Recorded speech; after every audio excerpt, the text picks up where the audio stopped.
All right, guys. Well, it's time for another wee unboxing. I have a nice big box here to look at, which should be quite nice. Lots of things from Trembling Madness down in England, in York. And I also picked up a couple of supermarket beers. So this should be pretty fun, actually. Just looking for my phone. So this should be quite nice, actually. Yeah, so I've been spending I've been home for about 10 days now, so that means my isolation period ends, which is which is quite nice, actually. So yeah, it means that today I could go out and buy a couple of things from the local supermarkets and stuff. So that was pretty nice, actually. That was quite nice, I have to say. So yeah, definitely enjoyed getting out the house again and just having a wee walk about, actually. I don't like wearing the mask so much, but got to do what the law says, you know? Got to do it. And yeah, nice to be doing another live stream at home in the motherland as well. So that's pretty cool as well. But yeah, I think this should be pretty interesting, this one. So as I say, we've got my box from the House of Trembling Madness in York, which is Rob Hopson's local beer shop, and we've got some supermarket beers. And yeah, I picked up my Swedish teacher in at Lund University. He is a fan of some craft beers, so picked him up a few classics to take over with me.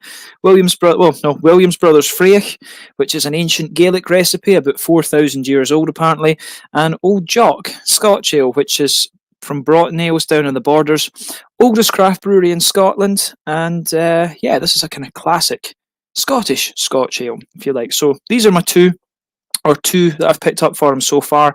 I will pick him up a few more kind of modern craft things as well, because I know he likes Stigbergets and stuff like that. But yeah, I thought these would be two nice ones, and one of these breweries, of course, very, very local to me as well. But yeah, let's have a little look at this. Kick off with my supermarket purchases. British ales for British people. Scottish ales for Scottish twats. But yeah, so first off, this is a brewery that I've wanted to revisit for quite a wee while, actually. Loch Lomond Brewery. I need to maybe turn these lights down a little bit. That's a bit better. I think one of the lights is a little bit. One of the lights is a little bit kind of crazy. Yeah, one does the job. But yeah, as you can see with this one, Loch Lomond Brewery, Brave Hop, 6% IPA. I think this should be quite nice. Columbus and Chinook. Yeah, pretty classic, this one, actually. That'll be a bitter beast of a thing, I think. Old school, West Coasty type thing. So yeah, very much looking forward to this one. These guys were a very good brewery from what I remember, but not got the chance to try too many of their beers because I'm an expat now, of course. That one I think I got from Lido, if I remember rightly. And this was the other one, or one of the other two that I picked up from Lido. 71 Brewing Company in Dundee, Luminous Lights, New England IPA, this one, 5.2% ABV, apparently a limited edition. I'm just hoping that it's still pretty fresh, actually. But 71 Brewing, I've got some really nice beers, actually. The last one I had was a little bit kind of confused from them, but I had a really good German Dunkel back in the day, and they've got a breakfast stout that I have to say I'm quite interested in as well. We're getting a few comments already, so let's have a little look at these. So Christopher Gustafsson saying hello, nice to see you, Christopher. Bladna Buonanno, Happy New Year. Nice. I like the Gaelic in there as well, so very nice. We've got Adam saying, good evening, Purple Man. I think Rob's local bottle shop is the Triangle, but hope you're okay and had a nice Christmas. Yeah, man, doing good. Had a nice Christmas. Obviously a little kind of shit with the little guy not being around as was planned, but what can you do? You know, what can you do? I hope you had a nice Christmas as well, Adam. Awesome. Trembling, hello Jim, Rory. Trembling has some good stuff. Hope you have a good new year. Sure I will, man. Sure I will. Got some, just going to chill, I think, to be honest with you. Going to chill because I'm working the 2nd and the 3rd, actually. So yeah, just a chill one, and then quite intense work 2nd and 3rd. But Brave Hop is much better than Brave Hop Dark. Interesting. That was one I was interested in, actually. They've got a New England IPA that I'm quite interested in as well. Are you going to make a best of 2020 list? Yes, but I probably can get started on that, but I've got one more beer to review.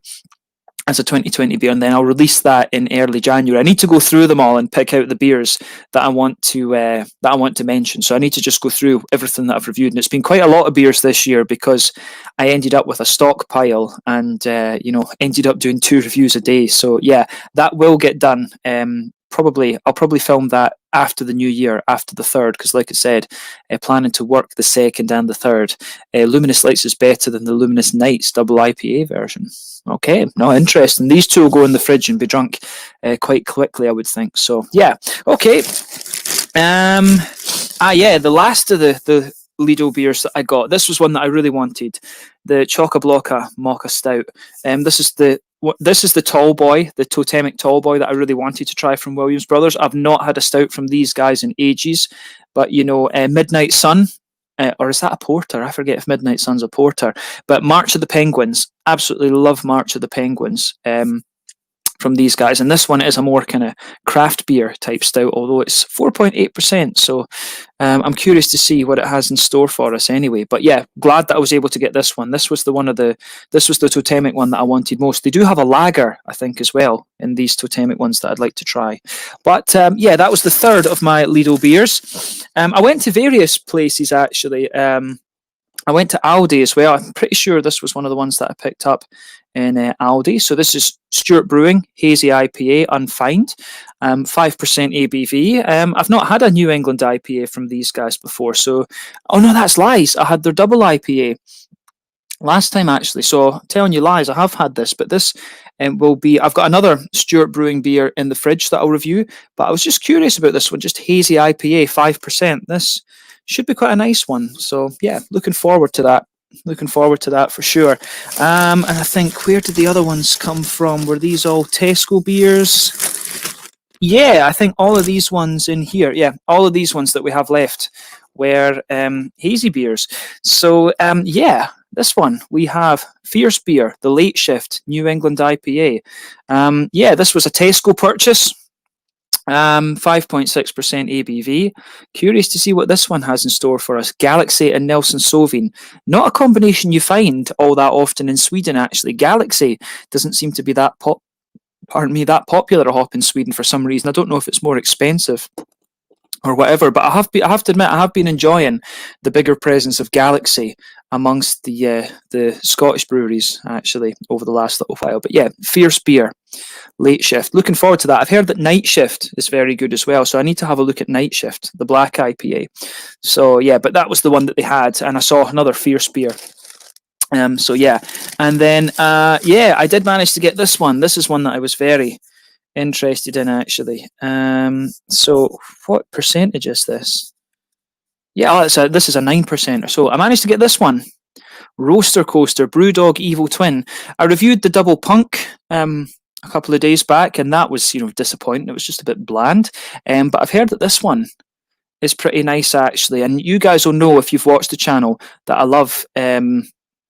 I do love a good coffee stout actually. So yeah, this should be quite nice. Roaster Coaster things. I know that Craig at Kent Beer Reviews and a few of the English guys have had a go at these. I did want to get the Modern Times one, but I didn't see that. They didn't have it in the supermarket. I also wanted Funk Punk, and they had the OG Hazy, and they did have the one with Cloudwater actually, which I was tempted to get, but I kind of thought, well, I've got too many at the moment, so why not? But yeah, I'm getting a few more comments as well. Thomas Open is saying wanker. It's that you're my cucumber. You're my little cucumber, Thomas. Don't fret your wee soul. Don't fret your wee soul. Chock-a-Blocker for me was the best low ABV stout of 2020. Nice. Okay, that'll be awesome. 2 beers a day times 365, 730 beers in 1 year. It wasn't quite that. It wasn't quite that. I think I started doing the 2 reviews a day around August or September, maybe September, I think. And it's to be honest, I don't like that. I don't like that, to be honest. It is just it is one of the things, and I'll talk about this. I'm going to do a channel message video a little bit later as well, and you'll see that publish in early January as well. But I have to admit, I don't like doing 2 beer reviews a day. It's a little bit much, to be honest with you. It makes it kind of seem a bit like a chore sometimes. So yeah, I don't like doing the 2 beer reviews a day. Actually, it is quite heavy going that. But as I say, I had quite a few beers that quite a few that were given to me and things like that, quite a lot of IPAs. And I just, I didn't want to waste them, obviously. People give me these beers to review and I want to get them out there and things. I've got quite a few winter beers that people gave me that I didn't get reviewed on time, and I feel a bit shitty about that. But that's, that is how it goes sometimes as well. But yeah. 730 beers, man. Craziness. There are two night shifts for Fierce, the experimental one and the regular one. It's a difference in hops, but not sure what the different hops are. Yeah, Fierce don't. I actually think that's quite unusual on this Fierce one, that they tell you what the hops are. So yeah, but yeah, for this one we have. I think this will be really interesting.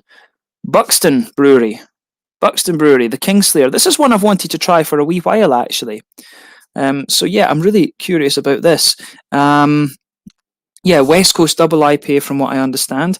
I think this is meant to be a little bit old school. But yeah, I'll share this one with my dad for sure, actually. This is a beer I've wanted to taste for a wee while, like I said. So yeah, looking forward to this. I always enjoy Buxton are really, I want to say almost underrated, but these guys have always been really damn solid in my mind. So quite excited that I'm finally getting to try this one. 350, you can't go wrong with that.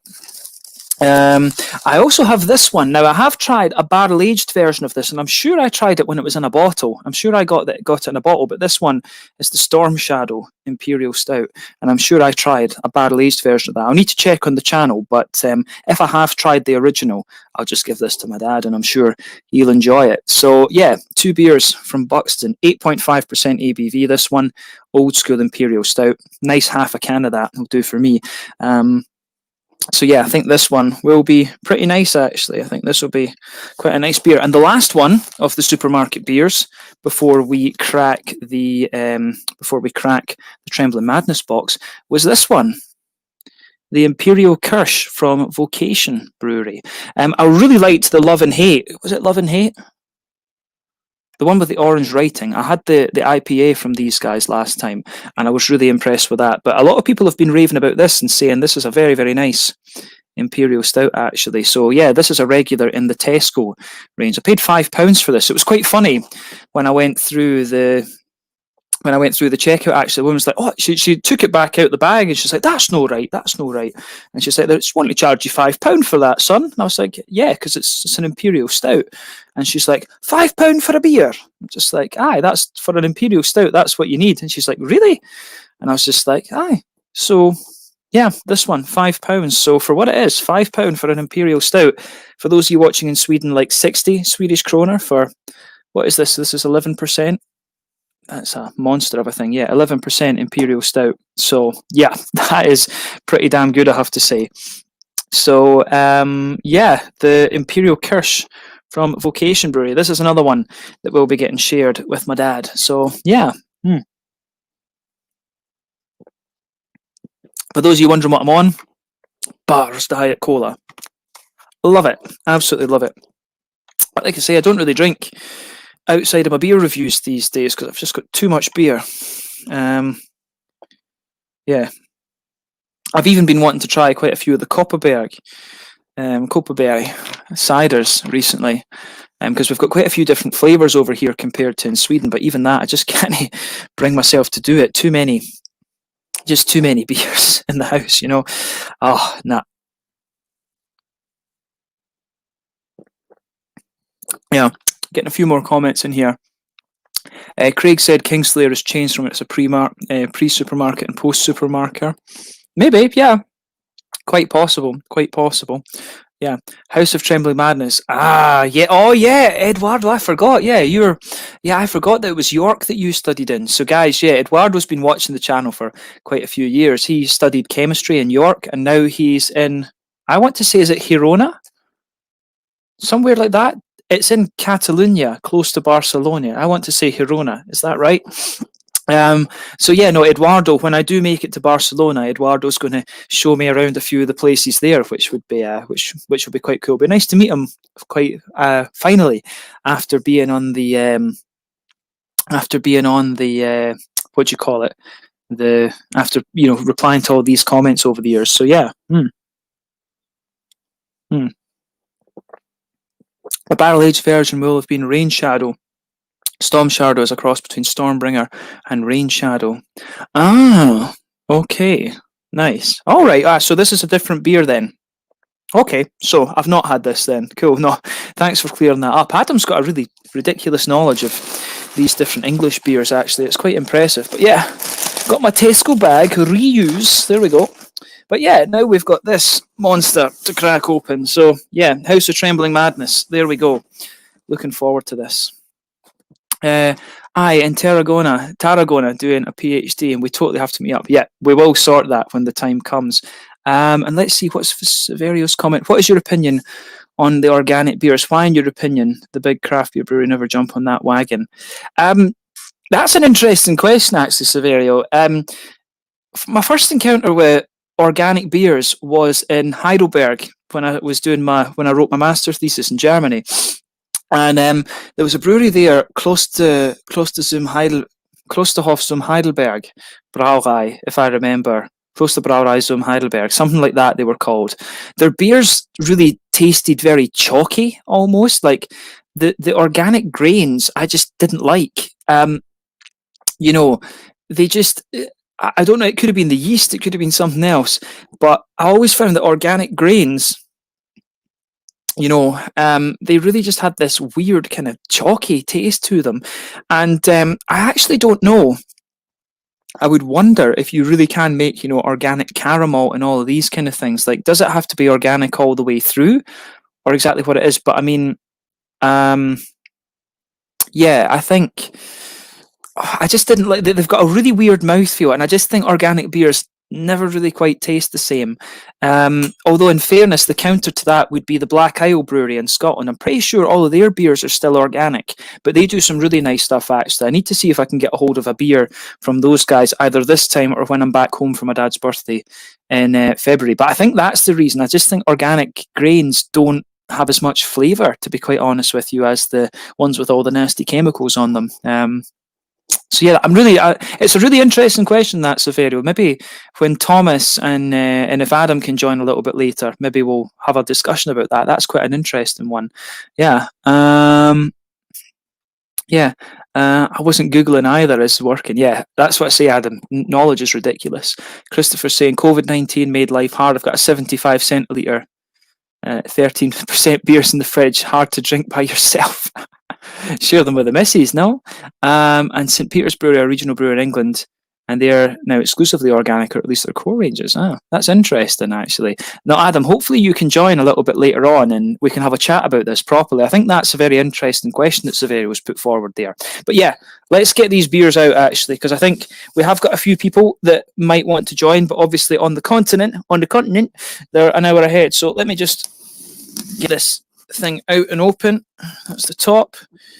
Yeah, there we go. Maybe I should have just opened this up before I came on the air, if you like. But yeah, price wise for these beers, I've got 20 in here. I'm pretty sure 20, and I paid £111 for this, including postage. So that translates to roughly about 1,300 kroners, something like that, 1,300 Swedish kroners. So that's about the same as what I would pay on a slightly more expensive month in Systembolaget. And usually I can get, depends on what I'm getting, right enough. But yeah, £111, that's probably 130-ish euros. 130-ish euros. Yeah, about 1,300 kroners, something like that. American, yeah, probably about 140 US dollars. I don't think we've got any Americans watching yet, but yeah. So, look at this. We've got all the shredded paper stuff. There you go. Very nice. Yeah, so let's lift this out and see how we go. Oh, they've given me sweeties. Rainbow drops. I've not seen these in years, actually, but I remember, when I was, when my friend and I, my best friend Grant and I, we were like 8 or 9 or something. He had a hamster called Muppet, and we used to give these to the hamster, and I think the hamster died of diabetes, and that's probably something to do with that. You know, stupid kids feeding hamsters stupid things. But I think that was the thing. You know, hamsters eat anything. They really eat anything. That's I've not seen those in years. That's a blast from the past. Anyway, right. Okay, we've got 2 bottles first. We've got 2 bottles. Let's do the bottles. Yeah, let's do the 2 bottles. So yeah, this is a beer that I was very, very keen to try because I'm sure it was Craig that was talking to me about this. Craig from Kent Beer Reviews. This one, Imperial Brown Stout, London 1856, 9.5% Kernel Brewery. I've not reviewed enough beers from Kernel. I have not reviewed enough beers from these guys. These guys do some really, really nice beers, a mix of kind of beasts like this, sessionable beers. The table beers from Kernel Brewery were always really quite nice. There's a new brewery in Edinburgh. 2 of the founders, 2 of the founders actually came from working at the Kernel Brewery. One of them worked at the Siren Brewery for a while, and then the other 2 were involved at Beavertown, if I remember rightly. And yeah, they've come up and started New Barns Brewery through in Edinburgh, so that's pretty cool. Yeah, so let's crack on. Getting some more comments here. I know that some big German TR. I'm not sure what you need to finish your comments, Severio.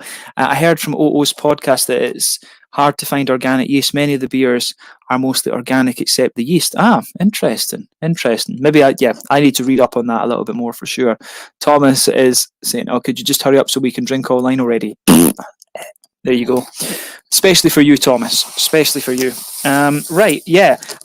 This is the second bottle that I wanted. Yeah, this is one, because of my Japanese connections, this is one that I really wanted to try. The Vault City Yuzu Galaxy. So, yeah, this is one, 8.8%. I love yuzu fruit, commonly used in Japanese cooking. Galaxy hop, beautiful hop that I don't get to try all that often. So, yeah, that's one of 2 Scottish beers that I got in here. The rest of them are all English. So yeah, 8.8% Yuzu Galaxy Sour. I think this will be quite nice actually.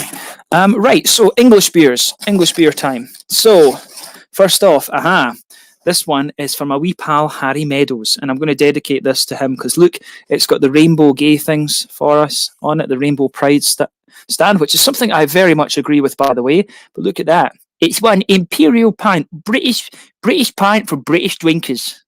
British pint for British drinkers.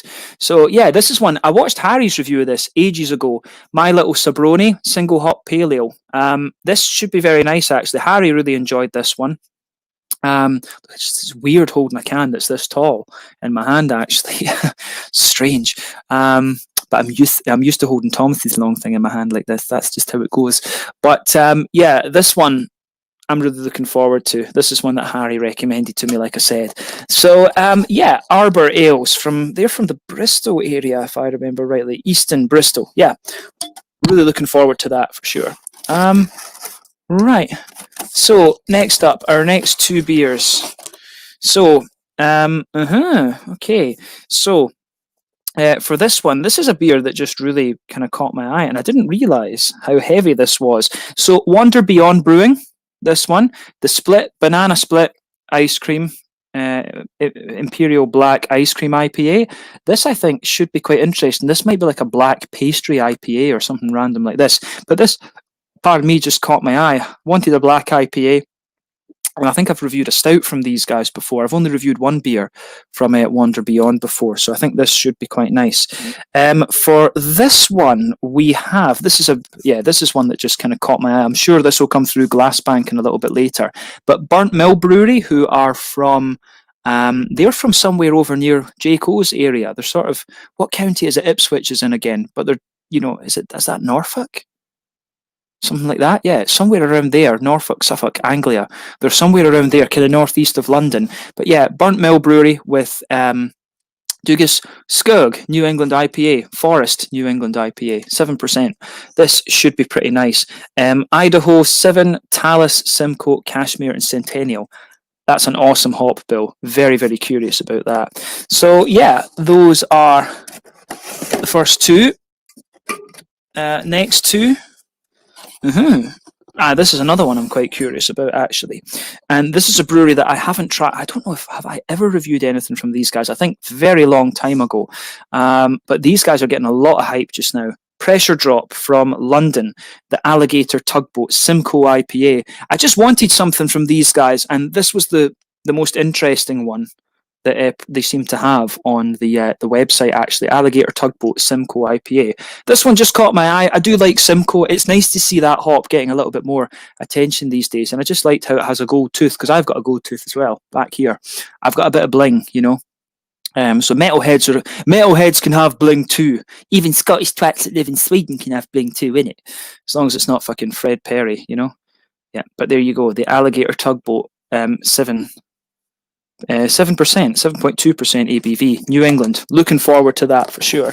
I need to sort these later and see what else we've got. But yeah, this is one from Adam's neck of the woods, Pomona Island, Uvavu. This one, black sour double IPA, raspberry, vanilla, and cacao. Yeah, looking forward to this. I'm not sure what to expect to this. These guys seem to do, I think they've got a few sort of ordinary beers, if you like, but quite a lot of their beers seem to have a little kind of sour edge to them. But yeah, looking forward to that. This is another brewery that, as I say, that is very close to Adam. So looking forward to this one for sure. Yes, and this is a brewery I've wanted to return to for a little while. And who's this again? Who's this one? Who the hell is this brewery? I've lost it. Okay, well, the first one is Wylam, and this is a beer that I saw on Glassbanken just before I left Sweden. So, Tales of Majestic Puck, triple IPA, 11% ABV. I've not had anything from Wylam in a while, and this was the most interesting one that they had that I saw in Trembling Madness. The other ones were kind of, but this is the one that I was really, really interested in. So, yeah, curious about that. I don't know, it's been a long time since I've had a Wylam beer, actually, come to think of it. So, yeah, looking forward to that for sure. Tales of Majestic Puck. And I'm still trying to figure out whose beer this one is. Left-Handed Giant, that's it. Left-Handed Giant Wolf Moon. This is an Imperial Stout, coconut, chocolate, and black cherry Imperial Stout, 11.5%. So this one will last until I'm home next time, actually. That beer can sit for a little while. So, yeah, Wolf Moon, Imperial Stout. That will be quite nice, actually. Another very, very good. Are these guys Bristol-based, or is it Bath? Yeah, Bristol. Bristol's a very, very good beer city. Harry and I really need to go and do some out-and-about filming around there. But yeah, Wolf Moon, that should be very, very nice. We've got a few more comments. Let me see. Thomas is saying, nasty, just for you, babes. I know that some big traditional German brewery has done some research on organic beer. Even here in Italy, we also have a craft brewery doing organic. I never heard of UK new craft beers that do it. Well, yeah, the one that Adam mentioned a minute ago did. Yeah, but organic beers, as I say, that's something you need to look a little bit more into. So Arbor are the most unhyped solid brewery. I really enjoyed my Sobroni. Yeah, I'm looking forward to that one, actually. That's probably going to be one of the first English ones that I review, actually. Wander Beyond are hit and miss, very lactose heavy. Sounds a little bit like De Moors Lutel, actually, from the Netherlands. Suffolk, okay. Suffolk, innit? The witch's arse, as my grand used to say about Anglia. Okay, awesome. Alligator Tugboat is a rebrew. Had that the first time around and it was belting. Nice. So that should be a good one. What do people in the chat think is hiding under the pink cover in the background? It's my drums. Yeah, my drums, and well, my drum key's falling off as well. But yeah, no, this is my drum kit. See? Yeah, Thumper. His name is Thumper. Yeah, yeah. Okay. But yeah, Salford for Pomona Island. All Wander Beyond are actually slightly closer by about. Oh, okay. I thought Wander Beyond were Bristol. Getting mixed up again. Yeah, it's the drum kit and Mersey beers. I can see that now. Okay, good. I think more beer or some other liquors, a pub tab. No, it's my drums. The comments, there's a bit of delay on the comments coming in. But right, okay, we've done, these two we've done. Next row, and we're firing away through these quite quickly, actually. So, oh yeah, this is one that I've been meaning to try for a little while. This beer's got a very good reputation. Wild Beer Company Millionaire Stout. Yeah, this is just a classic that I saw. It was like £2-3, and I thought, why not? I've not had very many beers from Wild Beer Company, and these guys do some very, very nice. So I just thought, why not? 4.7% ABV. That should be pretty damn solid. Yeah, Dea. I have to say, the IPAs that they had, I was just kind of like, they were all, I think 2 or 3 of them were single hops, and then the other one was like a big triple IPA or something. And I just didn't fancy another big triple IPA when I had the Wylam one there. So I went for something a bit different from Dea, the Tappy Pills, and I think the guys on the group chat were recommending this. So definitely looking forward to this. I like trying, as I've told you before, I'm going through a lager phase just now, and so I thought this would be a really nice one. It's nice to go back to Dea. The next time I'm home, I'll see about trying some. English stuff for sure, and maybe see about getting an IPA from these guys. But yeah, another 2 very, very solid beers, I think. Yes, and these 2. Right, so now we have the second of the 2 Scottish beers. So this one will be getting reviewed soon. This is the Heavy on the Bourbon, barrel aged, wee heavy. So a bourbon barrel aged Scotch ale. Not had too many. I don't think I've had more kind of brown sugary leaning beers from Fierce, but yeah, I saw this on there, and I think this was like £5-6. So yeah, this is one that I'm definitely interested to try. I love a good Scotch ale, and I don't think I actually have one other than this to review this time that I'm home. So yeah, there was a brewery, was it Penrith Brewery, that we were was it Penrith Brewery that we were talking about on the group chat the other day? They've got a Scotch ale, an Imperial Scotch ale that I'd like to try. The other one that we're going to look at today, I've only reviewed one beer from these guys back in the day, Almasty Brewing Company, who are from Newcastle, and this is the Grandaddy Purple, a New England IPA, 6% ABV. So yeah, really, really looking forward to that one as well. Almasty, the last beer I had from these guys was solid for quite a while. These guys, it was really hard to get a hold of their stuff, actually. Even in the Hop Knocker in Durham when I was there, you couldn't really get much Almasty.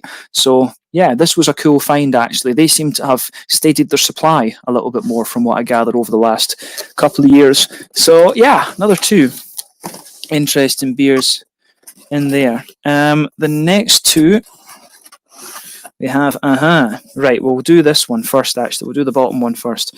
So yeah, this is a collaboration between North Brewing and Donzoko. Dark Lager. Just simply called Dark Lager. 4.5% ABV. I'm not sure. It says it's got oats in it, this one. So I'm really curious to see how the oats affect the lager. But I'm wondering if this will be more like of a kind of Tmavi Schwarzbier type thing rather than a Dunkel. I would guess if it's got the oats in it, it probably will be more like a Czech type Tmavi Schwarzbier type beer. This one, the German, as I've said in various reviews now, I find the German lagers a little bit more crisp, whereas the how do you say? My brain is terrible today. It's getting old. But yeah, I prefer the German ones are a little bit more crisp. The Czech ones are a little bit kind of thicker and bready, if you like. So yeah, North Brewing Company and Donzoko. So really looking forward to that. Yeah, I think this will be very, very nice. So yeah, and only a couple more beers left, and then we can get Thomas in. Oh wait, I forgot to show you the other one. Right, so yeah, this one I'm really looking forward to as well. One of the most powerful tools in science, this beer is named after, crystallography. Basically, that is the most powerful structural technique you'll find in chemistry. I love crystallography. But yeah, this one is a double IPA, Cloudwater Brewing Company in Manchester. This one should be nice. I think this is supposed to be a bit more of a kind of West Coast IPA. This is a tribute to the strong, heavily hopped West Coast beers that captured our hearts. So yeah, I think that this is pretty cool for me. One of my favorite scientific techniques, and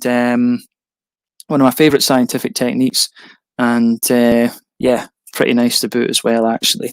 So yeah, cool to get Cloudwater back on the channel as well. So yeah, okay, on to the next 2. That label's not in the right place. Okay, so we've got a Spanish one as well. Spanish one. So Napa beer. I forgot to say that earlier when Eduardo was here. So yeah, this is one that I'm looking forward to. This just caught my eye because of the name, and I've not had Napa beer. Haven't come through Systembolaget in a little while, but I really like their beers. So yeah, Napa beer, Green Blood IPA. This one is a 6.3 percenter, so really looking forward to that. This just caught my eye because one, the brewery, two, the name. I thought this, pardon me, was pretty cool. Yeah, Verdant, of course. Verdant's one of the other English breweries that we always try to hit up. So yeah, I like this one. This is just a kind of, this is just basically a middle finger at the British government because, to be honest, that's what they deserve at this point in time. But yeah, the Random Rules, 6.5% ABV. This one is an IPA from Verdant Brewing Company, 6.5% ABV. Nelson Sauvin, Citra, and Enigma. That was the reason I got this one. Enigma.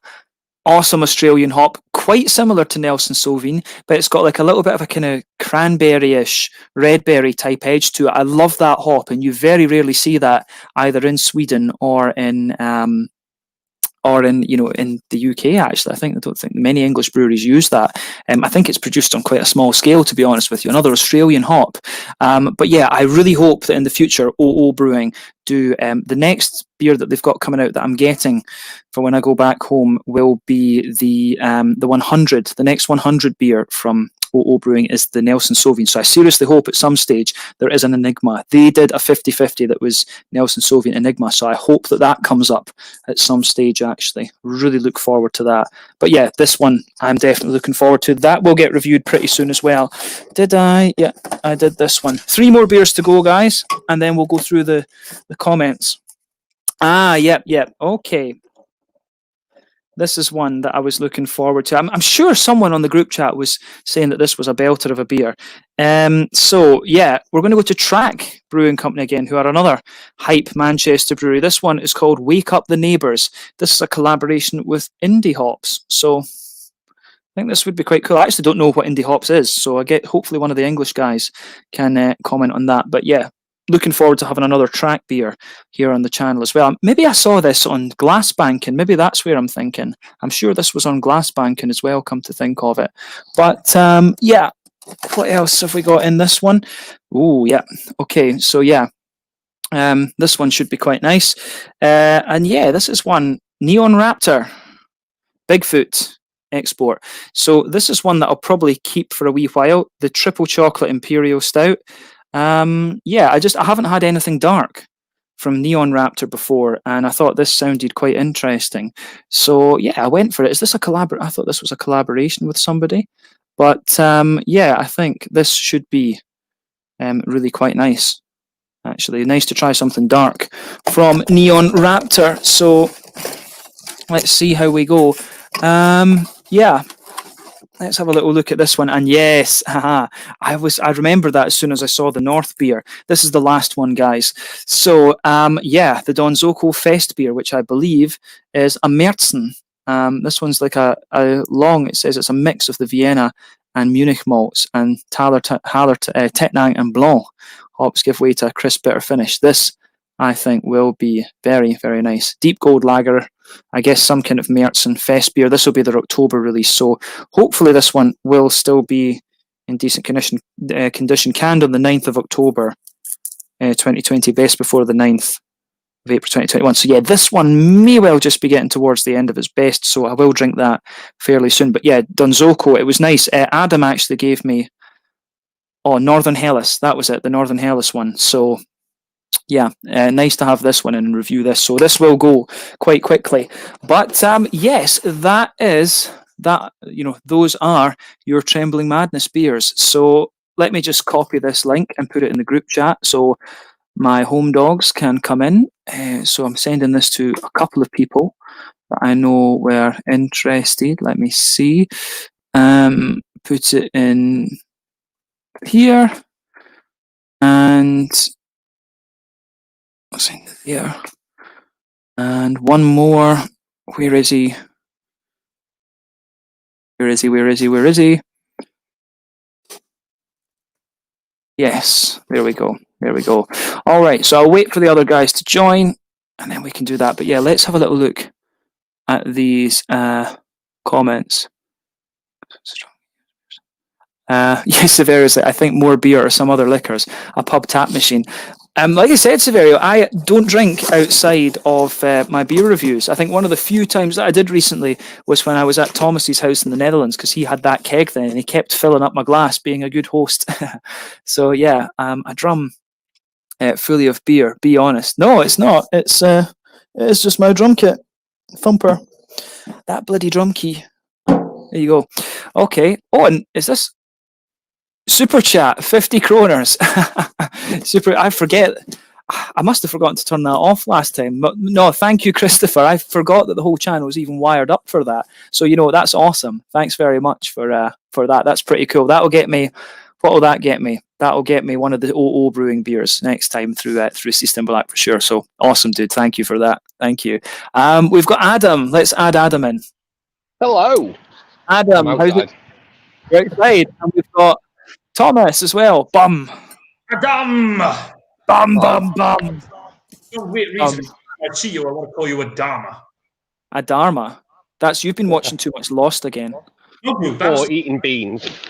Eating beans. I feel like I've been eating beans. I ate a McDonald's. I've not eaten a McDonald's in months, and I just had one, and I'm just like, honestly.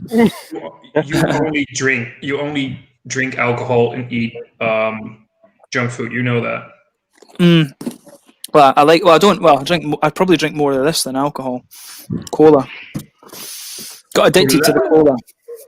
Yeah. Sorry, but yeah. Just walking the dog. How is you need to put your dog on the stream now. There's a rule: if dogs are nearby, they have to be on the stream. He's probably gonna have a wee in a minute. He's gonna have a Joby. Do you like dags? Do you like dags? Do you like dags? I like cucumbers. I'm not even gonna go there right now, mate. I like cucumbers. People in the chat might say he's a bit frou because he's got a coat on, but it is -1 here. I'll take your word for that, mate. It looks freezing.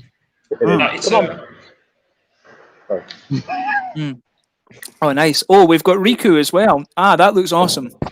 Riku's here. Riku, how's it going? Great, thanks. How about you? Doing all right. Just rattling through all these beers, wondering how I'm going to drink them all in time. Yeah. Oh, it's good. How's things up in Oulu? Pretty good. Lots of snow and COVID is going down, so it's always good. It's always good. It's quite weird going around with all these restrictions here because Sweden's just had nothing, but the Scottish restrictions are pretty tight actually. So it's been quite strange to be home and have that, Yeah. But yeah, it's all good. It's all good, but nice to have you all on. So guys, for those of you watching, if you are not subscribed to Adam at Mersey Beers, make sure you do. He's always got some very nice live streams, and make sure you subscribe to Thomas as well, who is my bit on the side, my Dutch oven. What is it with people in Dutch ovens and me lately? What the hell?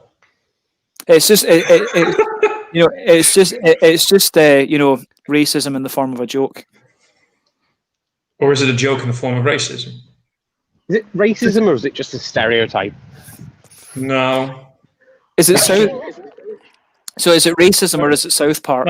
No. The simple fact is we created one of the best cooking techniques there is, one of the best pots you'll ever have in your house. And you guys made something awkward out of it, okay? Yeah. We had nothing to do with that. Cool. Not cool. That's just what happens when you take Scottish people places. They'll think of something stupid to do with something. Oh, you did stupid things to me when you were here, so that's true. Absolutely. Yeah, absolutely. Yeah, no, absolutely. Yeah, but we've got, have you guys, that was an interesting question that Severio put up earlier on. What was the, have you guys got any experience with organic beers? There was the comment later about it's the yeast that's not organic, but what experience do you guys have of that? Organic beers, Finland, Netherlands, England? It seems to be the traditional breweries. It's not like I really recall that. I know I've had a few beers that said organic brewed or organic ingredients, things like that. But I know that there are. I know I've had several beers from one Dutch brewery that claimed to be like 100% organic, with even local harvested herbs and flowers and things for in their wild ales. But that's actually a bit. I don't like this question because I don't have a proper answer to it, and I feel stupid now. But there are many macro breweries in Finland that who produce organic beers, and then there's Hailuodon Panimo, which is an island next to Oulu, and their all beers are organic. I've asked a brewer about organic before, and the answer always seems to be the same. It's very difficult to get organic malts from Malta. Why is that? Because it's just probably be yield, I would think. Yeah. Demand and yield, I guess. Yeah. Okay, I had no idea. I'm not that well versed in brewing techniques, really. I'm very well versed in the end product, but other than that, no.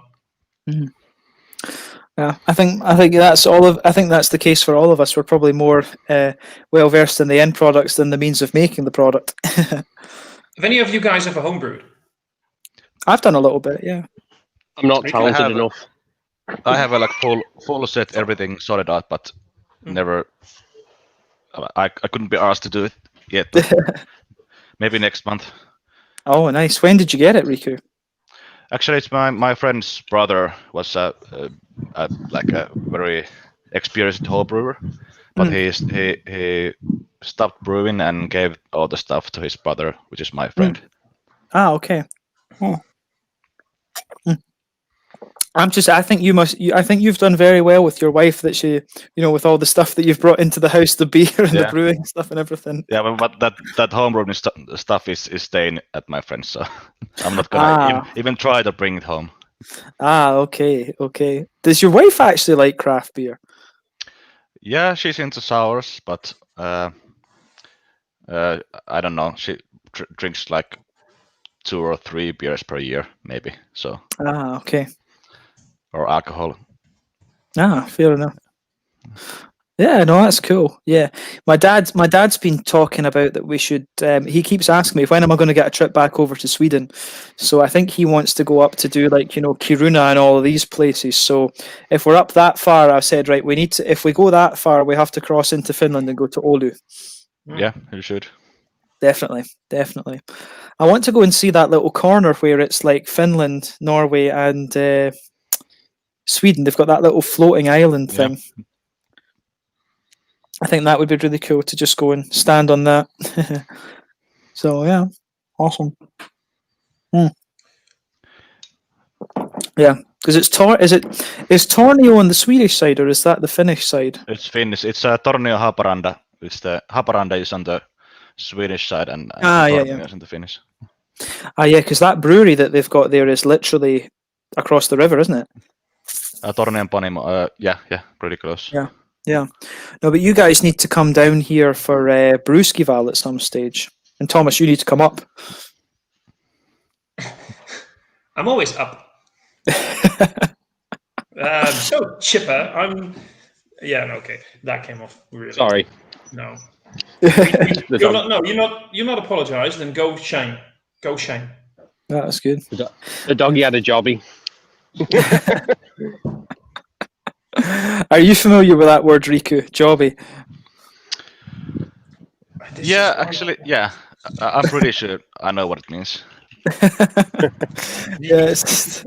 It's impossible to go into a live stream with James and him not being obsessed with jobbies. Yeah, it's one of these things that no matter how old you get, you are just not. It just never. It's like the best word that Scotland has ever invented. I mean, fuck Adam Smith's economic ideas the steam engine, the combustion engine, all that stuff can just John ram it. Logie Whiskey, Bear? everything. John Logie Baird can get lost. Alexander Graham Bell, they can all just ram it. The best Scottish invention is the word jobby. Absolutely. I wholeheartedly disagree, but Well, you can just ram it. You don't have that right. You're not Scottish. You're from the continent, innit? You foreign muck. 3 words, and the words may not be Scottish, but the combination, and I know that when I say this, I'm right, and you're going to go, never mind. The combination is Robert the Great. That's the best 3 words to ever come out of Scotland, and you know it's true. But Robert the Bruce also had jobbies. Yes. And probably called them that. Yeah, Robert the Bruce also had a thunderbox. Ye all the jobby? Oh dear. Dear Lord, and Real, what are you drinking? You had a bottle just there. Let's get this back to beer. Oh, mate. Yeah. This one is Finnish quadruple. Ooh. This is from nice. Matildedalin Kyläpanimo, which is actually there. Ooh, I don't know if you can nice. see it. And actually, I have a bottle for James's Finnish box coming up. Oh, is that the brewery that I found randomly on Untappd and told you there was a Belgian? I can't. Was it that? Yeah. Yeah. It's Yeah, a, 'cause it's a 10% quadruple. Yeah. Yeah. Only this is the only quadruple from Finland, as far as I know. Oh yeah. I need to try and fix. I actually filmed. You know the stout that you gave me from.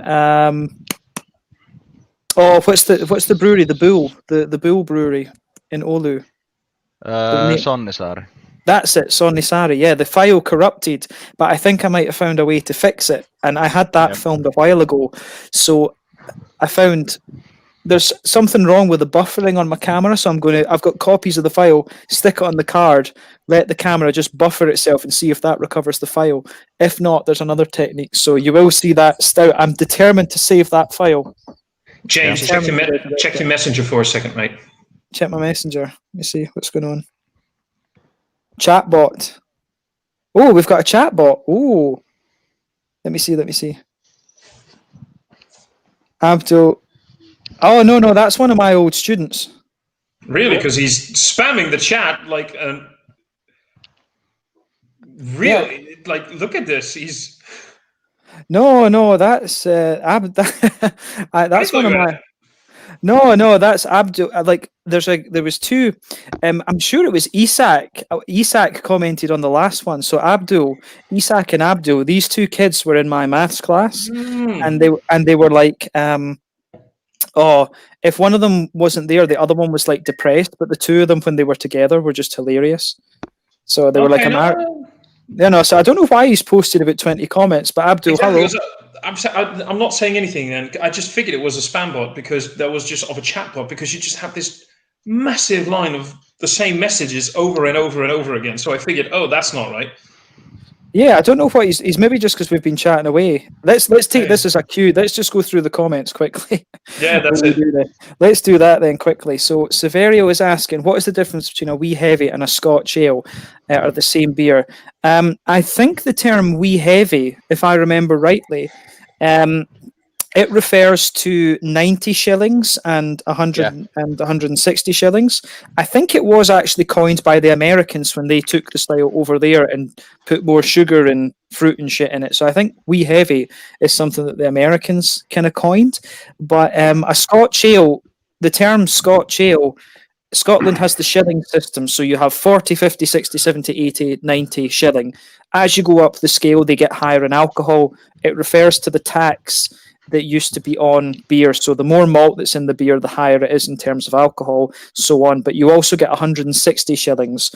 Tracker in Scotland are probably the most well-known 160 shilling beer, but most American beers that they call wee heavies and Scotch ales are somewhere between the 80 and 90 shilling. So yeah, that's your summary. Wee heavy, American term, I think. Bullshit. That's all bullshit. They're all called Scotch. They're all simply called Scotch ales. You only feel wee heavy after you've had a few of them.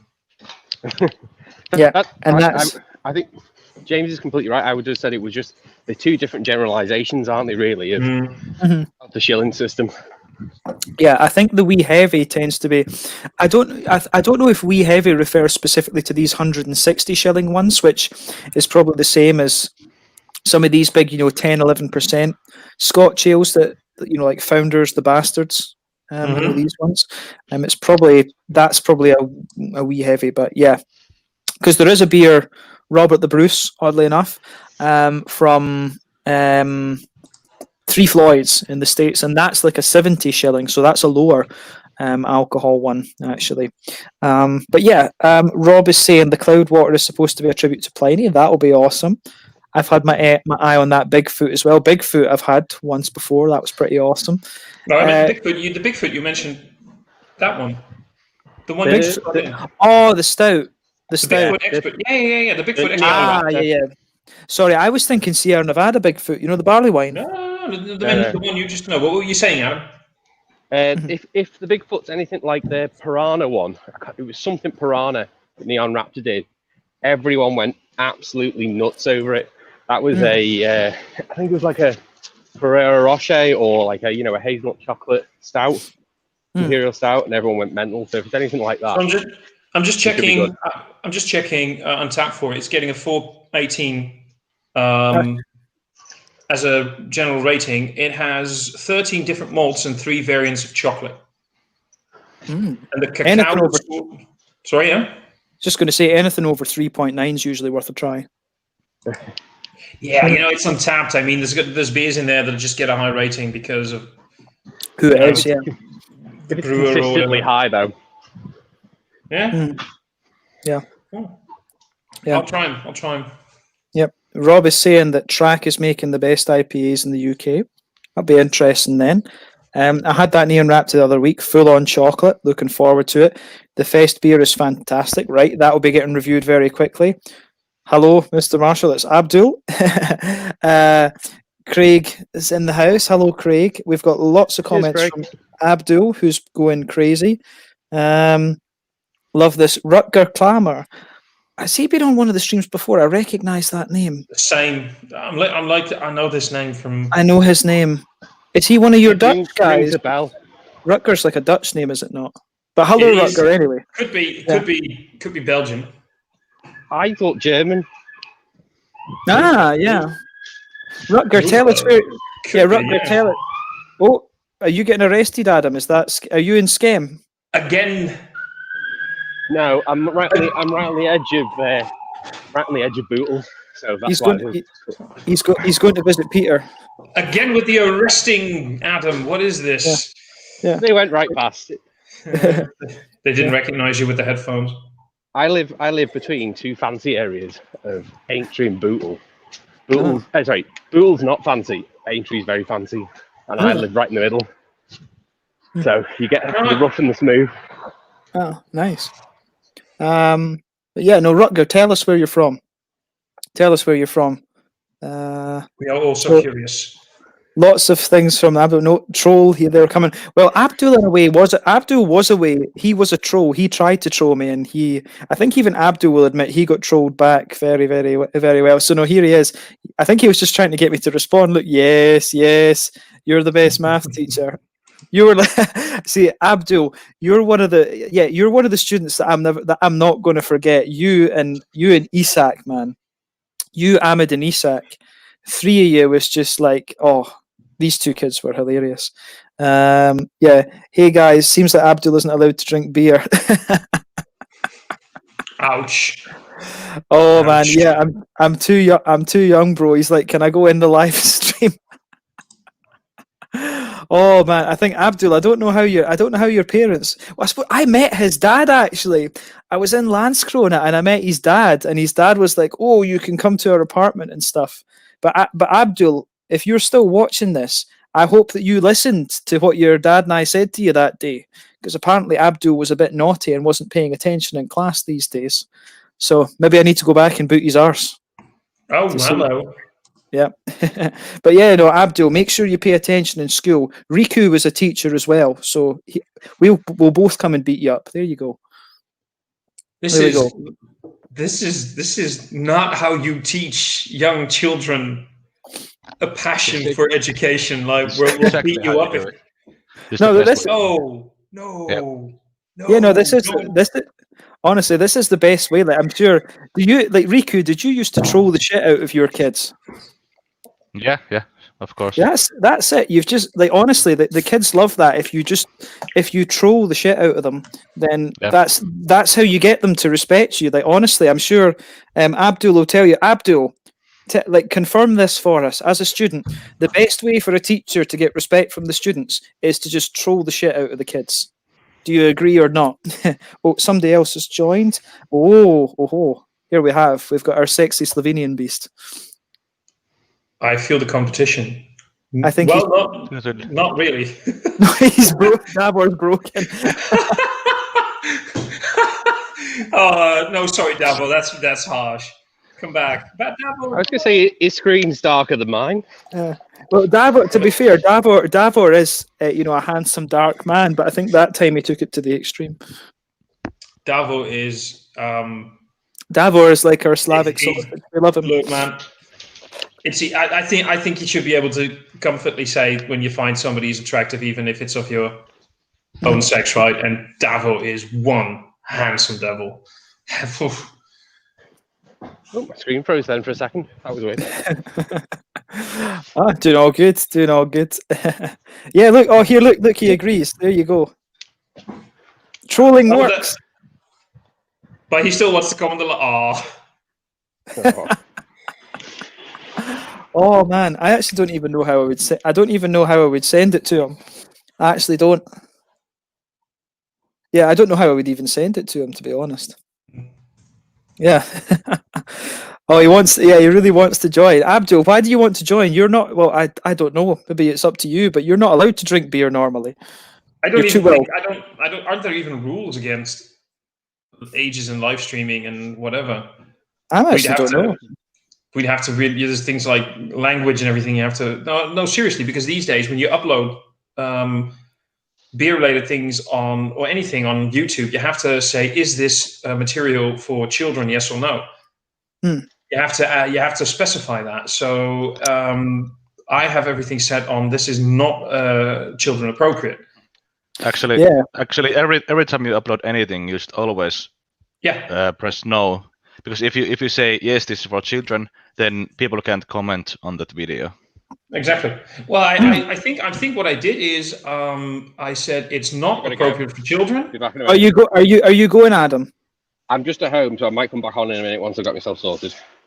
Sure, no worries. Yeah, no, I think see you later, Adam. See you in a minute. Yeah. Well, I think the ruling is I've set it to it's not children appropriate, of course, because it's about alcohol and everything, but I have not restricted it because there's this sort of I feel that these kids should also be aware like this isn't for me, and like you said, you can't comment on.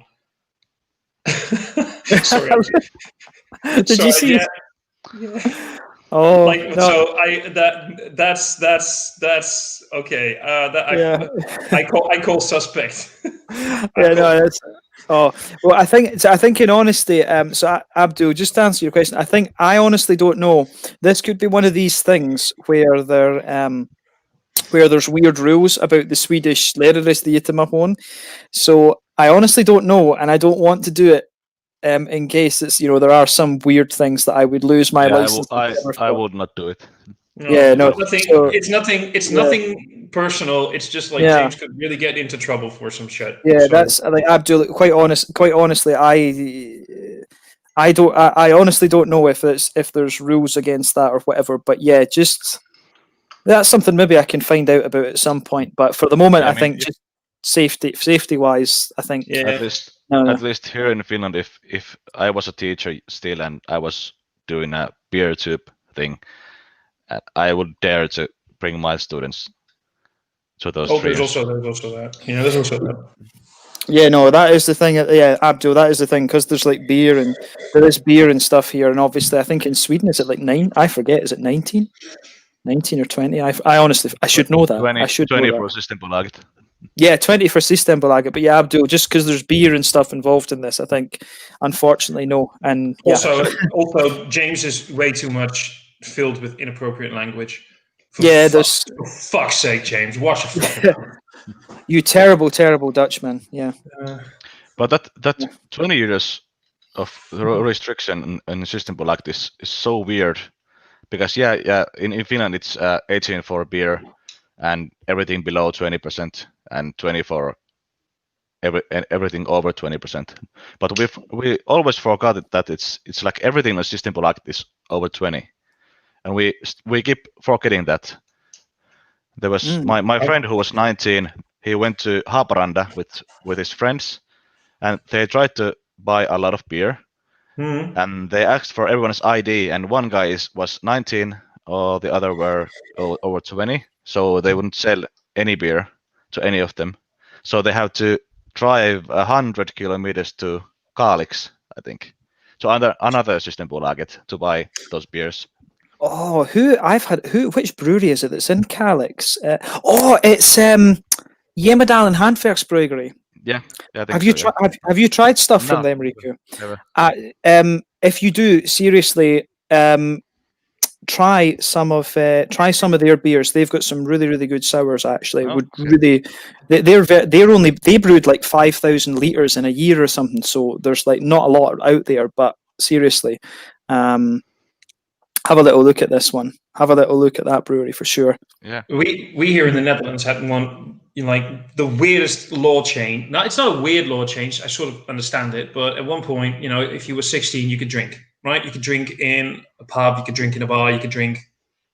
Mm-hmm. So a few years ago, they changed the ruling that on January 1st, a new age limit would be set, which was going to be 18. Fantastic, not a problem. I kind of understand that. I actually kind of approve of it.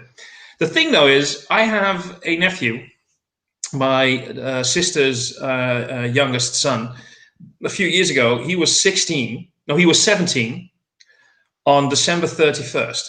Technically, the moment it became New Year, he was no longer allowed to drink until he became 18 in April of the same year. Now, of course, nobody's going to actually enforce the entire thing on New Year's Eve. They were doing it, of course, the day later and in shops and in bars and whatever. But technically, according to the law, he could drink until midnight. And then he had to wait 4.5 months, almost 5 months, until he could drink again. Oh, yeah. No, so that's one of the most. I love legalities and weird shit. Is the law like you have to be 18 to drink or 18 to buy alcohol? Yeah, both. Both, okay. Is that spirits as well? Oh, sorry. We can drink spirits when we're 18, but we can buy them from Alko. But we can go to a pub and buy spirits there. Oh no, we got like it's a general law. It's like a general law. It's just 18. So you could. The thing is though, and here is where things get weird. If they think that you're 25, if they think you're under 25, they do get to card you. So you have to prove which sort of makes sense. If they think that you're under 30 in Finland, they can card you. We've still got that 25 rule in Scotland as well. And I get carded all the time because I look like I'm under 18, I guess. Oh yeah, you look young. So beautifully young, especially. I can imagine how young you would, because I'm the same. If I don't have the beard, I've got a baby face. Have you got a baby face, Riku, as well? Yeah, I guess so. Without the beard, maybe. Yeah. No, that's one of the things. It's very awkward to show your ID because you have to take your mask off. Yeah. I think when I was buying those supermarket beers earlier, usually I would get ID'd. I don't know if I just look old or stressed or whatever, but they never bothered. But I think it is just they want people to keep their masks on. They're not giving a shit now. Actually, after the mask restriction, no, they're not actual restriction, but like they say that you should use a mask. But after I started using mask, I've been carded like only once, maybe. So everybody knows that it's a hassle, and they don't want to do it because. Actually, two times I've been carded, and one time they even didn't ask me to take the mask out. So. Sorry, I was laughing at something. I'm sorry. No, I like confusing people with my thing, because I get drunk people in Scotland. They come and say to me, "Oh, you're not Scottish, you're Swedish." So you look Swedish, and Scottish people, when they get drunk, if they decide something, that's it. It's like, you're Swedish, and I'm like, no, I'm not. And they're like, but then you can confuse them, because then they're like, oh, you were lying to me because you've got the Swedish. If they ask you for the ID, or you give them the Swedish driver's license, and they're just confused as shit. It's great. you just need like 2 tattoos. You need 2 tattoos on your chest. One should be Robert the Bruce, and next to him should be a jobby, just so you can prove I'm really Scottish. Yeah, Jobby Airways. Yeah. Oh no. No. Oh, we've got Yo is saying, if you have a beer, you can join. That's in Belgium. Harsh. Oh, terrible. Have you got a way to get the link to Yo, by the way, Thomas? I don't think I've got Yo on Facebook. If he wants to join. Yeah, you do. You got him on Facebook. You guys are friends. Are we? Yeah, of course. Yo, I can send him the link. Yeah, fire the link to Yo and see if he wants to join. We've got Leah. Canada has different. Yeah, I've heard that actually. Different ages in different provinces. Yeah. Hello, Lee. Hello, Lee. It's pronounced Lee. Lee. Ah, right. Okay. How do I? This one. I'm sorry. I'm looking for the wrong thingy on. Okay, so. Yeah. Joe. Yeah. So Abdul is telling me. Yeah, Abdul. Yeah, you need to tell Hadi as well. Hadi wanted me to do the kids have got some kind of project that they're doing, like parodies of their teachers, and they want me to make like an opening for it. So Abdul, tell Hadi he needs to get in touch with me if you are still watching. He needs to remember to tell me what he wants. My kids message me through Instagram. They're like, oh, like all the time. They're like, oh, we don't like our new science teacher. Can you come back? Because you were crazy and fun. And I'm like, oh. So actually, like, I keep getting those messages now because there was this one student that said to me that he won't miss me because I was boring, I guess, too strict when I left. He was like, yeah, just go, I won't miss you. And after 2 months, he was like sending me constantly messages, please come back, please come back, please come back. Because his words, the new teacher is a fucking bitch. I don't know. His words, not mine. Oh yeah, no, I heard like my mentor class actually with the teacher that they got. The teacher that they got after me, apparently, like wasn't well liked by the other teachers and stuff, and just the kids hated her. So I met her at a party one time, and she's like, "Oh, I've got your mentor class." She just said to me, "Oh, hello, I've got your mentor class. They hate me." And I was like, "Okay, that's a way to introduce yourself to people." Yeah. Oh, is Davor working this time? Is he? Yeah. Davor, are you alive? Would you just look at that? Would you look at that? Yeah. See, but this time he's staying. He's not getting so high. Davor's always handsome and dark, but last time he just took it to the extreme. He just came up completely black. Yeah, I know. But would you just, by the way, that insane sort of like, what's his face? David Tennant sort of. It's the windswept look as well. He's like the Slovenian Doctor Who. I agree. How's it going, Davor? I didn't take a haircut. It's still a bad connection, so I can barely hear you, but it's all bit. It doesn't work properly. So it's a little. Some big issues with my net. Yeah. All right. Well.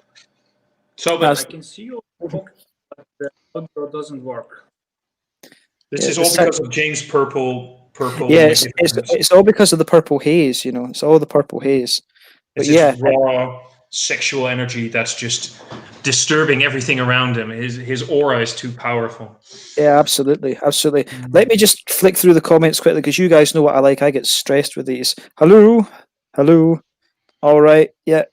They're all saying hello to each other. What's the deal with the purple? Are you a member of the Heaven's Gate cult? I'm a member of the Purple Cucumber Society. There we go. So it's a political statement. What political? Well, no, I shouldn't say that because in the UK the purple color is UKIP. That's not good. I shouldn't say that. Yeah, the purple color and the purple. He was asking if I'm a member of a cult, so I could say I just said it was a political statement, but then I was forgetting that the color of UKIP, the Brexit party, is purple. So that's not a good thing to say. Yeah. I thought I knew a thing or two about politics, but I did not know this. We have the under 25 rule in Canada. I still get carded. Maybe you're just fabulous, Dollface. That's it. Under 25. Damn. I'm 32. Okay. Yeah, I can do that. Good. No, thanks for that, Abdul. And outside the US, I haven't been carded since I was 17 until masks, and then I've been carded twice. But Adam, you are just fabulous in many ways. Here in Italy, we have the 18th as the legal age for drinking. Yeah, that's 18. I think is pretty normal. What is it in Slovenia, Davor? What's the age there? Is it 16 for beer and 18 for spirits? Is it not?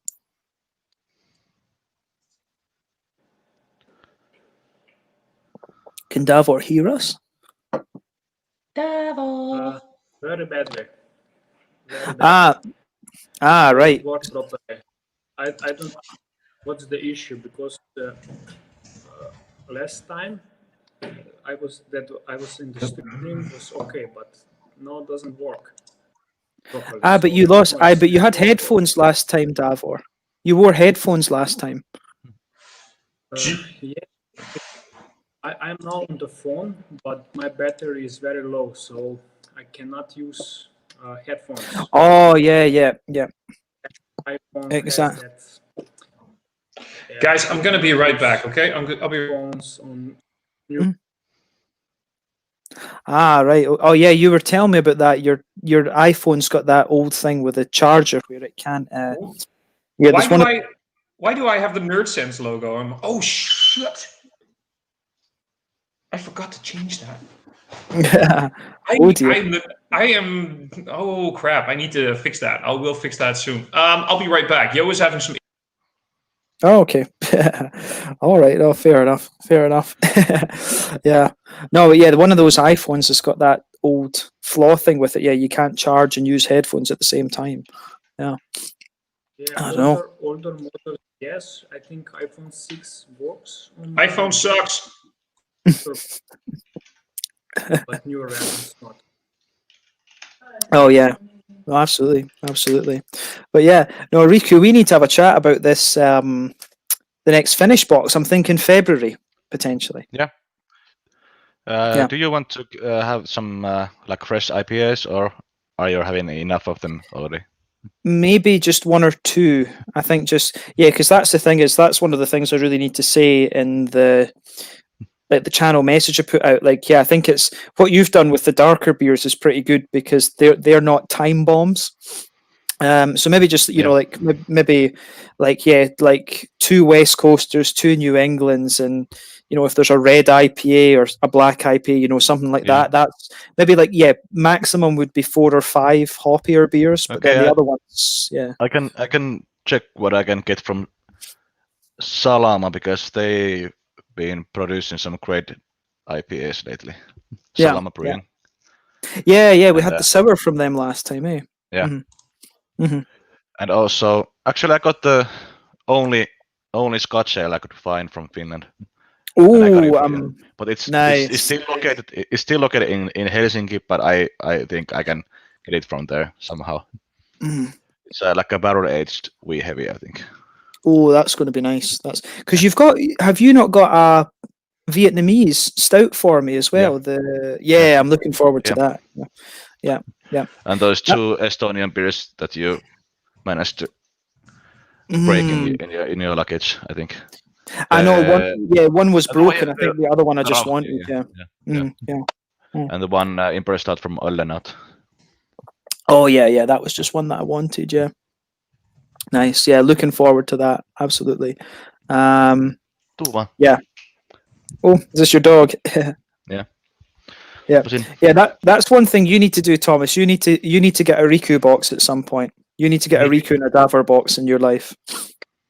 I need to get a dog first, by the way, just because I love. We just talked about this. I said it earlier when we saw Adam. I love dags. I love dags. Dags. And Yeah. I love dags. Is that Paragon or yeah?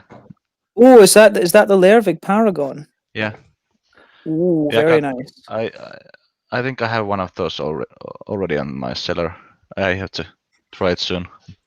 Oh, nice. Oh, I think we have that. I had that. I think it was last year, the 2018.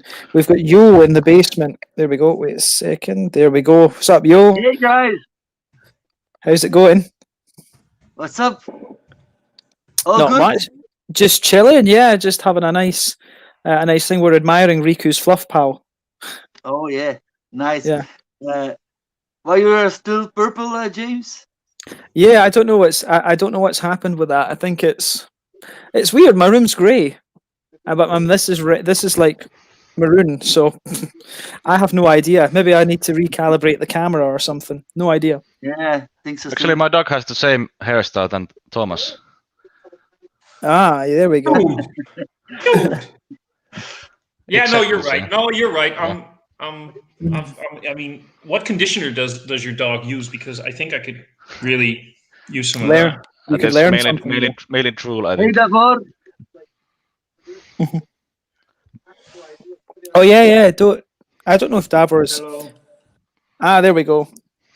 Davor sits like so still in these things. You do just wonder if he's real. Yeah, Davor only is on Untappd, Audio right? is really bad. I Mm. cannot hear you anything. But I think you guys can hear me, but I cannot hear you. Ah, yeah, we can hear you, Davor, but yeah, I don't know. I think that's something we need. Yeah, we need to sort Davor out with a new computer. Davor, you need to invest in your own beer tube, definitely.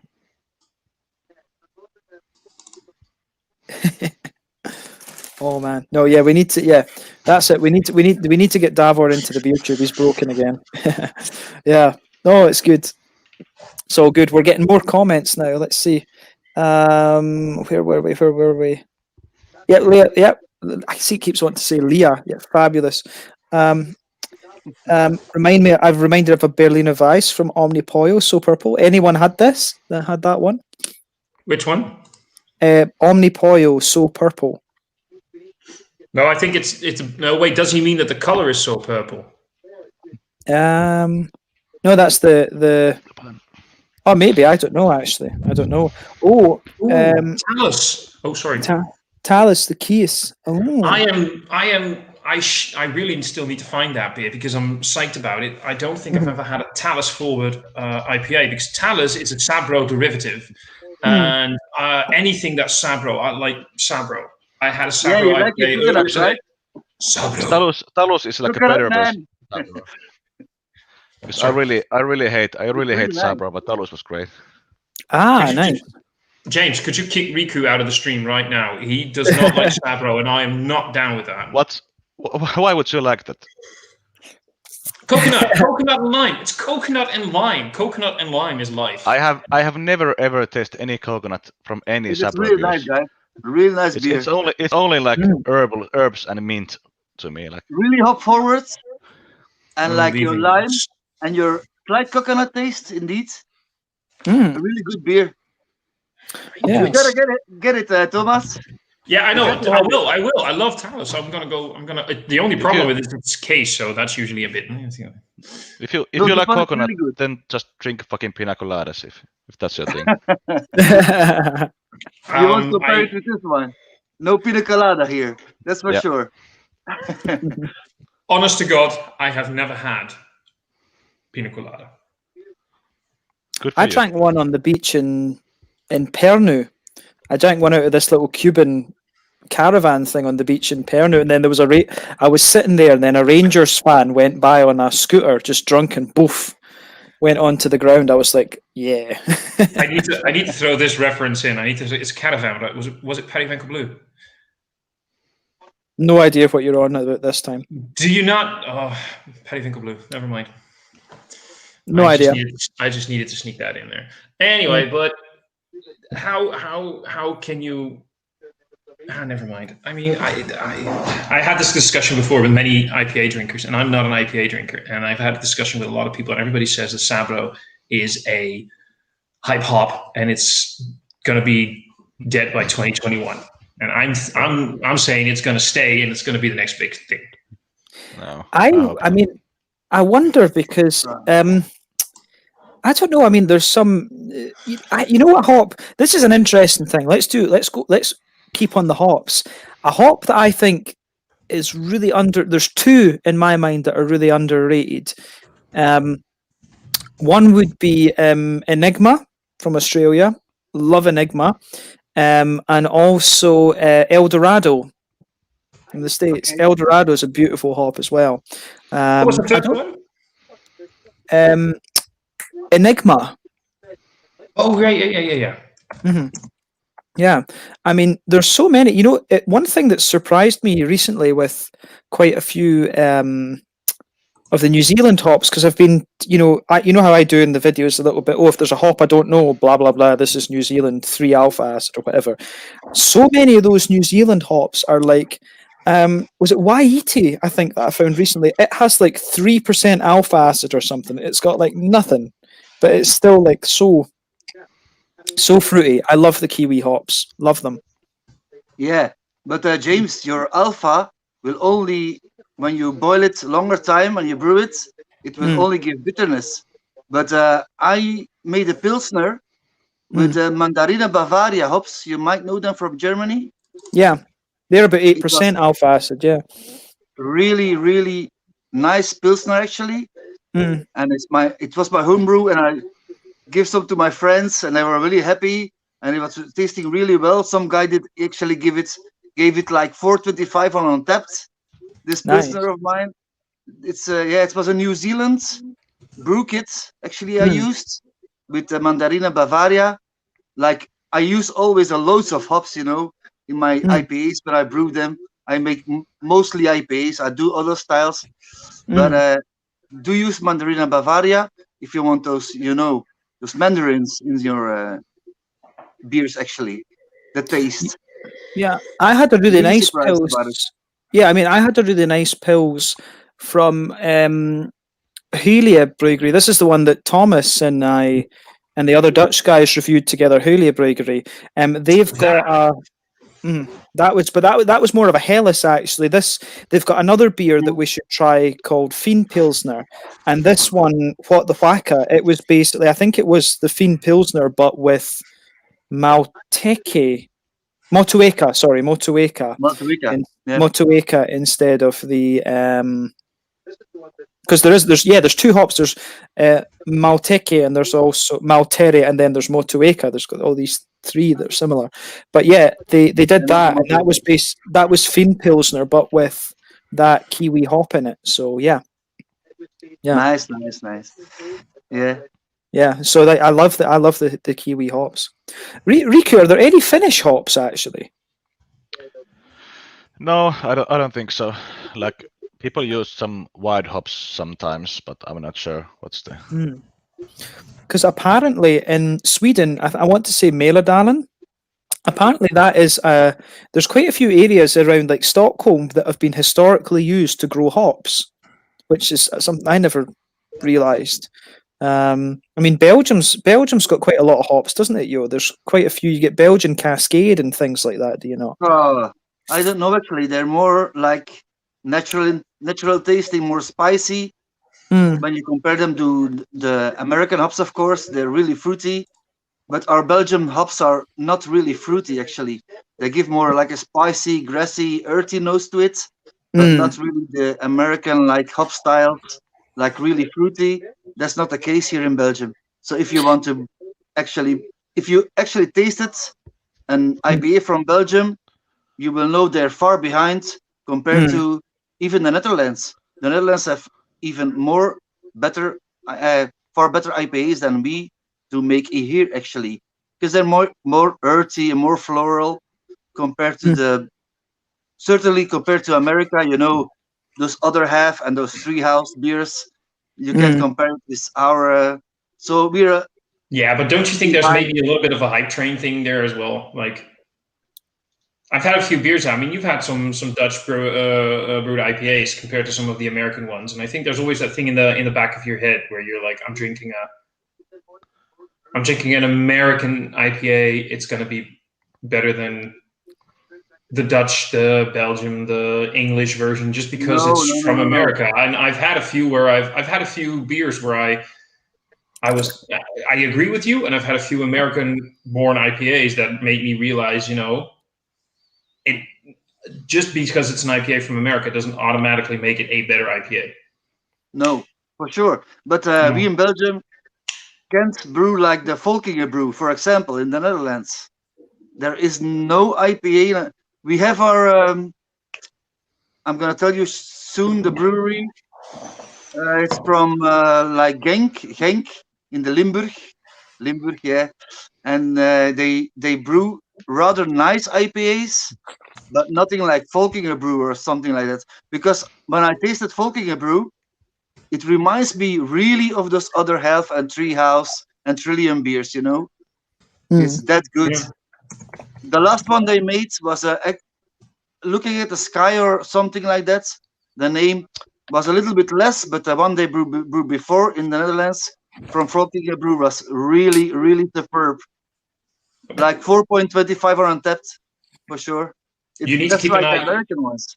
You need to keep an eye. They just released a new one today. It was canned today. New double NIPA, I believe it was. I think it was a double NIPA, and I can guarantee you want to keep an eye out on because I know where they're being brewed. I'll send you a message with the brewery that I mean because I know where they're being brewed. Yeah. And I'm not going to name that brewery right now, but I know where they're being brewed, and you should definitely keep an eye out on what's happening there. Anyway, they just released not Volkinger, but that brewery just released. I was planning on ordering it tonight. They just released let me look it up. I still have the tab open here from this brewery. They just released, with a lovely name, by the way, pardon, like it's 2019. It's a Russian Imperial Stout brewed with roasted espresso beans, Madagascar vanilla beans, and cocoa nibs. Ooh, nice. And that beast sounds nice. Yeah, I need that. And hey, sorry to interrupt, but I really have to go because I realized there's ice hockey on TV. So all right, yeah. Finland is playing against Slovakia now, so. Nice. Okay, nice. No worries, Riku. Always nice to have you on. Always nice to have you on. Here. And we'll chat. We'll chat soon about the box in February. Yeah. Sweet. Okay, see you. All right. Bye. No, Riku. See you soon. Cheers. Yeah. Bye. See you soon. Bye. Bye. Yeah. No, you guys. Yeah, Thomas. If any of you guys see that Ich bin ein Bumfest from the Moorsleutel, you need to get me one of those. The Moorsleutel. Yeah. No, I love the name of that beer. For obvious reasons. Ich bin ein Bumfest. I know. I'm still looking into it. Thomas. Wait. Do you know where I get the Moorsleutel, the barcode ones? Still now. There's been one new barcode release about a month ago. Just under a month ago, and that one sold out pretty quickly. You could check if you check the Moorsleutel web shop. Not available anymore. No, my everywhere actually. I'll keep an eye out, but as far as I know, this was a much more limited release. And right now, I kind of don't want to open another beer. But I actually kind of right now feel like being an asshole and open my barcode black because I still have one here. But you know what? I was planning. No, I'm not going to do that. What I was going to do, I was going to bring it to my sister for New Year's tomorrow because I'm going to go visit my sister. But I'll save it. And we're going to make something happen that as soon as COVID allows, you and I can share it. And it's not the latest barcode. It's one of the 2019 releases. No, 2020. It's an older release, and we'll share that one, you and I. Okay, Joe? Really good. Sounds really good. Which, by the way, I can finally ask this because we've never actually talked. Is it Yo or Joe? Yo. Because when you say in English, like Joe, it's like Joe. Yeah, exactly. But that's why. Yeah, it's yo. Yeah, In Belgium, okay. it's just yo. Yeah. I was just curious. But we're gonna share a barcode, or because when you type in on YouTube Joe's beer reviews, you get Joe's another Arcade. fellow that's always with his arcade and his hip hop and his. Ever since also I a was really nice younger, show. I was into video games. Yeah. That guy is much more famous than I am, of course. But yeah, just He's not- you. It's he's not- just you, It's not just Joe. Yeah. But here's an interesting question, by the way. What is everybody drinking for New Year's? Oh, I filmed my Hogmanay review because Hogmanay is a bit bigger for us. I had, this one for This is my Hogmanay review that will publish tomorrow. Yeah, but what are you drinking during New Year's? I have a beer that's a collaboration between Tempest in Scotland and Roto Brewery from Yokohama. Okay. Oh. So it's a oyster sauce stout or something. Could you put the newest comment online for Yo? There you go. Oh la la la la. Yeah. I'm gonna search for it, guys. Yeah, let's take. Waldo. Yeah, I'm just going to take a note on that. Let's just go through the comments quickly. You know what I'm like; I get stressed. Yeah, so I'm on a Texas Amber Lager by Oscar Blues called Saloon Juice. Nice. Thomas is leaving the DBC for Nerd Sense. Oh, terrible. This cannot be discussed publicly right now. Shh. No, of course I'm not leaving the. I'm one of the founders of the Dutch Beer Collective. I'm not leaving the Dutch Beer Collective. NerdSense is joining the Dutch Beer Collective. There you go. I might as well join officially as well then. We'll look into it. What is a Paragon 2019, Waldo? What style is it? Do you know, Thomas? It's Lervig. It's Lervig. It's a barley wine. Oh, Yeah. Nice. That's one of their best beers. Actually, I need to get some more Lervig in the house. Actually, I wish they would do a Scotch ale. Would love to. Hi Joe, the Streusevogel, the Streusebird. Yep. Yep.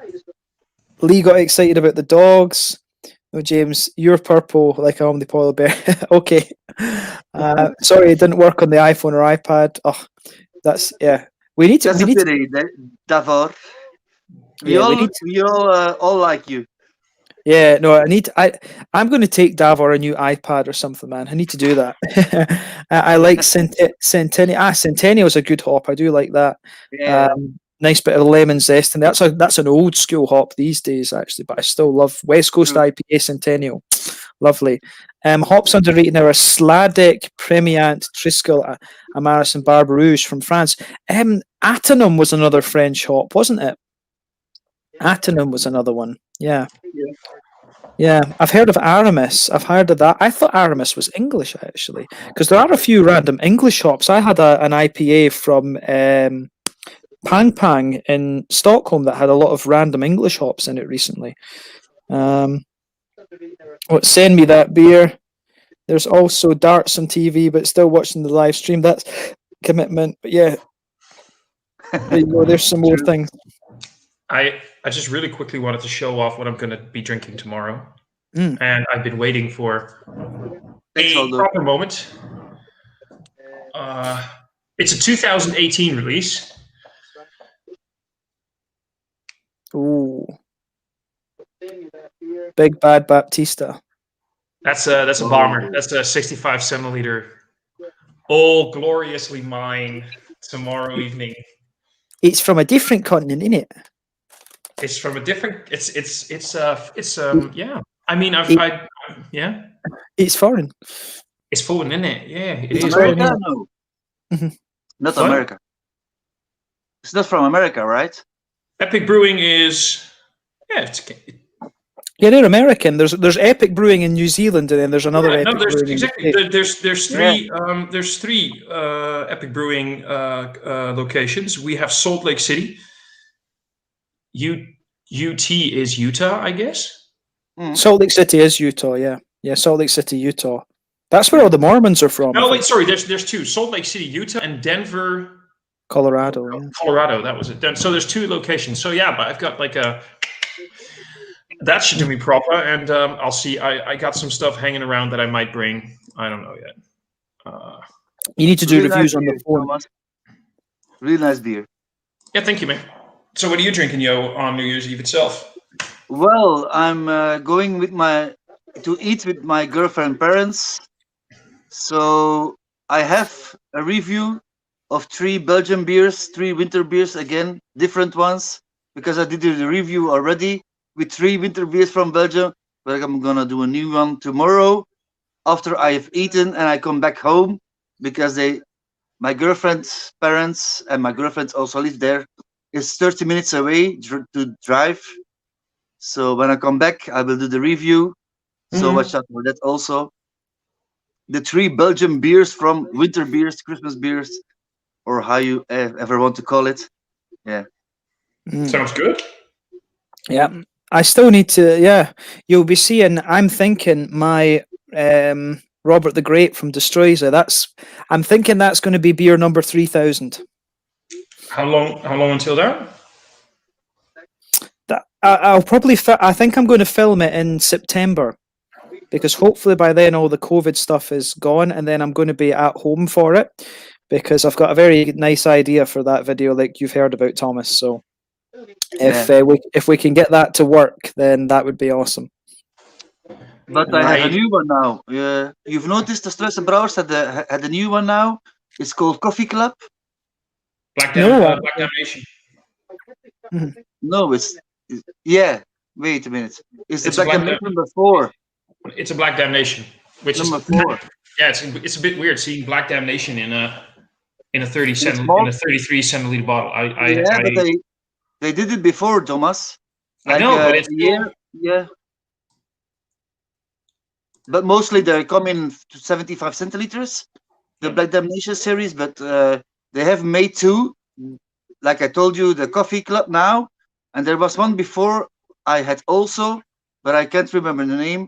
But that was also in a 33 centiliter bottle. So, yeah. But I like the Coffee Club really very much again. Like Stress Brouwers do deliver like quality beers, of course. Like more barrel aged ones. And also the Panapot range are really nice. And your Kill and Destroy IPA. I need to have a go at that, yeah. Yeah, but it isn't really an IPA. But okay. More like a barley one. More sellable, I think. They put IPA on it. But okay. In the background, you do have your hoppy notes, but it's not an IPA, of course. Like a bourbon barrel aged IPA. Okay, yeah, it's more a trick to sell them, I think, even more. Yeah. Right. Yeah. No, I need to get a couple more Struise beers, but I'm looking forward to that Robert the Great. That'll be nice. I'm surprised it wasn't a Scotch ale, to be honest. Yeah. No, I was surprised that it wasn't a Scotch ale, because there are a few Belgian Scotch ales actually. So yeah. No, it's good. Yeah. Severio saying, one day I would love to be on these videos for writing and listening to the madness. Yeah. No, we'll get Severio on at some stage. Yeah. We need to do that. That'd be quite cool, actually. Once we sort out the Italian box from Severio, we'll do that. So my Italian box, maybe March or April, we'll get that sorted.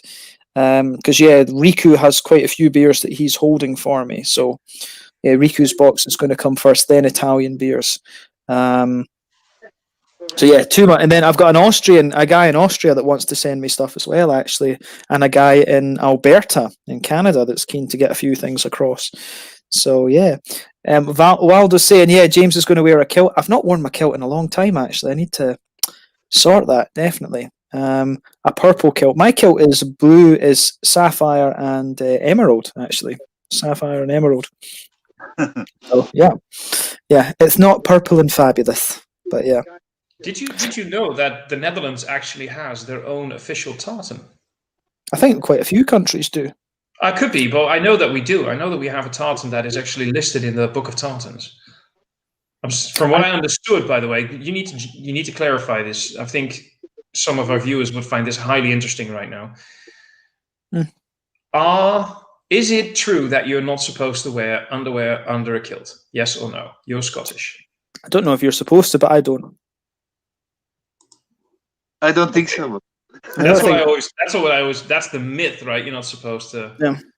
There's a photo of the art. There's a photo of one of the Scottish regiments with the Queen and stuff there, and there's a guy, like the guy right next to the Queen. You can see his dick under his kilt hanging out. Yeah, that was maybe a little bit too much information, but but it's still quite funny. I mean, yeah. That's I think generally speaking, the Scots don't have such a high opinion of the monarchy compared to England. So, yeah. But yeah, no, that's it. But we always found that quite funny. It's one of the Scottish regiments sitting next to the Queen, because the Queen is commander in chief of the armed forces. So that the government has to ask the Queen to deploy the armed forces and stuff like this. So yeah. I'm gonna smoke a cigarette, guys. I'll be right back. Yeah, sure, no worries. 5 minutes. Cool. Yeah, no worries, man. Yeah. Lee's got the right idea. So, yeah. Lee, what province are you from? Is it Manitoba? Did she say that earlier? I don't think she said that earlier, no. For some reason I want to say, I'm sure she's mentioned something about Manitoba earlier. But yeah, Manitoba. She might have. I might be imagining things, but yeah, Manitoba and Saskatchewan are just flat, from what I understand. There's not a lot goes on there. Just flat plains, basically. I need to get back to Canada. I was there when I was like 4, so yeah, I need to get back. Ontario, right? Okay, there we go. Canada sounds like a great place. Well, yeah, I've got that trip. I mean, I haven't booked anything for. I've got 6-7 weeks over in the States in the summer if everything pans out. I mean, I actually could go to Canada. My cousin was looking at going to Canada, so I don't know. I mean, I already asked my friends about Colorado and Texas, so I don't know. It would be cool. I have to admit, it would be cool to go up and see, the likes of Quebec City and Montreal and Ottawa and places like this, because I've never been to Eastern Canada, so that would be quite nice actually, and do some things up there. But I think I don't know where I know that Kerry Redbeard is from North Bay, but I don't know where the other guys are from actually.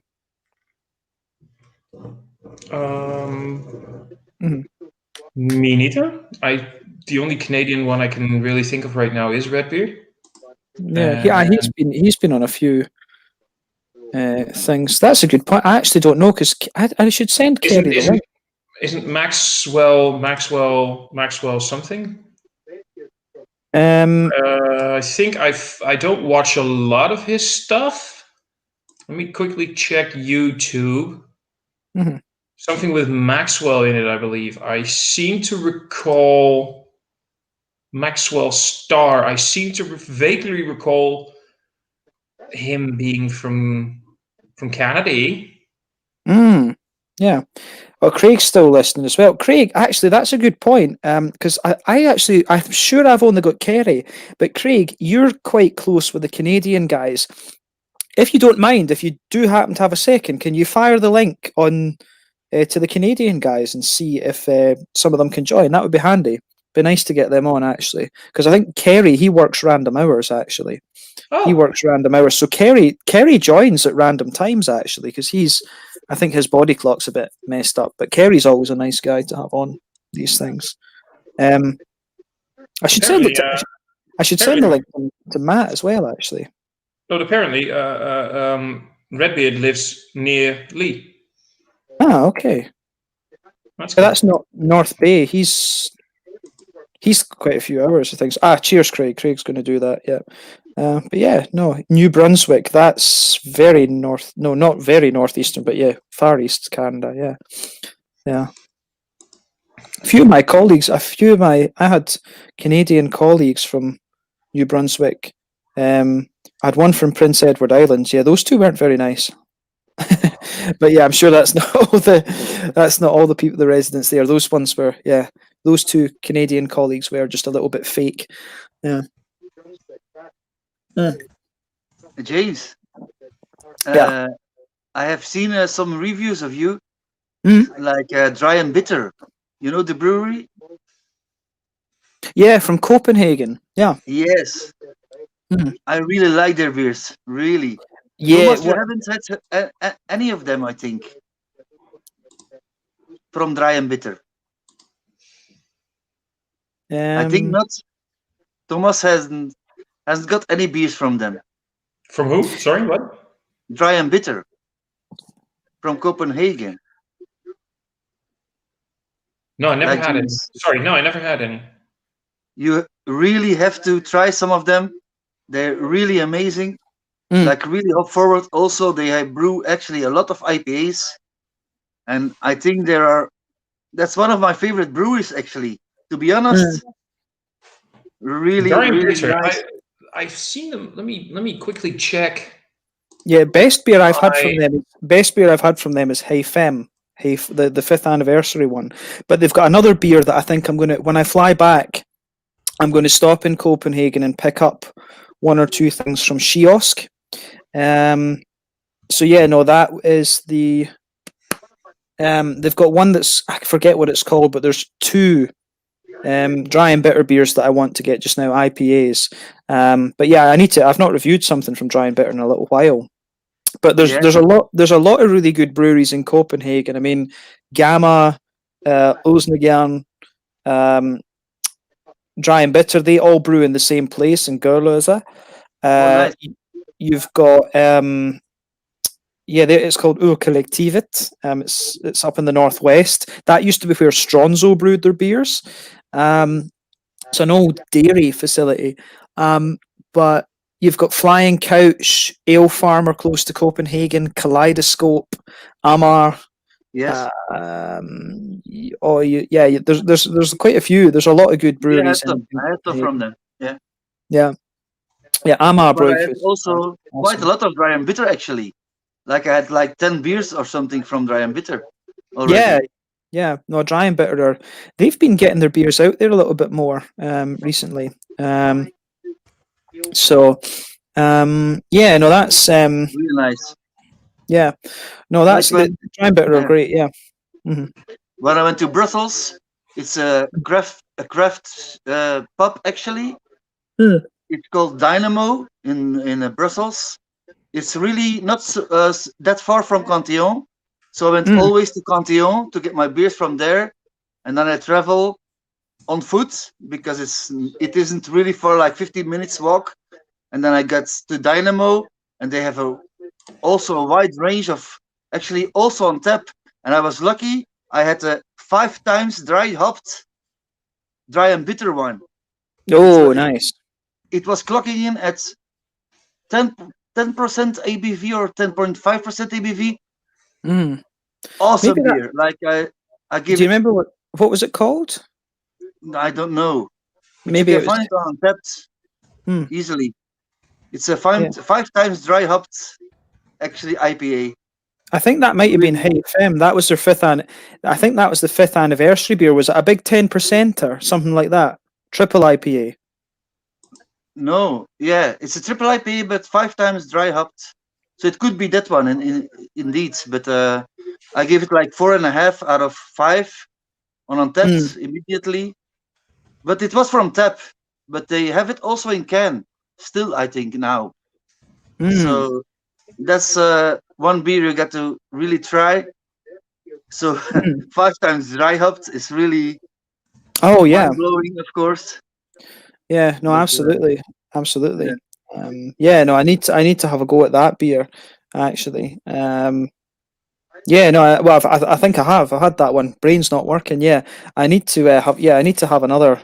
I go at a couple other dry and bitters, but yeah, I always try and get something from them when I go to Copenhagen. But yeah, there's lots of way too many beers. There's too many things now. I mean, you've got Toul now are pumping out these IPAs and stuff at Toul City and things.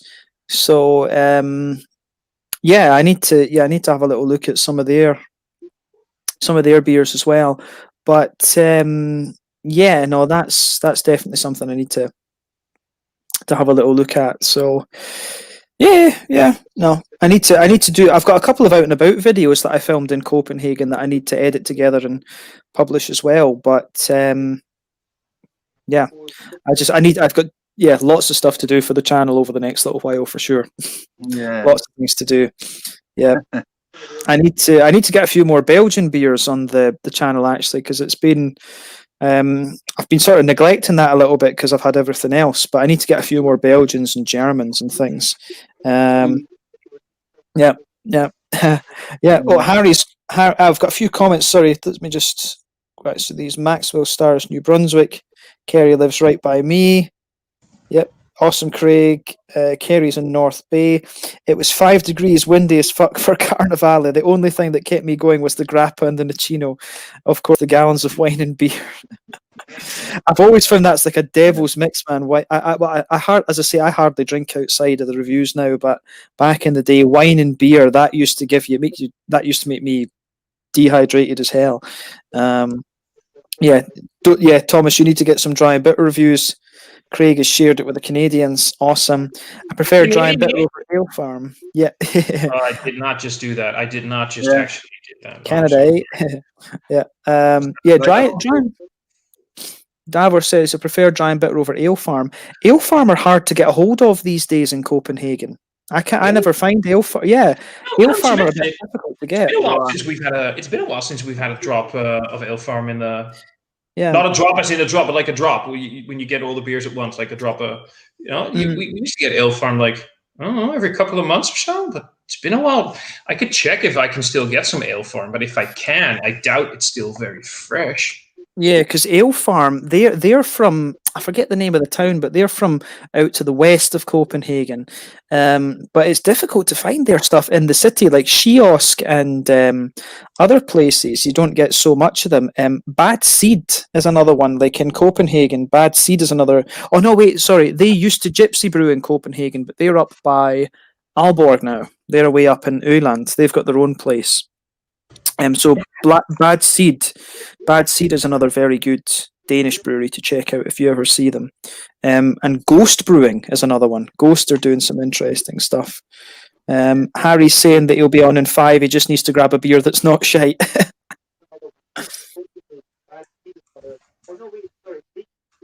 Yeah. Harry's going to be on in a second.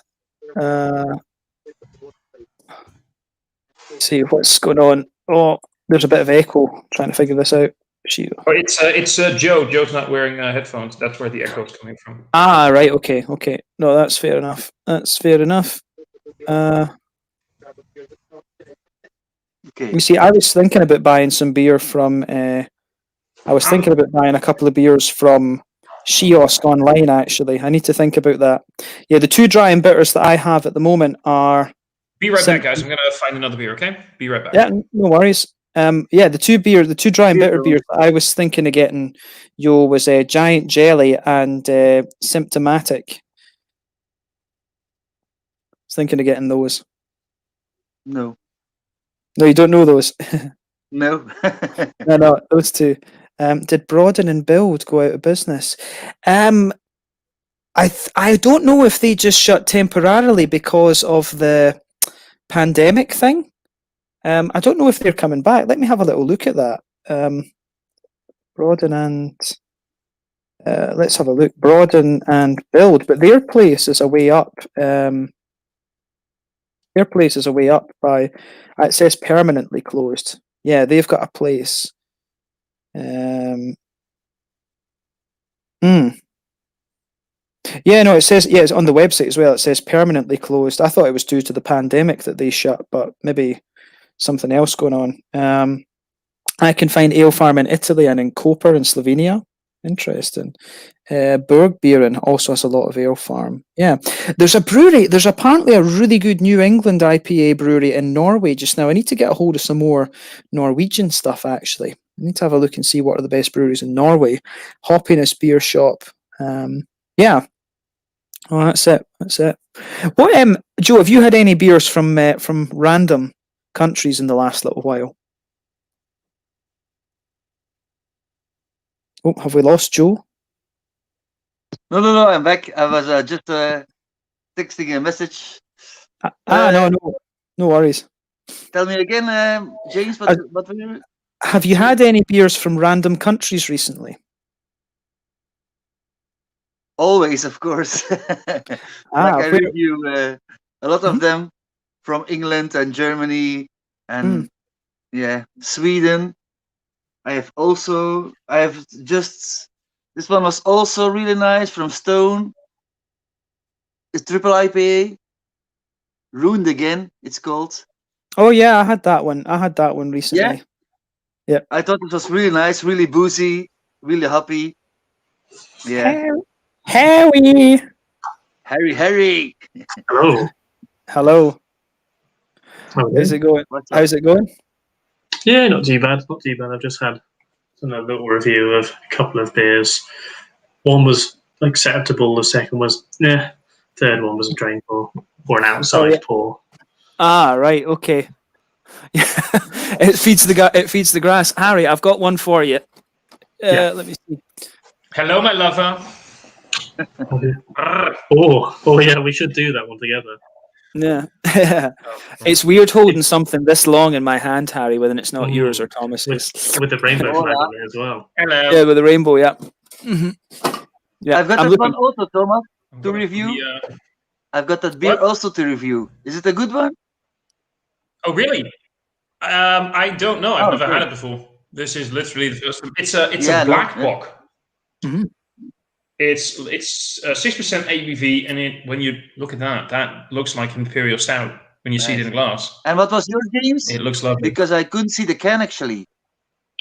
Could you show the can again, James? Oh, this was the one I was drinking. This is my Hogmanay beer review. Oh yeah. Fallon. Nice. This was a bit interesting. I mean, it had they put Belgian. It had a little bit of a Belgian Dubel kind of thing to it. Yeah, Harry's raspberry. It's because Jim, that's like a classic beer because they did. It's like a classic beer. They did they did like dog chew. Or whatever it was, I can't remember what it was called, like Big Dog Chew or something. It was something like that. Yeah, they've got Choo Choo as the original one. Choo Choo is the original sweet stout, but they've put Belgian candied syrup in this one, and then raspberries, and it really had that phenolic Belgian Dubel kind of thing about it, and I was like, I think they would have just been better to leave. I think they would have been better just to leave the Belgian sugar out of this one, and and just put the raspberries in, and then that needed more brown sugar, I think. I've never seen it in a 440 like it is, because it always used to be in the 330 ml cans, because all of our Fallon range was in 330s. Yeah, and they've just rebranded. Oh, okay. I've seen them knocking around a few places, but I always used to be a much bigger fan of the 330 because I like 330 ml sizes because they're cheaper, and if I don't like it, then I haven't spent like £9,000 on a can, which I'm not going to enjoy. That's it. And that's the thing I love about Estonian beers. They're all in bottles, and they're 330 ml bottles. I love that. But, He says that. That's what I'll be having in a minute. Oh, nice. Is that Cinnabon? Looky. I just had this one. Looky. This is Pedro. Ooh. I have that one on standby. Keep it. How did you Talus. I've ordered that Talus one. I ordered that yesterday or the day before from Hoptamal. But I'm actually going to have this one next because I need a lighter beer. So pressure drop, London. So yeah, I'm just finishing off a Brass Castle. The wallop was the one I drained poured. It was awful. It was like a Yorkshire Stingo style. And I had like one sip of it, and it tasted like rust and metal. I was like, no, and just poured it straight away. And I'm in the first floor, so I just poured it out downstairs. We'll enjoy. I hope you didn't hit that. I hope you didn't hit the dog. Oh no. Don't hit the dog. The dogs. Oh, you mean dogs? Give me dogs. Oh, man. 2 minutes in. He's 2 minutes in, people, and there we go. Easy dog. Rugby style. For sure. But yeah, and then the other one I had was this one, which is called Huge City, and it was a like 5.7. Look, everyone, a porter. It looks really dark on the camera. It's not. It's like amber. I can see through it, but it's like figs. It's like figs and cinnamon, or I think it was just figs and stuff. But then it comes up like it.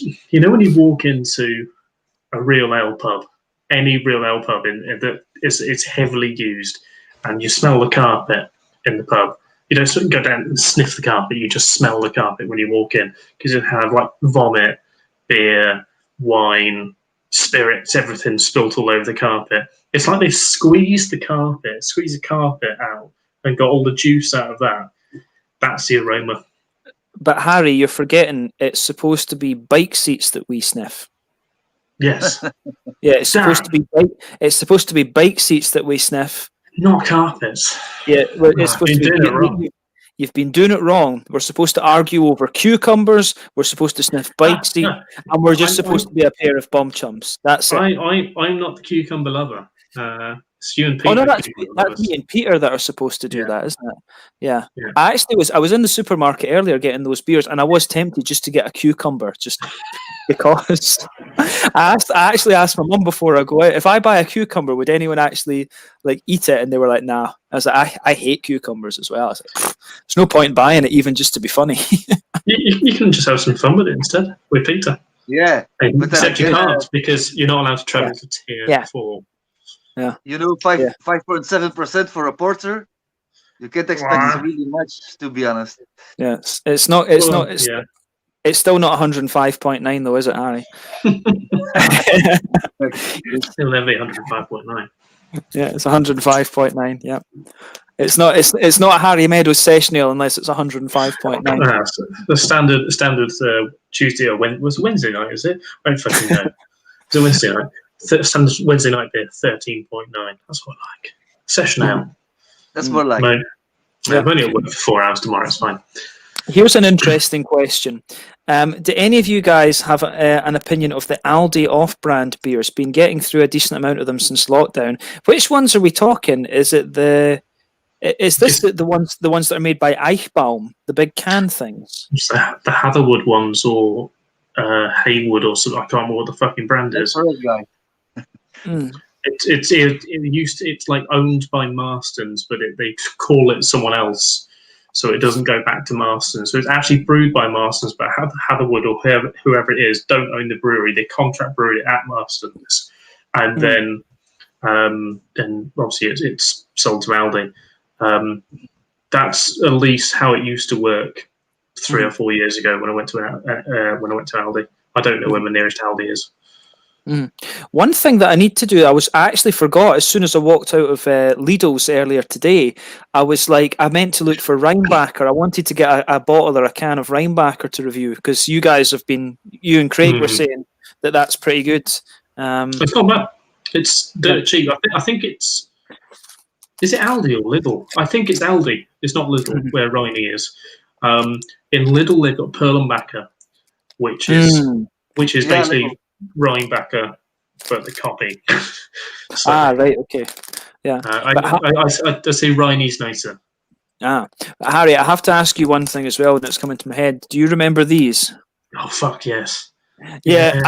My friend and I, when we were like 7 or 8, my friend had a hamster who was called Muppet, and we, us being kids, we thought that the hamster used to love these, so we fed that poor hamster rainbow drops.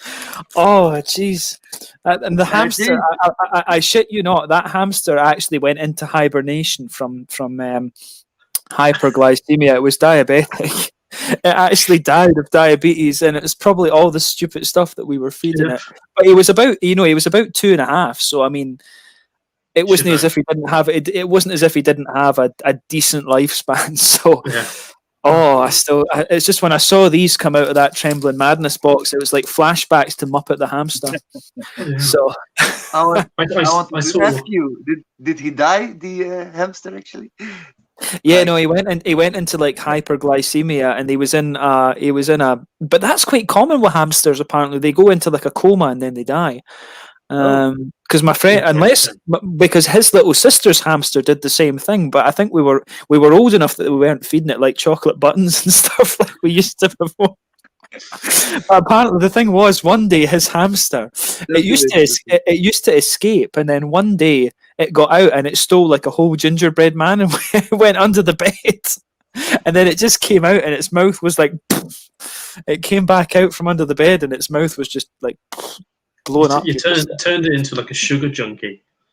Oh yeah, probably. I need MG numbers. Stupid kids just being unintentionally cruel to animals. Yeah.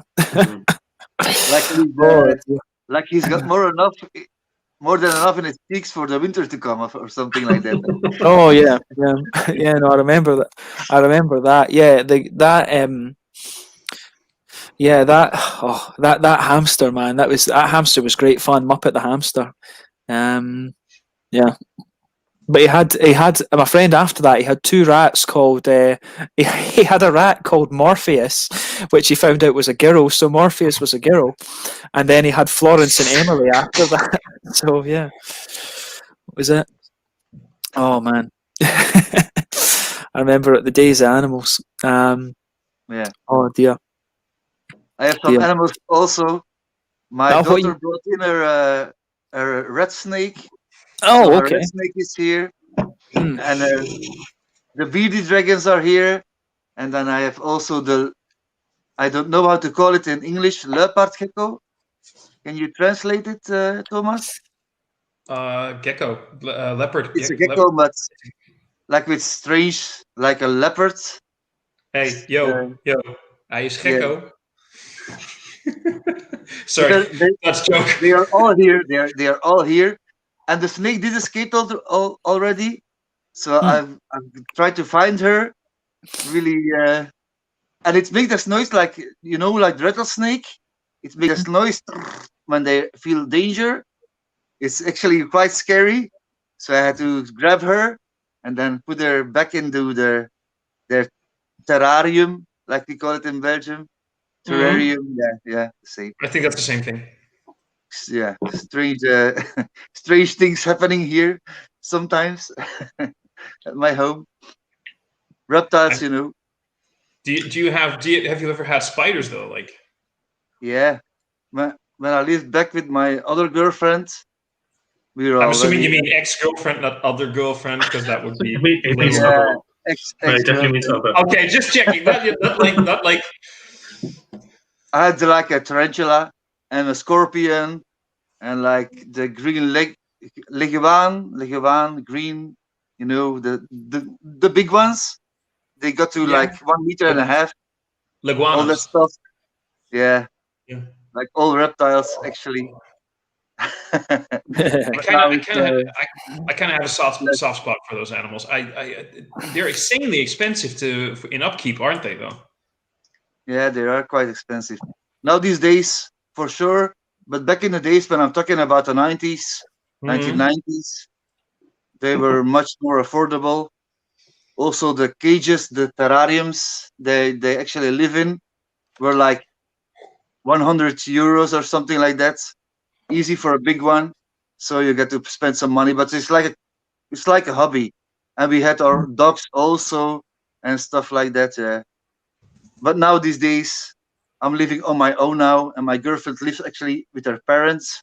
She bought a home in Buggenhout in Belgium, where there are actually a lot of breweries, like the Landseer, Buck Brewery is there, the Palm Brewery is there. All these breweries are there, and we're gonna live together there. But I'm working still, Thomas. I'm still working in her home, and doing things there. Okay, sorry, I got sidetracked by something for 1 second. I'm sorry. Yeah, but like in a few months, like we're gonna live there together, then. Like seriously, it's nearly complete.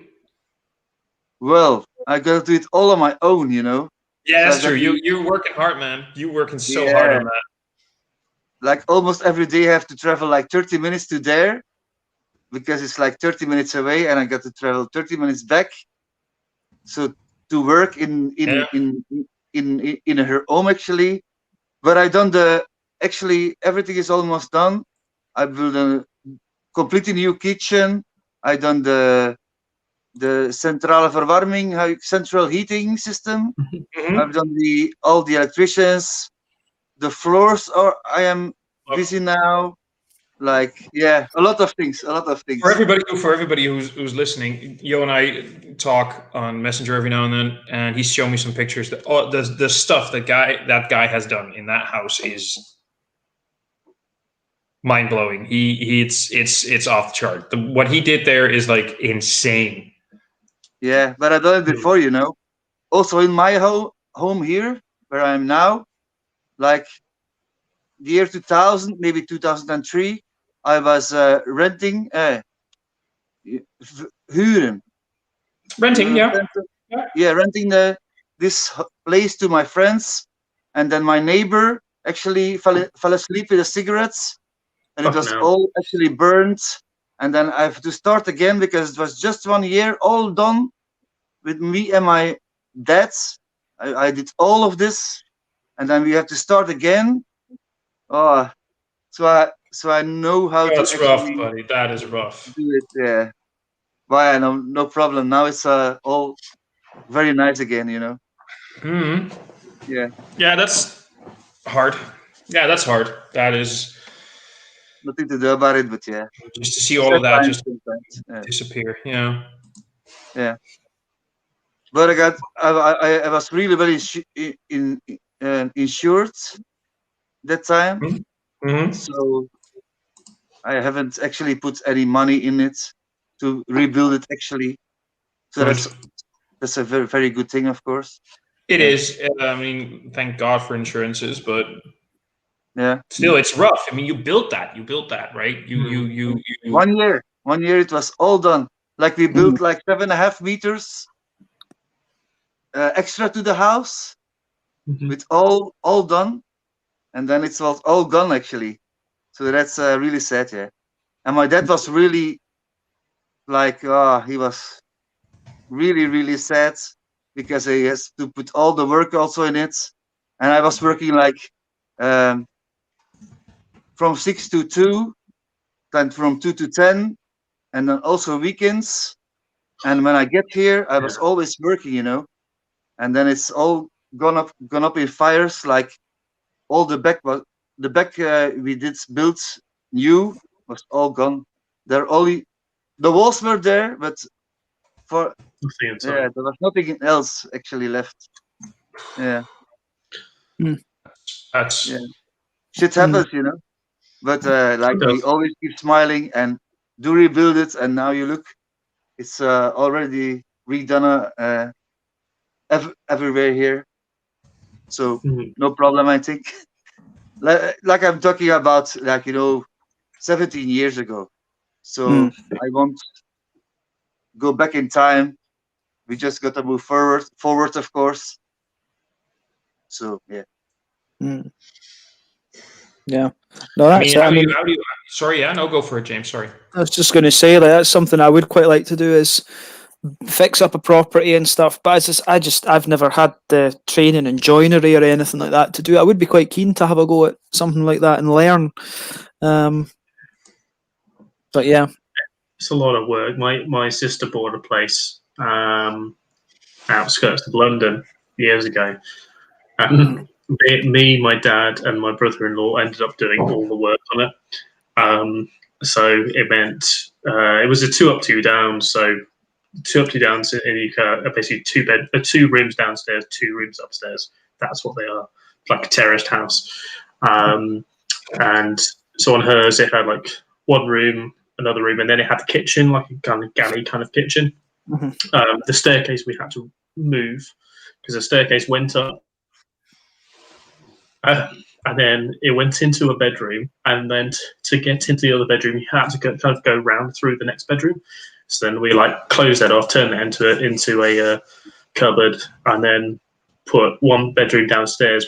Upstairs, or on the second floor, because of stupid laws in the UK, you can't have a upstairs kind of loft space. You can't call it a bedroom unless it's got steel RSJs in it, so it's got a steel structure. So we had to call it like a loft space. So we still put like not steps, like a step ladder. So it's kind of like quite steep steps going up, and that became like a loft space, but we used it as a bedroom. It took us, I'd say the garden was even worse because it had like the garage was on a different road, but so the property kind of went from one road where you'd park on and another road where the garage was, and it kind of was in between the two, and going up quite a big steep incline. As a result, we had to dig it all out, level it off, and so you could get up to the garage at the back. Bloody nightmare. It took us about 2 years doing it, and then I went working on doing plastering on a couple of different buildings after that. But I was working on like Tudor houses. I never want to work on a Tudor house again because nothing's straight. The building's 400 years old, nothing's straight, and it's not fun. Yeah, it's not fun. Like my girlfriend's place also in Buggenhout is really not one wall is actually straight, you know. So it's crazy how much work it is, you know, to get everything straight and don't believe it when you watch TV and you see all these rebuilding houses series on TV. Don't believe it, guys. Don't believe it. It's not like and it's done. Forget it. It's all lies. Like a month or something. No, it's fake news. No. Fake news. Well, my boss is doing up a place at the moment. He bought it at auction. He bought this place and he sold this place to me. So he bought this place. He made downstairs all one room because he used to have a hallway and then 2 rooms. I don't know. Looking at it, I'm like, how on earth would you have 2 rooms and a hallway? Because it's 3 meters by 9 meters is my downstairs, and then upstairs is just this room, bathroom, and another room. But he basically knocked through, did a whole new kitchen, new lounge area, new bathroom, new front bedroom, and moved the boiler and stuff like that. And then put some insulation in the place because it didn't have any insulation because this space is 50 years old, I think it is. I think it's 1972 this was built. And then the back garden was just, no one had lived in it for 10 years. So the back garden was just trees everywhere, and he had to cut them all down. And he's sold that place to me this place to me in the summer, and then he's gone and bought another place down the road and put it at auction. And he's just at the moment it's a 3-bed house. He's just knocking walls down and stuff. So that's the side I like. It's demolition. I'm fine with that. I can destroy everything and know where the structural, because I'm qualified in that, so I know where the structural walls are and everything like that. But it doesn't take someone smart to know where structural walls are. Don't knock down the big wide one. That's holding everything up. But I'd love to do it. I just couldn't. Unfortunately, in the UK, there's nothing affordable unless you're buying an auction. It's because the house prices are stupid, as you know, James. Yeah, I mean, well, that's especially in your area. I was surprised at the prices of certain things, but I mean, my hometown, Stirling, it's actually quite affordable. But I mean, I honestly, I need to think about that. I need to think about what I'm doing beyond September, to be honest with you, because that's the point where I need to think. Right, am I buying a house in Sweden, or am I going to pop to Japan for a little while and rent and save up more, or am I going to go to like Dubai or something and put together a bunch of cash and then, go back and buy a place, whatever. Dubai would be horrible to live in. It is horrible to live in. After speaking to my cousins, moved out there for a couple of years, and they were like, we need to get back out of here. Yeah, I mean, I would do it for a couple of years. I mean, but my career has sort of taken me down the finance route, and so Singapore could be interesting. That could be a very interesting one. I've considered Singapore. It's not the cheapest to live there, and the apartment prices are quite expensive. Yeah, I mean, I think in Singapore you're actually only allowed to buy 2 or 3 properties in your entire lifetime. There's some weird rule like that in Singapore. I have to admit, I would love Hong Kong, but I don't really fancy really being ruled by the communists in Beijing. I don't really fancy that, I have to say. The other thing would be like Tokyo, but I mean, the thing with Tokyo is if I was working in the financial district there, I would want to live within walking or biking distance, and that's very, very expensive. So I don't know. I have to admit, I don't fancy London. I wouldn't want to do London. No. But I mean, the other option would be Frankfurt. Copenhagen's got a lot of banking as well. But I need to, for the moment at least, I need to sit tight, get my Swedish citizenship sorted out, and then obviously long term I want to stay in South Sweden. It's just I do want to have a little look at a few. Yeah, I want to have a little. I need to start. I need to get back to regular work basically by the end of the year instead of doing the whole digital sort of thing. So yeah, that's the thing. Yeah. One place weird that has a lot of banks is Birmingham, and you wouldn't expect that. It's got HSBC, Alliance. There's another one which I'm forgetting. It's got a huge financial district which no one thinks of. It's just developing at the moment. Yeah, I mean, Edinburgh's got there's quite a few interesting companies in Edinburgh, like Bailey Gifford and stuff. And I mean, that could be they've got quite a few interesting jobs and stuff. But I don't really want. I like being around a different language. I like being. I mean, so who knows? Like Brussels could be an option. Frankfurt. I think there's one of the cities in Spain's got a developing financial district as well. I would like a bit of time around Spanish. Madrid sounds because Madrid when we were there, I saw BBVA Bank, and Paribas, BNP Paribas as well. I think. Yeah. And the other option is New York, but I don't know. I was going to say if you went to Birmingham, it's a different language anyway. I can speak it. Broom. Yeah, no, I don't know. I wouldn't want the little guy growing up with a Brum accent. Sorry. No. Always be expensive. Yeah. When you hire something. James, what were your thoughts about Brewdog Double Punk?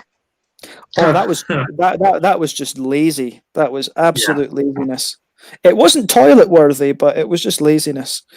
It was, why, the original, it's so different from the original now. I mean, the hops are all different. The original, Harry, you maybe remember this. Did the original Punk IPA not have like Nelson Sauvin and Atenum and weird things in it? Yeah. I think the current Punk still does, but you just can't taste it. It's yeah, I mean, are you talking about the double punk, which is basically the 95 points? Because that was for me supposed to be more like hardcore IPA, which was I used to love hardcore IPA. That was guys. I'm gonna leave the stream. I'll talk to you guys later. Right? I have loads of fun. Loads of kisses, Harry. Loads of kisses, James. Joe. Getting sleepy, Thomas. Yo, a little bit sleepy. Yo, I think I can send you all my love as well. And all you guys have loads of fun and talk later. Wait, Thomas.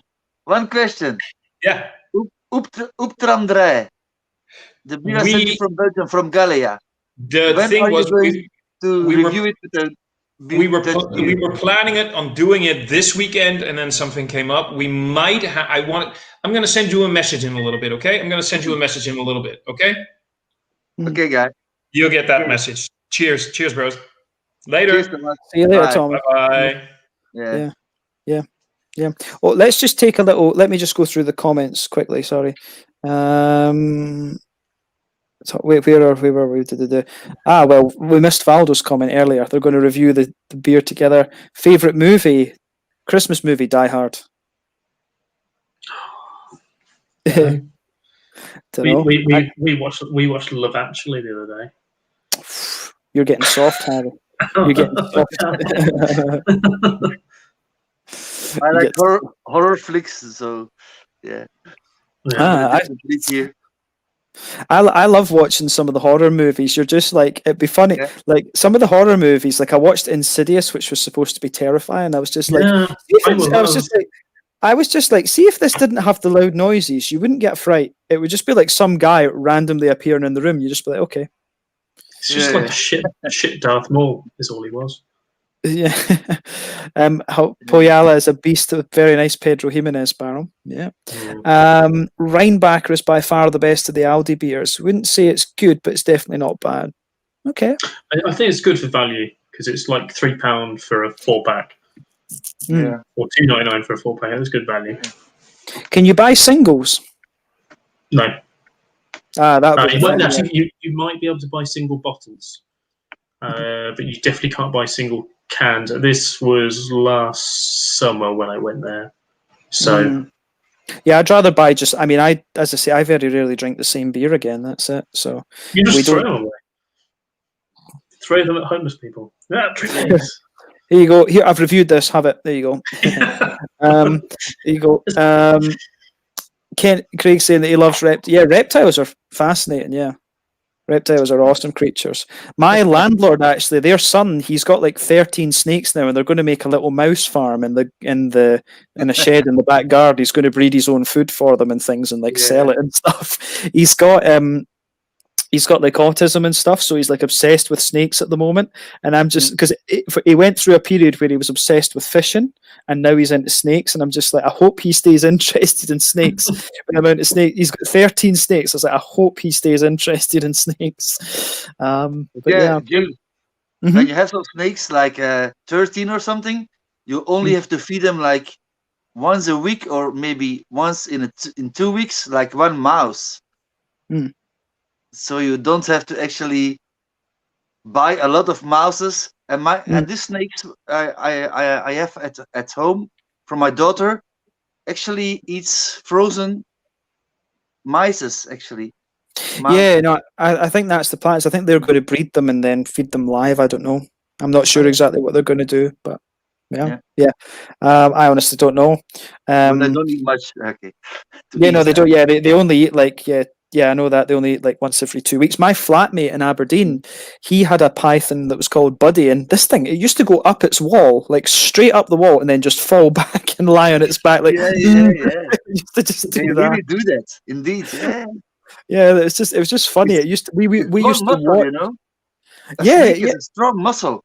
Oh yeah. When you have like a python, it could really like push the blood out of your arms. Like it's really, really strong. We used to have. He was only like this long or something, but he used to sit on my wrist and like just sit there, and he just liked the warmth. He just used to sit there and like just used to do that.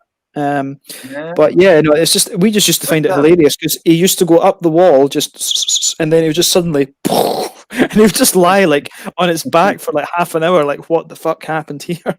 But yeah. Snakes are not very. No, sorry. This red snake from my daughter I have is like 1.5 meters or something, but I have like king pitons back in the days when I had many reptiles. And they were really, I had a male and a female, and the female was really aggressive, like always biting in my hands and stuff. Like I got them here, and it was biting in my hands, and always try to struggle me like here. Oh, that was crazy. She was straight from the wild, and like you can see that, and the male was really calm and completely different than the female, but strong animals for sure. Oh yeah, no, absolutely. Snakes, man. But Valdo says snakes are not very cuddly, except Vergslangen. What's that? yeah, they strangle. Strangles the snake that strangle, not Oh, your poison snake. You have your poison snake, and you have your the constrictors. They Yeah, can strangle like even crocodiles.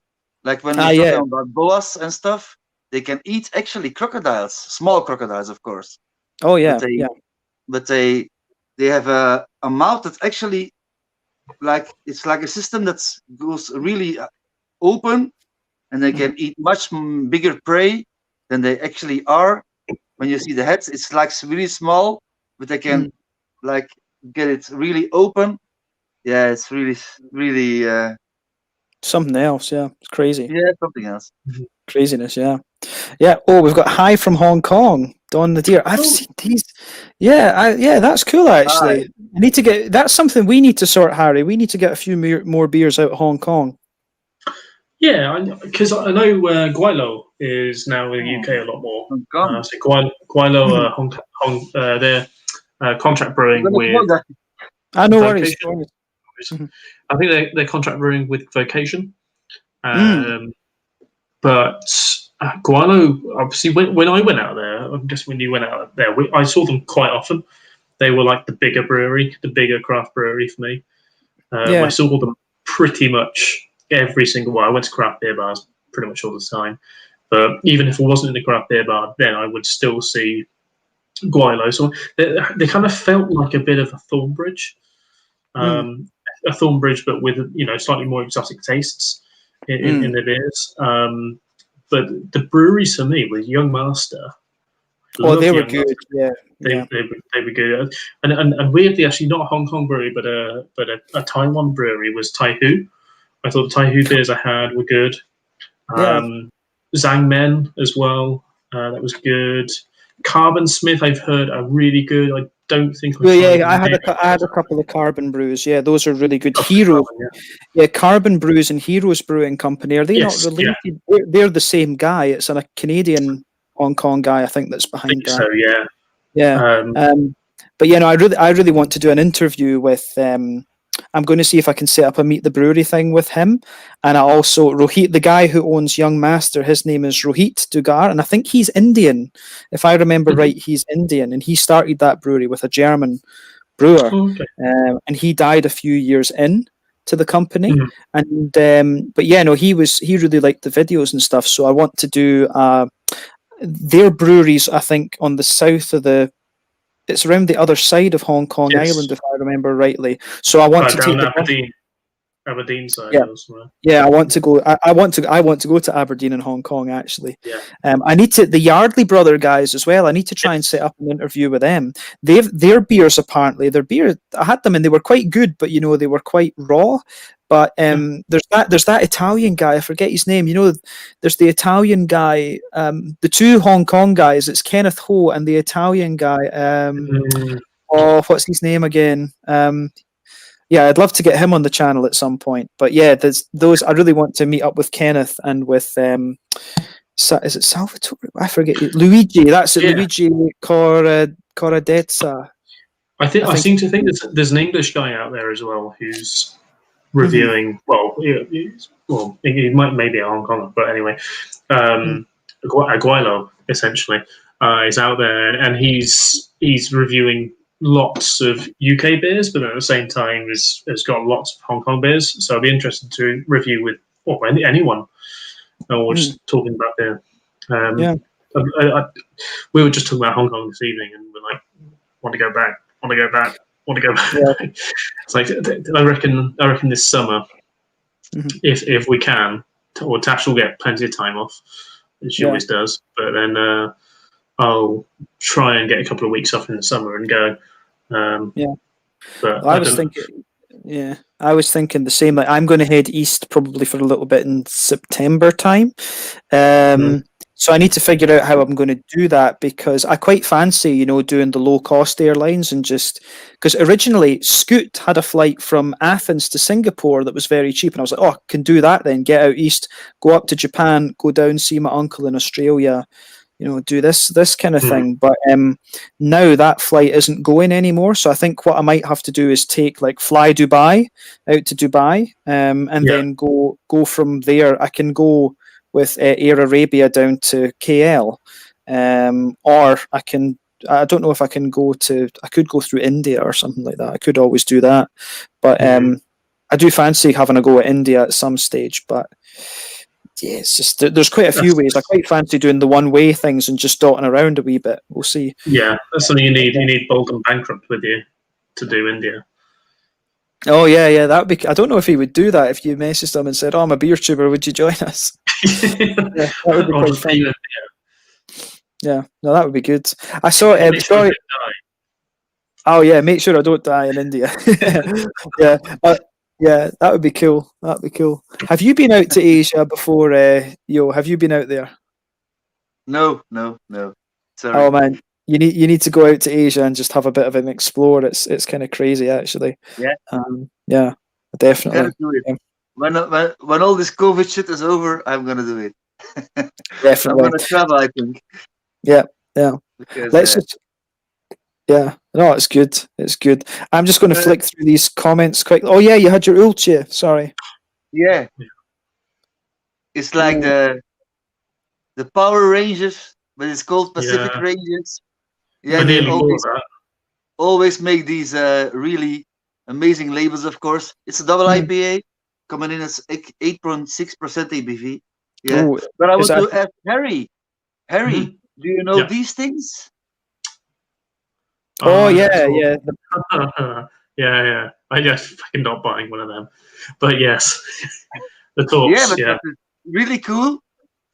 I've got some Krups beer machine, you know, the sub, and these are actually torpedoes, 2 liters, and you shove it up like in the submarine. You torpedoes, torp, and but I figured out a way to put your own homebrew in here.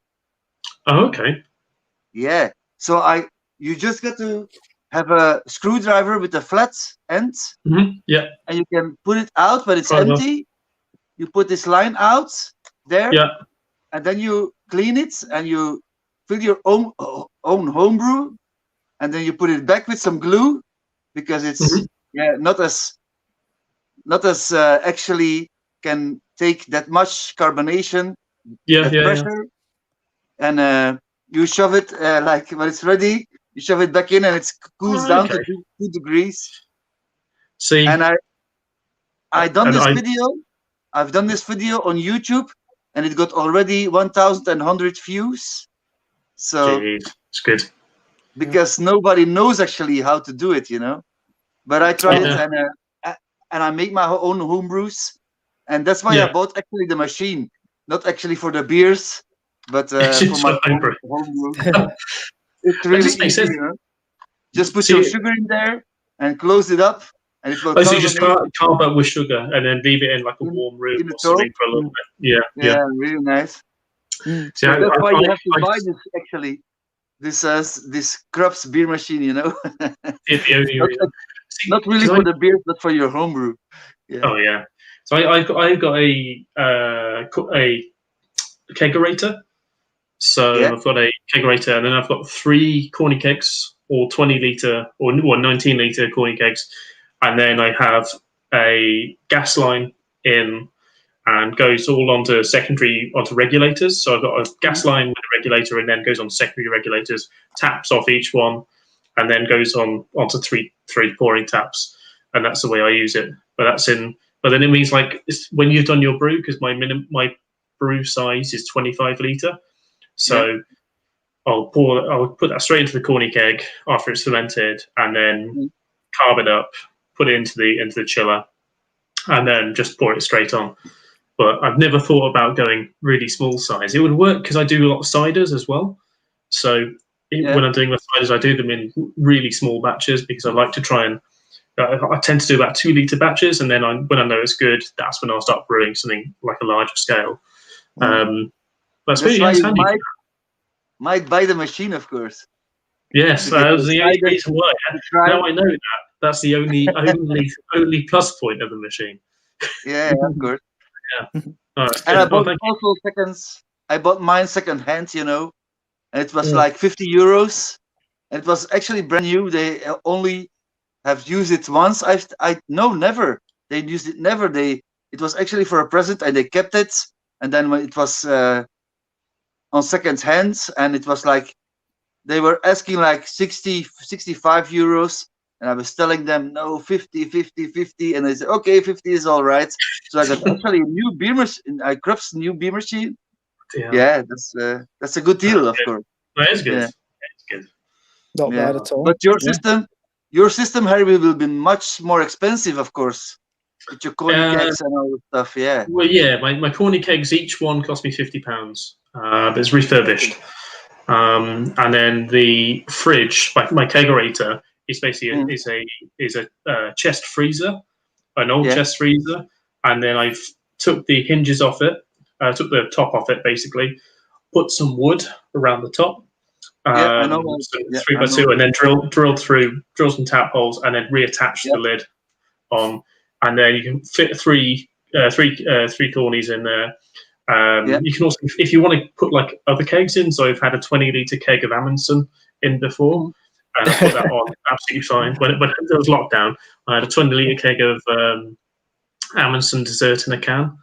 I don't know how you did that, man. That was I could not handle 20 litres of that. Fucking hell. Yeah, 20 litres of 10.5% Imperial Stout. It's a Harry Meadows session ale. It was a session ale I had. It used to fuck me up, and I had a couple of pints of that a night, and I'll be you done. But yeah, I honestly don't know how you can do that. Like, it's the thing. I love tasting beer, but I really struggle with the volume of stuff. Like, honestly, I'd be happy with like 150 mils of some of these, these things just to taste. I would be happy with that. I don't know how you can do the sheer volume of these beers. Yeah. It's working in pubs. That's what it is. Working in pubs and drinking it. Working in pubs and drinking in bars all the time. I had this one today, the new Spencer IPA. Then I had this one, the Stone. Then I had. Is that Stone Berlin or? No, it's the triple IPA. Stone doesn't have Berlin anymore. Brewdog. I just thought that. Then I have this one. And then I have these two from Belgium, like a new brewery. Triple and blondes. Is this just like? Now the question is, Joe, did you eat today, or is that your breakfast? Yeah, is that breakfast, lunch, and dinner? Spaghetti. Fair enough. I'm now actually trying. Yeah. Just gonna crack that one open. Bayala. Fair dues. I'm just going to flick through the comments, guys. At least so. Davor's asking about most memorable beers in 2020. So I tell you what, we'll come back to that afterwards. Davor, have you tried the Cowboy? That's good. That is a good one. Cowboy Breakfast. That's an interesting beer. I reviewed that not long ago. That's awesome. Saying Leah, it's like a wonderful life in the Polar Express. Poyala, yep. Poyala, I should say. I haven't seen It's a Wonderful Life. Old film, but classic. I'll have to watch. Severio had the Cowboy Breakfast, the charred barrel. Couldn't detect. Yeah, it wasn't much of a breakfast stout. It was more like a kind of chilly sort of thing. Severio had a draft version of Cowboy Breakfast. Herben is saying that is a great movie. Then Valdo and Davor had it on bottle very slow. India is amazing. Craig, this is the thing. Craig's been everywhere. Craig has been like all over the place. Africa and all sorts of crazy places. Yeah, that's the thing. Is Craig? Will Craig likely be able to join us in a little bit, or is he still? Craig, if you're watching, let us know if you want to join. It'd be nice to have you for a little while. Where's Peter and Rob tonight? Actually, what are they doing? Well, wasn't Peter like Adam said something like Peter was doing a live stream earlier, but like. The joke I like to make about Peter, which is not a joke because it's very true. My name's Peter, I like to go to parties. Not anymore, you're in tier 4. Can't go to parties now. Is that why Peter's not been on live streams quite so much recently? I like to go to parties. He's from Manchester, I like going to parties. I still remember him destroying his glass in Manchester. With his fucking ass, yeah. That was classic. And then do you remember that when he told Paul off as well? That was brilliant. There were so many moments where like I kept on calling him Jeremy Corbyn all night, and he was like, "Look," because he was fucking laying down the law like that, and I was like, "All right, Jeremy." Yeah. Oh dear, yeah, Peter. I love Peter. I really want Peter. I really hope that you guys can come to that all of you guys can come up to Sweden once I get a new apartment and stuff sorted out. I'll host you guys for like either or both the Mikaler Festival or the Bruskival. Oh, Yeah. Is Sweden letting us in? I don't think it is at the moment, is it? Sorry, say that again. I'm sorry. I got distracted because Rob says he's going to come in. Yeah. Okay, is Sweden letting UK in at the moment? I'm guessing it's not. I don't know, but I fly to Copenhagen, so You get around it. Well, I need to see because I might have to isolate for 10 days in Copenhagen, but luckily I've got a friend who is in Poland just now and I can just kind of chill in their room probably. So we can do that. So that's possible, but we see they might. I honestly don't know if I flew into Copenhagen. I think they might let me cross the border because I don't think there's checks between Sweden and Denmark. But obviously, we need to see. I don't know. Honestly, don't know. We'll need to see. But yeah, I think Sweden's is still not letting UK in just now. But my flight is for the 10th, so I've got another 10 days or so. It's a bit shite because I can't see my friends because it's.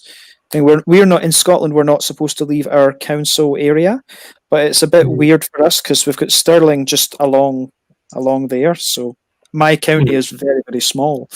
So yeah. Well, I'm aiming to send everything to you on the 4th. Is when it should be going. So in theory, it should arrive that week. I was going to say that. Yeah, don't go mental on the beers for me because I need to take whiskey and 1 or 2 beers for my Swedish teacher. But otherwise, unless you're sending me a couple of stouts and things, it would actually dark beers would be preferable, to be honest, because they can sit. And because they can sit until I come back in February. I'll go to the shop tomorrow and go and pick them up from my shop. Yeah, and, 1 or 2 IPAs or whatever. But yeah, that could be good. If you can get something from that Utopia brewery, the lager one. Yes. I don't know how easy that is for you, but if you do happen to get something from those guys, that would be. Yeah, they're quite a long way from me. About 2 hours at least. But yeah, I'll see what we got in the shop because I know we got some new stuff in there, and I'll pick out some darks, dark beers and stouts. I think, I think Thomas's is full. He's got 12 in there. I think I've thrown in, but there's a couple of cans. There's like a few bottles which are 330ml bottles, but they're kind of awkward. So I should be able to mix and match. But I'll send them in a box. And I'll put plenty of packaging in with your box as well. Because I'm just taking a little hand luggage type thing, so it will be quite crammed. But otherwise, I've got other suitcases I can steal because I've got stuff I can take back with me. But my apartment is quite limited on space just now because I am, as I say, I've kind of accumulated stuff and I'm sort of just saving up monies to buy a place. So relocation. Hard times. Yeah, no. I should do a beer fridge video. I should do a Greg's beer reviews. What's in the fridge? I should do So Harry, what is going on actually in England with the super virus? I don't know. I live in the countryside, so I know nothing about it. How's that, Rob? All right. How's it going? All right, yeah. Bored out of my mind. That's what happens when you don't drink for a few days. It's like sitting around doing fuck all is pretty boring. When you're not drinking. It's a lot more fun when you're drinking. Yeah. But yeah, after the kind of the excess of Christmas, I thought, try my best to have a bit of time off beer. But I've been enjoying that the last few days. Yeah. I don't know if I'm appreciating it, but I'm not enjoying it. So yeah, it doesn't stop me buying beer, but I've went and bought some bits today. Just stock up because then a lot of places won't be open next week as well. So just in case, don't want to get caught with. You don't have to resort to supermarket beer. So Yeah. Yeah. Are you going to have tier 4 life? Is that? I doubt it. No, but West Yorkshire's coming down, and we've been in tier 3 like pretty much constantly. We had a respite of like three weeks. It's the ones I laugh at is like Shropshire and Hereford and stuff like that. They went they were moaning because they're in tier 3. They went tier 2, go back to tier 1, and all of a sudden they just come back to tier 3 for no reason. Absolutely no reason. The cases aren't rising in their area. They're tier 3 for you. I just don't know. You just don't know what to believe, do you? Really? I don't understand why they didn't put everyone. For me, they should have put everyone in a full lockdown until end of January. A full lockdown, properly done. This is it, innit? This is why it's all happening, because I mean, a lot of kind of retail and stuff has a really quiet time anyway, so yeah, it's not going to be that much of a problem. But you mean I've since March. Well, as I said, apart from that little respite where we things things kind of seemed a bit better for a very short period of time. Besides that, I've been to probably about 6 places the entire year since March. I mean, go to Aldi, go to Morrison's, go to Asda, and go to a couple of beer shops. That's about it. That's about it. I find it really weird being at home and being under all these lockdown conditions and stuff, just because in Sweden it's just like nobody cares. Well, it's not that nobody cares, you know what I mean? It's just a lot freer, should we say. There you're lucky. Yeah. We are in Belgium, and they talk about Easter. They're going to open all the pubs and the restaurants till Easter. Guys, it's like 4 months, like April or something. They only going to open. It's crazy. It's really crazy. It's really sad. Likely. I just hope it's not longer than a year. So that's just getting a bit fucking much. I just don't want to lose my job, to be honest. Be all right. I can hang in there as long as I don't lose my job, and that'd be mega shit. Yeah. But that's the next big thing, isn't it? Yeah. Okay. But you can't dwell on that. You can't dwell on something you've got no power over. You don't know what's going to happen. Then you'll drive yourself insane with worry. No, you can't do it. You got to try your best to. Crazy stuff going crack on. Yeah. Like I lost my job actually end of the year now. Like I've worked there 8 years, and it's the worst time to lose your job now, right? So I have to do some more exams for a new job also.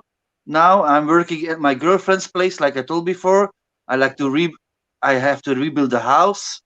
It's all coming all together. It's really crazy time for me, you know.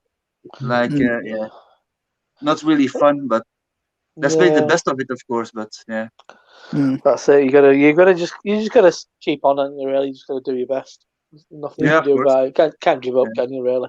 Yeah. We got the customary dislike. Yes. Yes. I just noticed that we got the dislike. I love it. I love a good dislike. I love a dislike. I'll give you another one if you want it. I know who will have given it, but yeah, it's fine. I like having that one dislike. I do like it. It is nuts, isn't it? I mean, the amount of live streams that goes on nowadays is bonkers. It used to be a novel kind of like idea, really, back in the day. But yeah, every fucker does it now. It's usually the same people on each stream though. Yeah. No, it's become my channel. It's my channel is just live streams now. Well, that's it. I mean, talking of that, I've been thinking about. We probably won't do a live thing before New Year's, I guess now. And so I've been contemplating, because Matt did a bunch of live things about it's going to be as the year and stuff. I was thinking about doing a couple of like top 10s. Everybody loves a list on YouTube. Yeah. I was probably going to do best British IPAs, best well, best UK IPAs, best UK.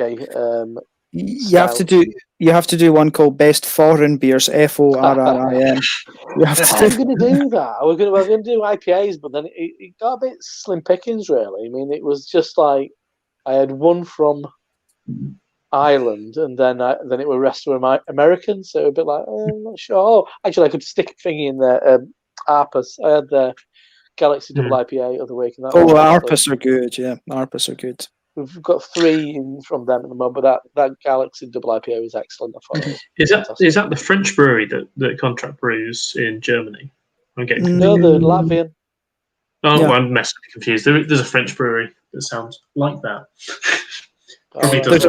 I had what was that French beer that I had a couple of months back? Because you commented on either the video or something and said, "Oh, the youth had a beer or two." You know the 440 cans. Do you remember French? the name? Yeah, I'm sure it was you that said you'd had a couple of beers from these guys. I can't remember. Let me look that up in my channel. As a rule, I don't try and drink French beer. Kind of big. I've seen some 330s and some. Popin. Oh, yeah. I remember that they were at one of the festivals at Northern Monk of the year, and people got a bit excited about them. No, I've not. I think guys who've had B52 boxes might have had more than me. I think they've been appearing. Yeah, my friend sent me a couple of beers because he's from Nice, and I thought I was getting beers from the southeast of France, and they were all from Breton. I was like, apart from like one. So I need to get them once I get through the Dutch and finish off the Estonians and stuff like this, and then I've got Severio's giving me the Italian stuff, another Finnish box. Once I get through that, I need to sort out some French beers. But there's a guy in Austria who wants to get me some traditional and some crafty stuff as well. So I need to look at that. I need to message him back at some stage too. But there's a few decent. There's like Brew Age and a few other ones, and I mean technically, Bevog are technically Austrian they're technically Austrian as well, but they're Slovenian, dude, right over the border, literally. But I'm thinking of going to Slovenia in September to catch up with Davor. So, because I figure I'm thinking my friend is getting married on the 3rd of September. You think you're planning on going to Slovenia? I'd like to go to Liverpool. I'd like to go to Halifax. Mate said he's big plan to go to Halifax. It's about 20 minutes away. But why you want to go to Halifax? It's really good. It's really good. Well, I like spanking there. There's some really good places now, but no, it was more that some time last year there were a bunch of like mates who we meet up on a Thursday night, and we were like, "Oh well, we'll have an afternoon out in Halifax, go to what new places," and we haven't been able to do that. So it's like the concept of going to a different country just seems a long way off, sadly. But I'd like to just go to Halifax, be enough. But I was going to Liverpool, I was going to London, I was going to Bristol. Same for us. We want to do Bath, and it's only like an hour down the road. We just want to go there. Yeah. Bath though. Don't go if you want to have a drink. Don't get too excited about Bath. Shit. I know the places. I know places. There's two beer shops. There's one which is just on the bridge. There's Independent Spirit, one, and then that one, Big Craft, and Big Craft. Yeah, Big Craft. So Independent Spirit, because I got some mills in there. Yeah, and I asked them where should I go for a drink around here, and he said Bristol. Bristol. He would always say Bristol. That's where we were staying in Bristol. We had a day out. We had a day in Bath. I'd like to do Bristol, to be honest, because I can stay with my brothers. But yeah, Bristol would be nice because there's just ridiculous amount of bars. Well, that's what you and I need to do, Harry. Well, that's it, Harry. You and I need to do a bit of out and about filming out there. Yeah, I'm keen to do that. Do like Moor Beer and Left Handed Giant and these kind of things. I'm definitely keen to do that. More shit than tap room, didn't I think? Nothing more shit than tap room.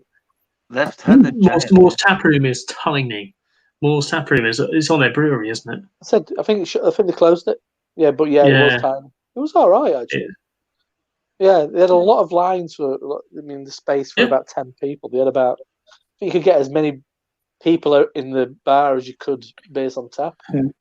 Well, that's to be honest, that would be a good place if we're going to do like a meet up at some stage. I can fly from Copenhagen to Bristol, Probably get so there quicker than me. It's probably fucking quarter of the price as well. Train to go to Bristol takes like 4.5 hours. Yeah, well, I mean, that's I was thinking as in September I can fly from London straight to Ljubljana because Ljubljana's a bit difficult to get to. So what I was thinking was, come south, maybe stop, see you in York, see Peter and Adam in Liverpool and Manchester, down to London, catch Craig and Jake if he can join, then across to see Harry in Bristol, then fly from there, or do Harry first and then go to London because you can also go to Ljubljana and Venice is the other one that way. So London in 2 hours. Yeah, no, I'd be keen. I'd be keen to do something like that. I had loads of plans. Yeah, all those. I mean, I just started getting into like filming on location. I've done North. I've done place around me. I've done Salt. I did North. I did Magic Rock. I did Wylam, which is a bit of a trip. But I'd planned to do a bunch in London, a bunch in Bristol. I did one just before lockdown. I've just never got around to, which was a place in Leeds called Kirkstall, and I've just not posted because it just didn't feel appropriate to be posting like a tap room in Leeds when you can't go to it. Yeah, I've got big plans to do that. Yeah, I've got 2 things that I filmed in Copenhagen actually that I need to edit together and do. But yeah, I need to do more stuff in Copenhagen. I need to finish off my project that I had with Malmö Brewing as well. And I want to do. There's 2 places in Helsingborg that are nice, but we're finally getting like a beer pub, like a proper brew pub thing in Lund in my city, which will be that opens in about a year's time, 2022. So I'm hoping their beer's decent. I'm hoping that it's not just kind of restaurant-y type beer. I'm hoping that it's like properly. Yeah, you need to get yourself down to Omnipolo's church. Yeah, down there. Yeah, I mean, I've stayed away. I need to get to Gothenburg. I've got a lot of sort of breweries in Gothenburg, like Dugges and Beerbibliotek and Stigbergets and stuff that are quite keen to do, a meet the brewery thing. So cool.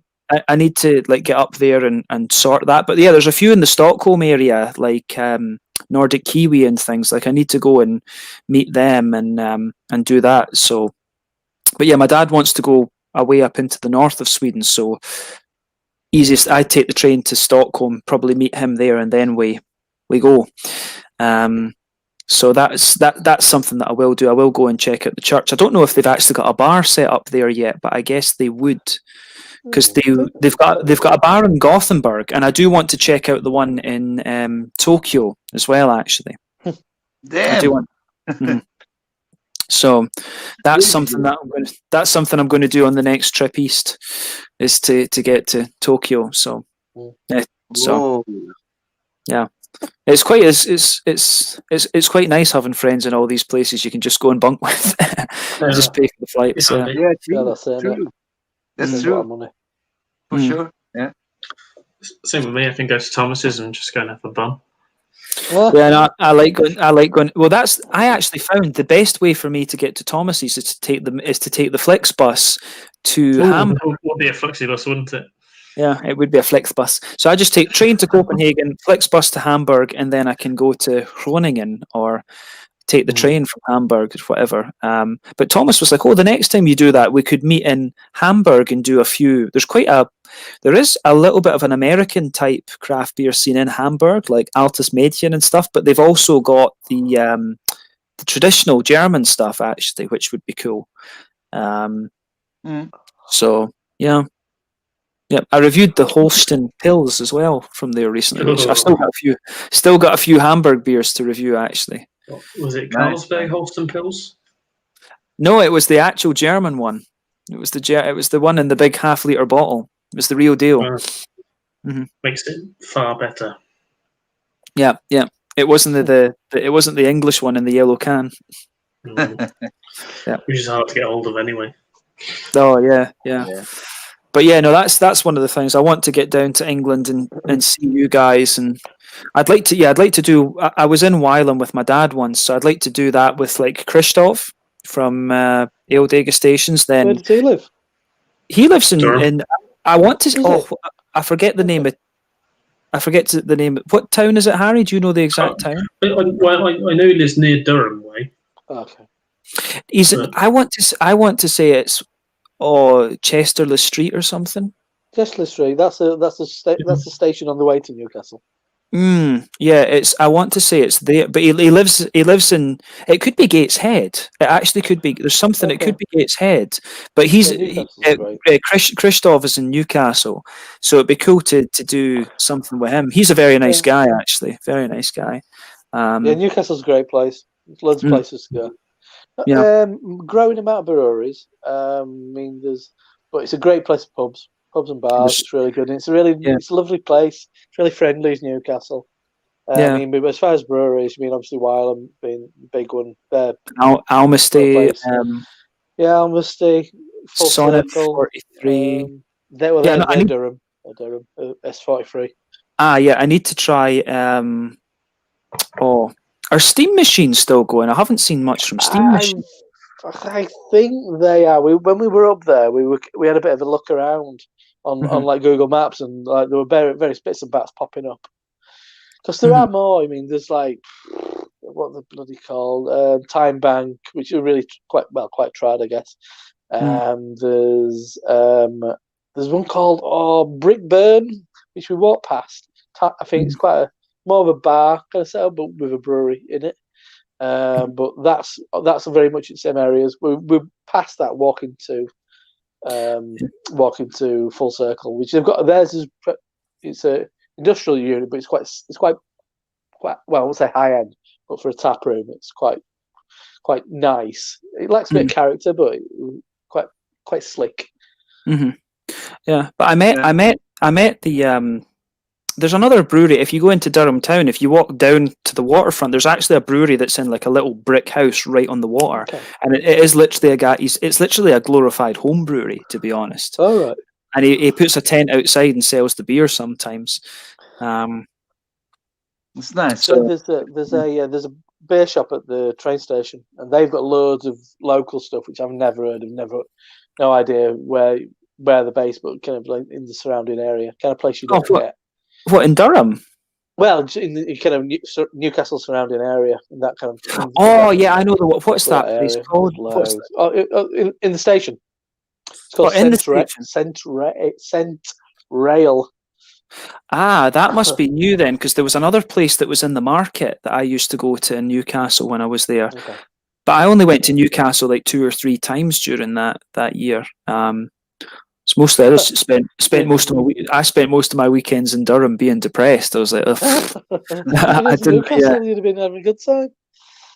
I mean, I don't know. I just got sick. I got sick of that teacher training. It was just like that was just like it was just the schools in England. It was like you were working with a bunch of the people that were like it was literally like they saw you as a skivvy, and there was like honestly quite a lot of in the 2 schools I was in. The second one, the first one was really good, but the second one I got put into was one of these trust schools, so it was like run by a private company, and you weren't allowed to call it a school, you had to call it an academy.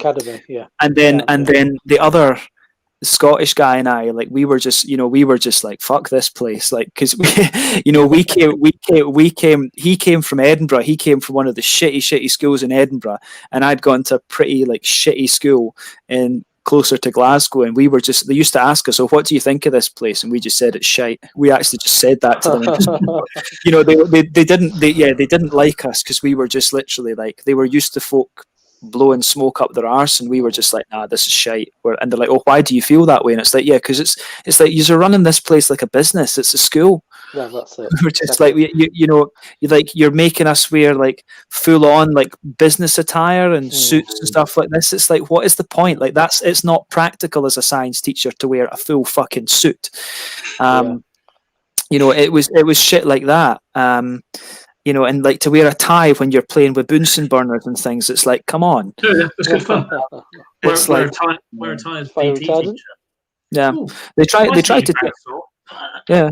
No, they did. They tried to tell me to get rid of my beard, and I just said to them, well, I'm a pagan, so that's not happening.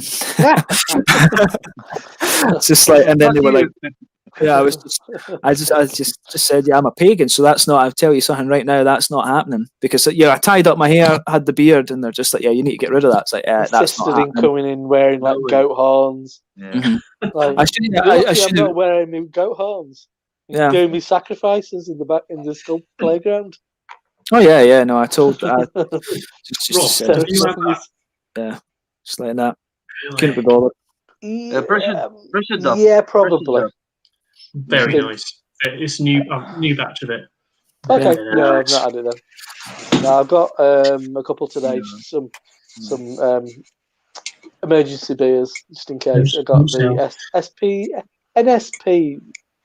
Nelson CC. Solving, yes, and NSP, and then semi-precious stones, a couple of pails. I've got loads of strong beer, but then I've got nothing. All the weaker stuff, and I'm saying I say weak, I mean up to like 7.5. Yeah, I've got lots, kind of 8 and above. That's what you want. To go as quickly. No, I also like the J Pure X, the triple IPA. Oh, the giant. Yeah. Jaipur, yeah. Jaipur. I still need to I try. don't have it this year. I still need to actually try the original Jaipur. I don't. It's one I've just never gotten around to. I'd like to give you advice on best way to consume Jaipur, but I've got a problem with it. I think it's shit. A lot of people. Oh yeah, you've got a vendetta against Jaipur, don't you? Well, I say vendetta. But a lot of people think I don't like people. I don't get it at all. Drink it at the brewery. I'm sure it's lovely at the brewery. But did you have it? Was it the Sportsman, Rob? Was it the Grove? I can't remember. Grove, yeah. Grove used to get a special dry hop version. Yeah, I've had it in there. Yeah, I've had it a long time ago. Things have changed so much. 2014. Yeah. I had it there. Tastes change over such a long period of time, don't they? So that's it. But then I've had it earlier this year. I had it. Thornbridge have got a pub in Leeds, and I was like, no, it's horrible. No, I've got some mates who do a podcast, and they absolutely bum it, and I was like, nah, do not get this at all. It's no steady, and I'm at the point now where I'm bored of steady. Well, that's it. Are we just spoiled? Have we just gone too far in another direction? Have those beers changed, or I really don't know. I think it's a bit of both. I think the beers have changed a little bit. I think they've cheapened it up as much as they can because they've gone for mass market and they've got the same brew kit. Let's be honest, they're going to have cheapened it up as much as they could. But I think at the same time, after drinking lots of New England IPAs and stuff like that, I think your palate does adjust and does change a little bit. I think it possibly tastes, if we were to keep drinking like the same sort of West Coast IPAs, we think, it's definitely changed. It's bad, or it's worse than what it was, but it's not as bad as what we think it is now because we're drinking so much juicy Merc bombs and we think, that's fucking shit. Yeah. And I remember when the first time I had the original Jaipur X, it scared me because it was 10%. That was a long time ago. It was 2016. And I had the original Jaipur X, and then I had it this time. I was like, oh god, it's comparatively ropey because it was boozy and strong. You knew it was 10%. And the old beer as well, you knew it was 10%. Yeah, true. But it's a West Coast IPA, but it's like a double West Coast IPA, essentially, is what it is. But I didn't enjoy it. It wasn't for me. Like I think at the time when I drank it, I was only just kind of getting back into West Coast IPAs, and still I'm like a little bit iffy with them. But this is it, because I just do not think we get good ones. And this is another thing I've got to think about is, West Coast IPA at the moment. There's two things. when the best brewers in the country do West Coast IPAs, they're never quite bitter enough. Is that because?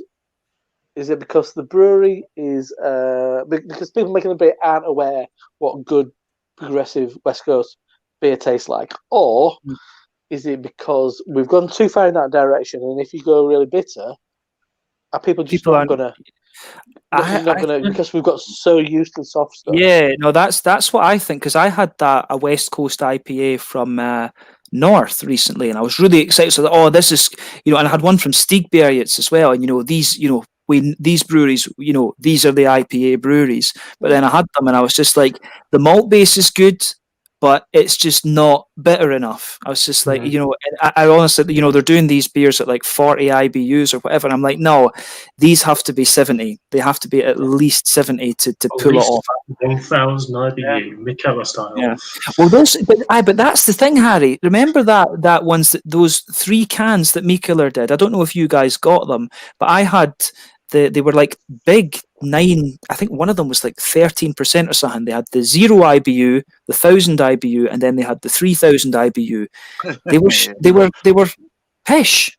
They were like they were just they tasted just like Werther's Originals basically. I was just like.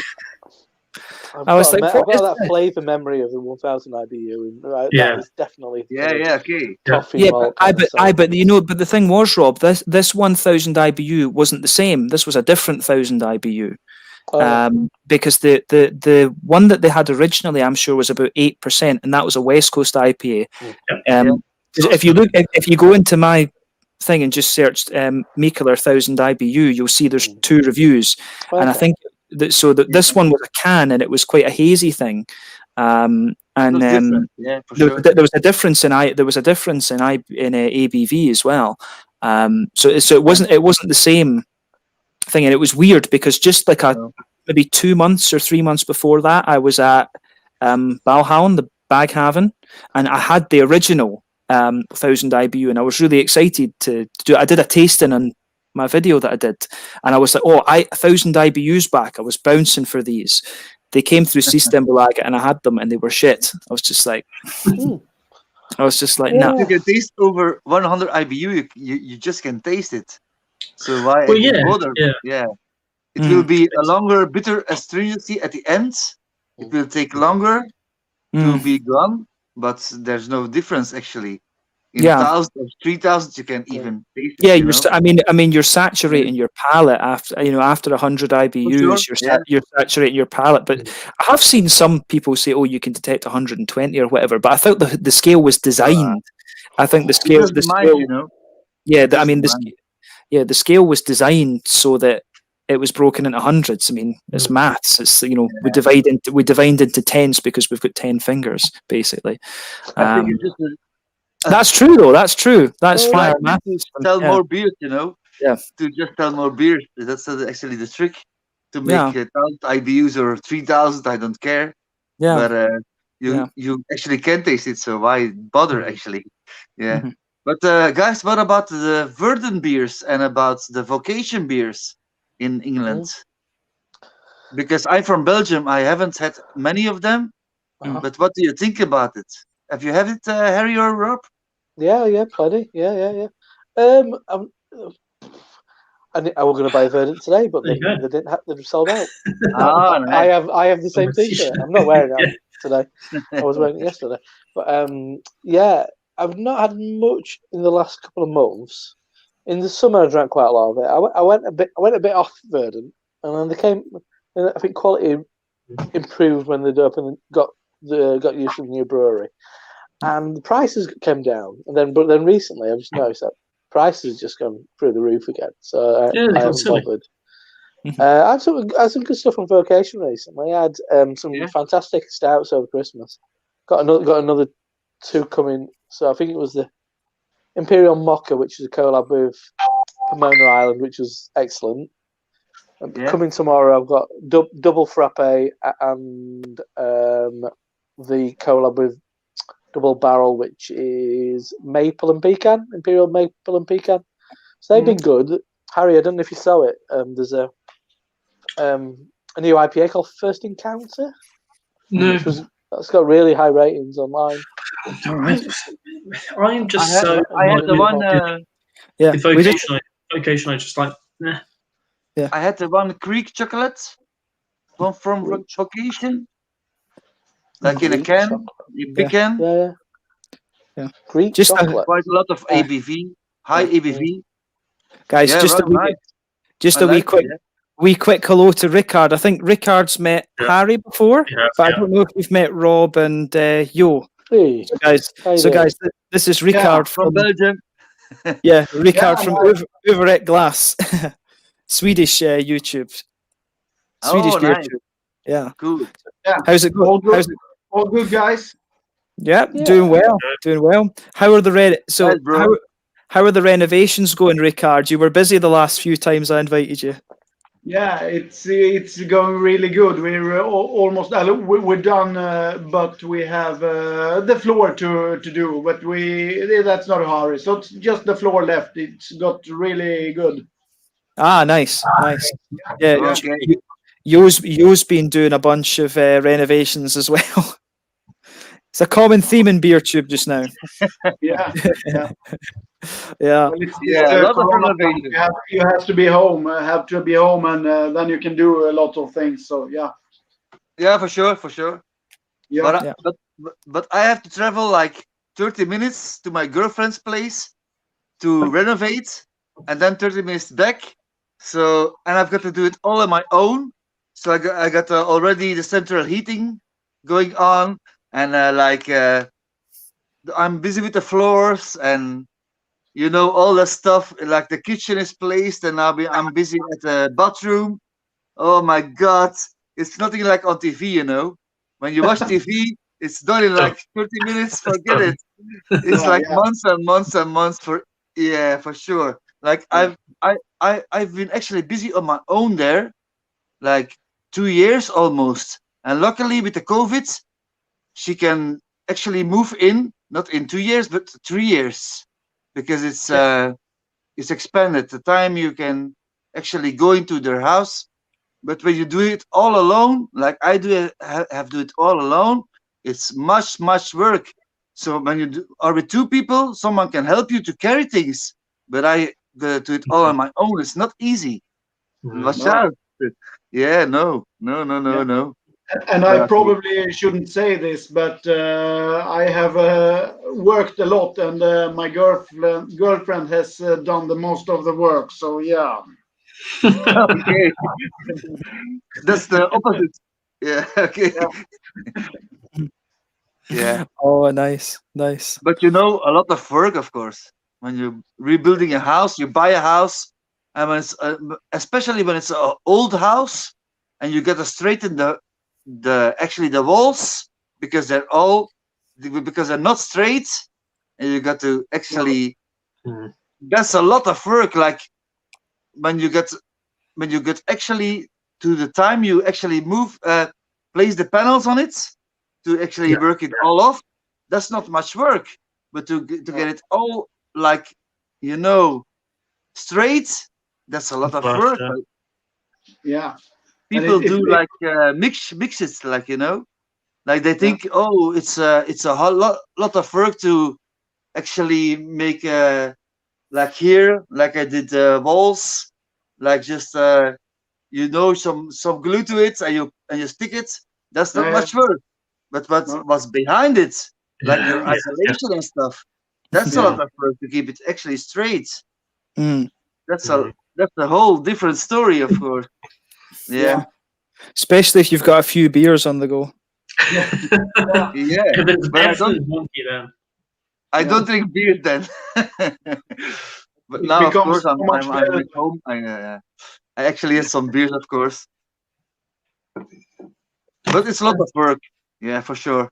And it's a huge investment. It's not like buying even a car, but it's like buying a house. That's the most expensive thing you will buy in your life. Don't forget it, guys. It's true, eh? That's it. And that's why it's gone up in these Corona times. Many have done that, but yeah, it's an investment for the rest of your life. And many maybe travels and do things with the money, but now they have used it for the home instead. So yeah.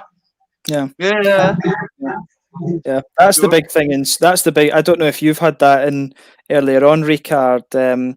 But yeah, like in Sweden, you have to pay. It's actually really shitty if you buy an apartment. You're a lot better to buy a house in Sweden because, like, you have to pay an avgift, and compared to other countries, it's like a building fee. So in Sweden, you have what's called like a bostadsrätt. So you don't actually own your apartment, but you own the legal right to live there.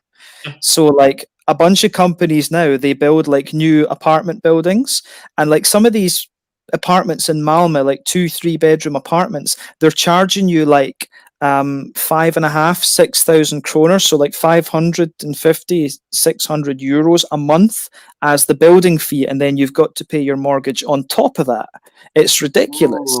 Like it's actually stupid. Like, I mean, it's same here. Same here with leasehold, non-leasehold, or leasehold or freehold. So when you buy like an apartment, all the apartments tend to be like leasehold, and they'll have on the lease. It's basically because essentially the government will have owned the land. They'll sell it off to whoever bought the development, and the development will either give it most nowadays and now 999 years, but they used to be just 100-year leases. So you can have like, I don't know, on an old ex-council house building, so an old like tower block or something, they will have 50 years of your lease left, and you can buy it for whatever you want, like £70,000, £100,000 or something for an ex-council or something, and then you have to pay your ground rent on that or whatever it is per year, and then at the end of it, you're like, the 70 years or whatever the period is. You might have a house at the end of it, but you probably won't. So I'd always say just never buy leasehold, always buy freehold. And I had a leasehold house before this, and I'd say I probably lost money selling it because of the leasehold. So when I bought this place freehold, it's just like, I own this building and everything in front and behind, and that's it. But leasehold is a nightmare. And that's the way with apartments and everything in London. It's all leasehold. Yeah, no, that's. I mean, I need to.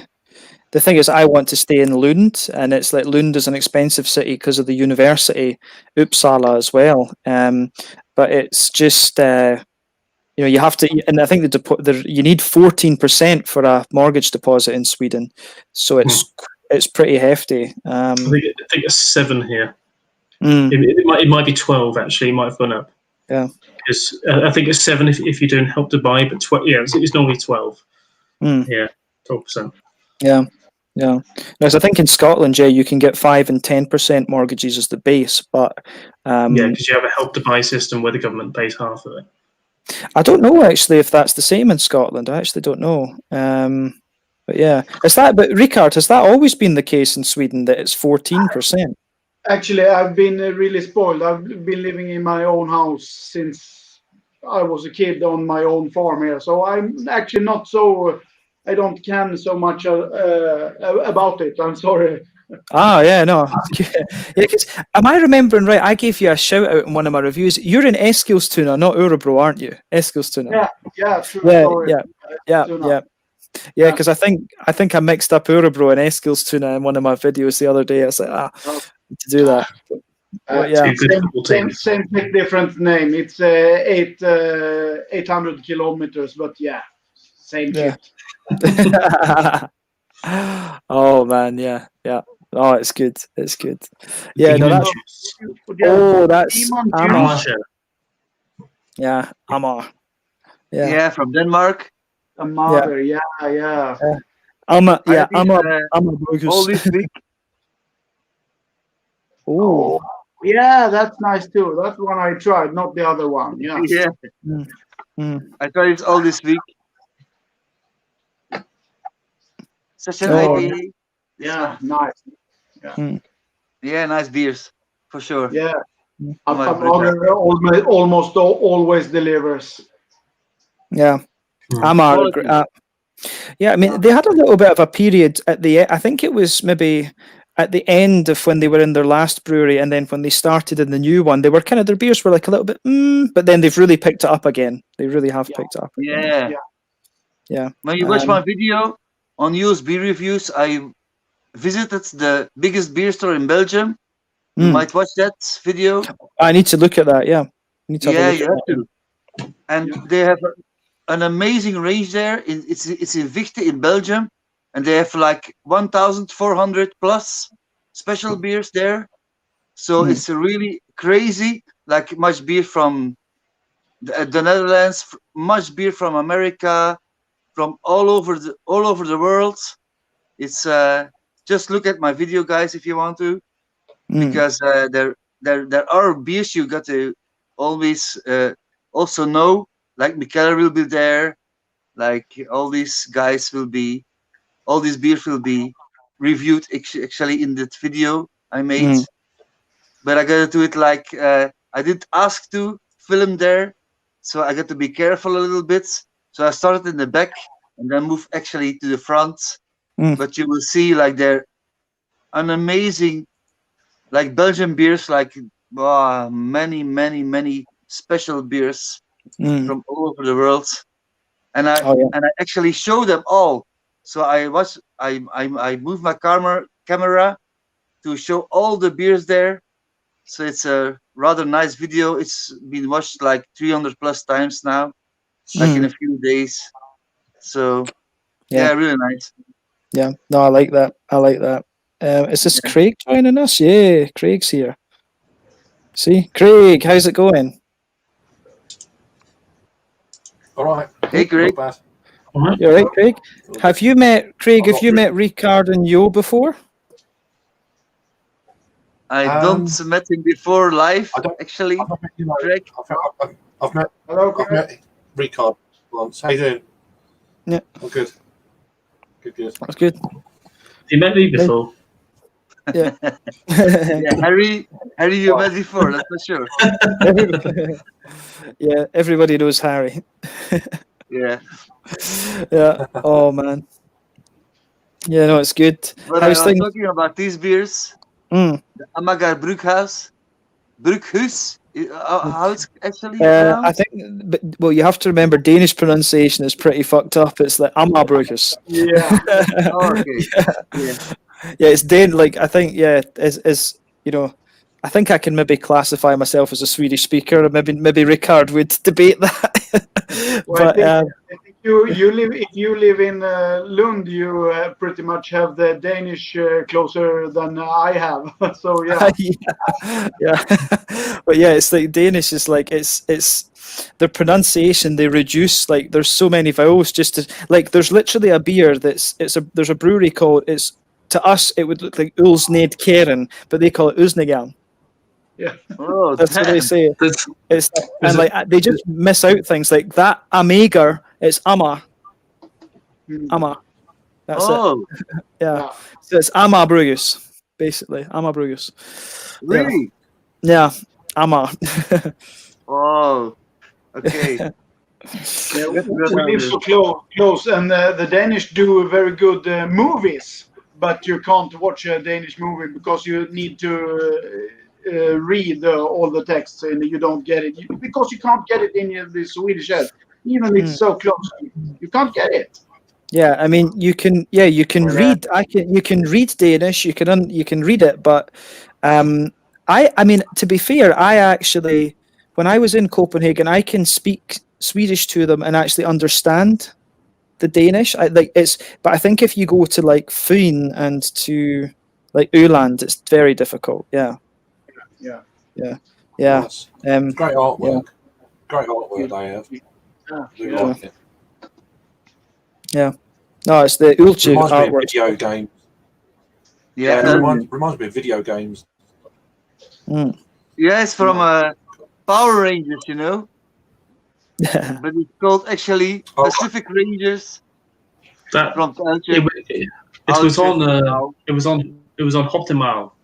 They had it on sale on Optimal, and I nearly bought it from Optimal. And I decided to buy American beer. I decided to buy the Veil instead. It's weird. I have to go to the Netherlands to buy the Veil, which is coming from America. It's passing us by and then just coming back to us.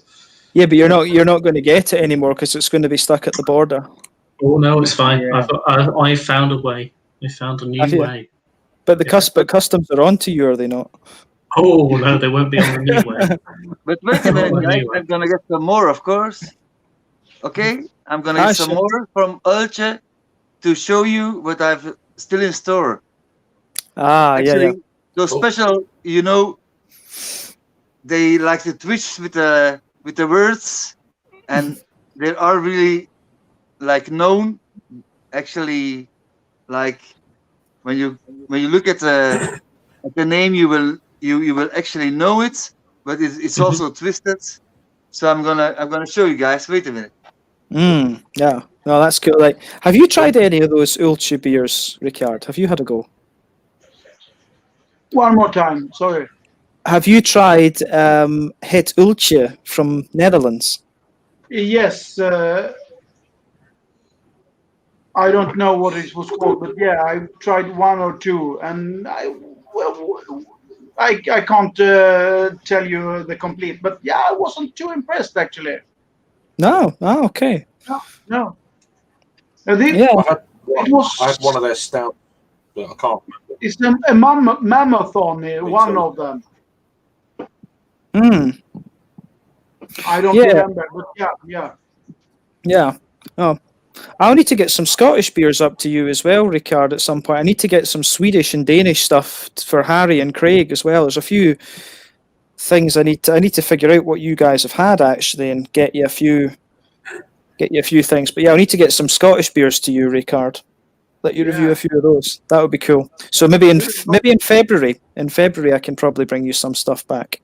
Yeah, it would be great. I've tested the too few. Do you say that even? But yeah, not too many from Scotland. So yeah, that would be great. Yeah. Yeah, I can sort that out. Figure that out. Absolutely. I can get you some nice Eskilstuna beers all in return. So yeah. Oh yeah, that would be cool. Yeah.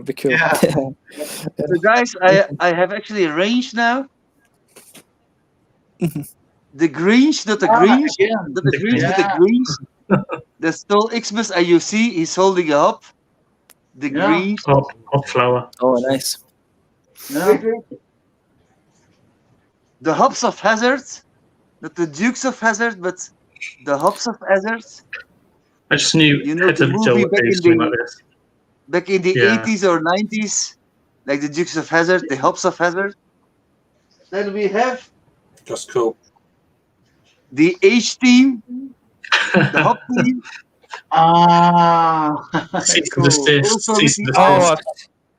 It's also with the owls. Cool. Yeah, everything is owl related. Then we have Friends. You know the series Friends. Cease and desist. It's really called Fresh. Yeah, of course they're ducks. Yeah. Or ducks. Yeah. Brilliant. Yeah. And then we have the Fresh Prince of Bel-Air. Oh, nice. They're just asking for trouble. So awesome. It's a cool concept. The Fresh Prince of Bravo. I don't know, maybe Bravo hops they used or something like that. A hop, yeah. And then the last one, the Holy Grail, like owl. The Holy Grail. It is good. Yeah, they're really crazy brewery, you know. Nice. That's cool. I like the labels, but before they were actually a little bit mediocre beers, but now they picked up actually again, and they brew actually quite nice beers from the Netherlands. But I'm from Belgium, but they're from the Netherlands, those beers. But really nice brewery. Yeah. Always like I really fun. Like I thought I'd had one. Like the Power Rangers, the Pacific Rangers, you know. Yeah. Yeah, it's also one of them. Yeah. Yeah. I thought I'd had one from, but but I think it was a collaboration with another brewery. One of the beers I had. So yeah, could be. that Because they were brewery. quite. Yeah, Yeah. that one.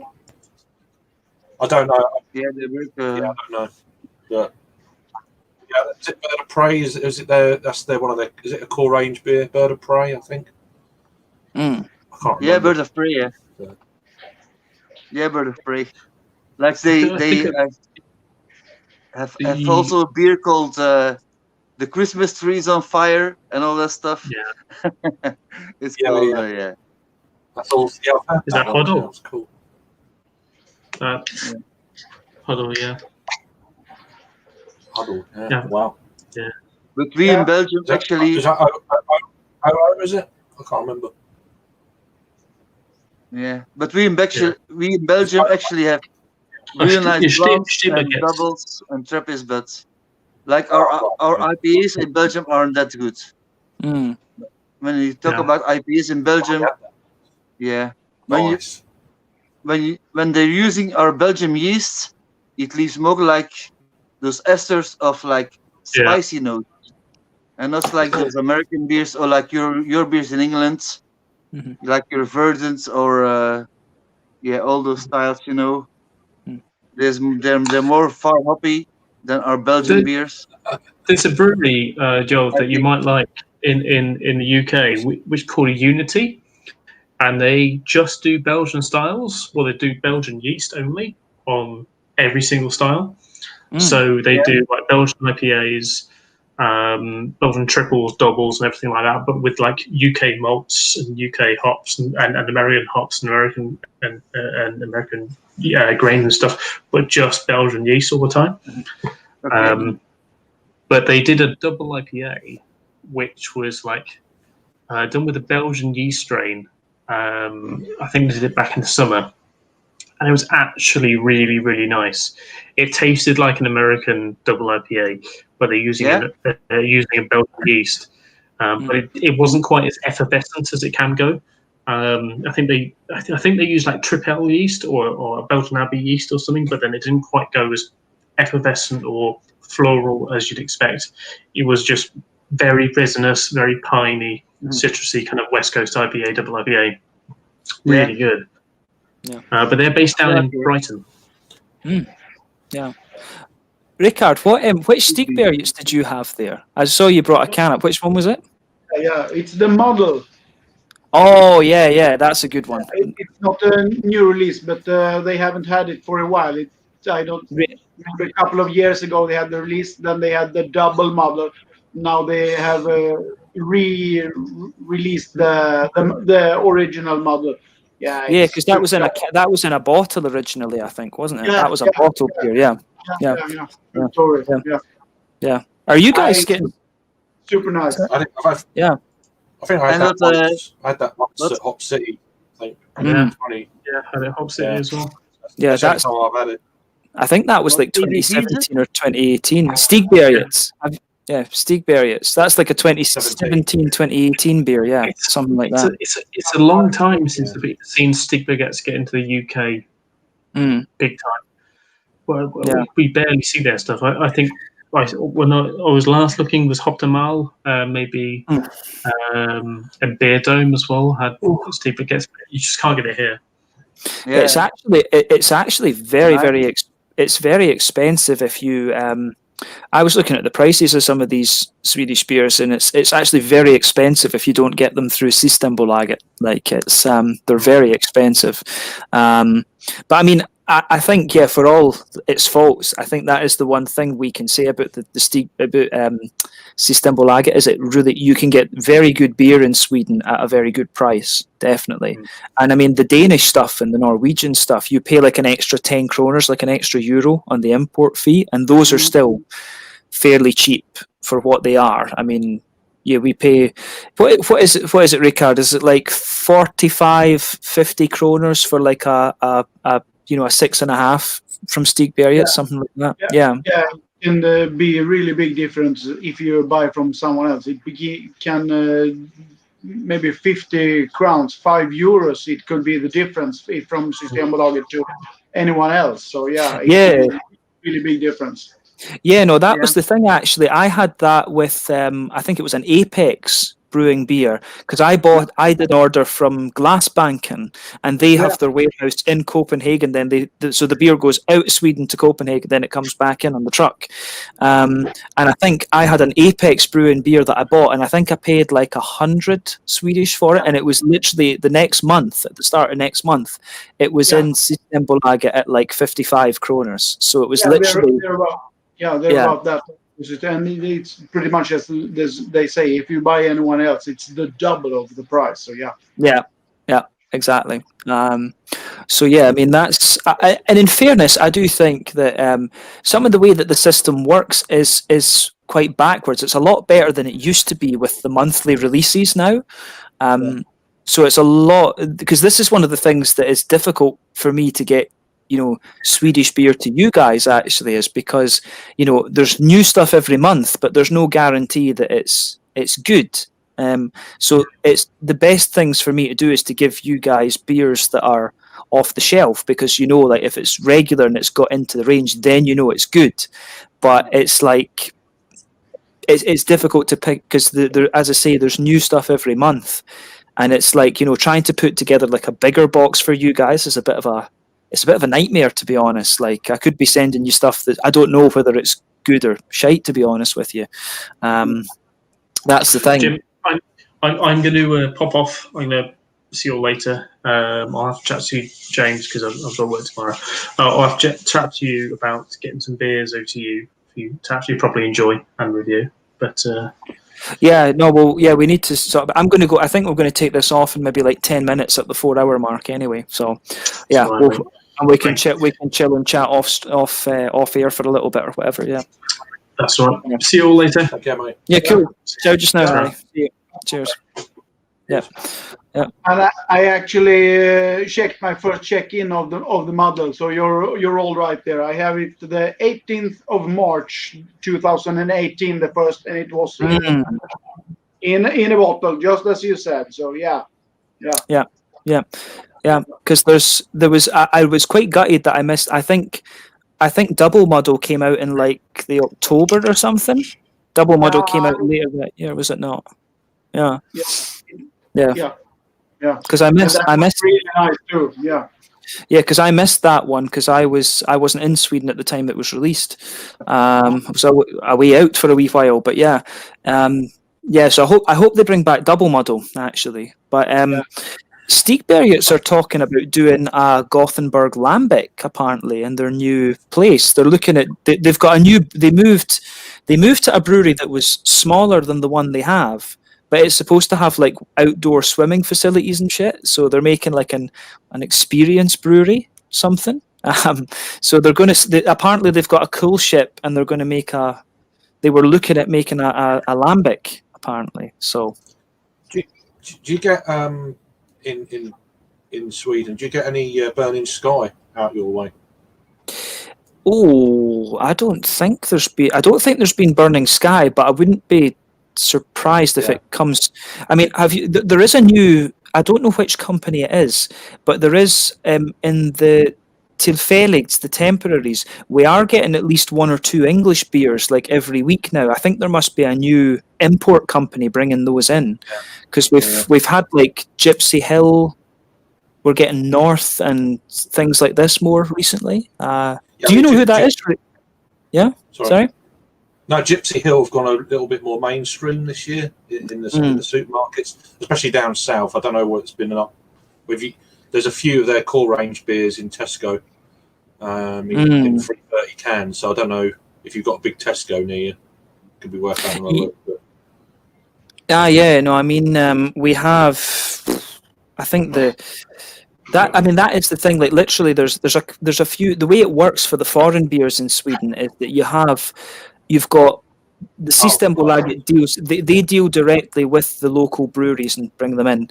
But if it's a foreign beer, then you've got import companies, and so the import companies have to like apply for slots. So Systembolaget will say, "Oh, we want an IPA here. We want a we want a Belgian Dubbel, we want a brown ale or something," and then these companies have to go and be like, right, we have this Russian brown ale, release this. You know, there's things like this. So yeah, it's quite complicated actually how the import beers come into to Sweden, to be honest with you. But it's far better than it was. I mean, you used to only have like 3 times in the year that breweries could, apart from tillfälligt special releases, you only had like 2 or 3 times a year that the Swedish breweries could enter. So 5 points, 5 points. Ah. Yeah, London. Yeah. What's the one on the left? The marmalade one? Well, it's a classic, traditional English. Yeah. You know, cask type brewery. Yorkshire, I think. Yorkshire, North Yorkshire. No. The World Top was East London, wasn't it? I know that's the 5 points. Yeah, that's London. No, yeah. Sorry. Yeah. Yeah. I researched it just before this. Yeah, up north England somewhere. I can't remember where. It's a classic, that one. Yeah, because I wonder actually, Craig, we were talking about this too. Thomas Hardy, that's probably easier for Ricard and I to get than it is for you, which is really strange. Well, yeah. There was a website that had a fair few of the vintages on. I think it was Rad Beer. If you look on Rad Beer, which are South Coast way, I think, they often have a few old vintages. Thomas Hardy stuff. I think it's Thomas Hardy, unless I'm probably thinking of WJ Lee's actually. Yeah, forget that. Yeah, I think it's Majestic. Majestic have bring that out once a year. The Thomas Hardy. I think Majestic wise, it's normally about £6 a bottle, something like that. Yeah. Because we usually get it. Yeah, we get it. We get it like every year. It comes through the tillfälligt usually every year, actually, which is interesting. But I mean, Ricard, did you have the Dankful from Sierra Nevada? Did you have that when it came out the other day? Yes. I know I've made an episode of it, but I haven't released it yet. So yeah, it was really, yeah. It was. I mean, did you get my one was shit. It wasn't fresh. Okay. Yeah. No. Yeah. I was really not. No, I was not blown away. But yeah, no problem with mine. It was good. I mean, mine was like I looked at the can date and it was the 28th of August, and I was like, nah. And I was like, if they're release, I went on a bit of a rant against Wicked Wines, and I was like, yeah, if they need to check their canned on dates if they're releasing these beers, because I was like, that sat in a warehouse for too long. Yeah, sure. Because that was released the 18th of December, and I'm like, 3 months for a West Coast IPA and that. Yeah, 3. It's ridiculous. They should know that better. Yeah. Yeah. That was it. But if yours, did you? Yeah. Did you? I'll watch your episode. I'll keep an eye for that coming out and watch that and see. Yeah. Thomas Hardy Ale is generally available on a wine. Laithwaite's wine. It's out of stock, of course. So it can't sometimes gets on there. Stock. So, but yeah, never had any. Yeah, it's one for them. One for the aging and collecting folk. That sort of. Yeah. Them sort of things. Yeah. I saw a beer that I was quite gutted. Lots of empty bottles and stuff you could buy on like eBay and shit like that. There's always stuff like that there. Yeah, because it went out of. They stopped making it for a wee while, and then it was brought back fairly recently. I think, like within the last 7-8 years or something like that, if I remember the history rightly. Yeah. I've never even thought about getting one, to be honest. I should, but yeah. Well, I can pick up one for you if you want one for the novelty, because they're not. Yeah, I can pick one up and get it to you when you come out here or something. Yeah. But yeah, no, I saw a beer that I was quite gutted I missed out upon. You know, the Harveston Brewery. They do the Ola Duve and the Old Engine Oil.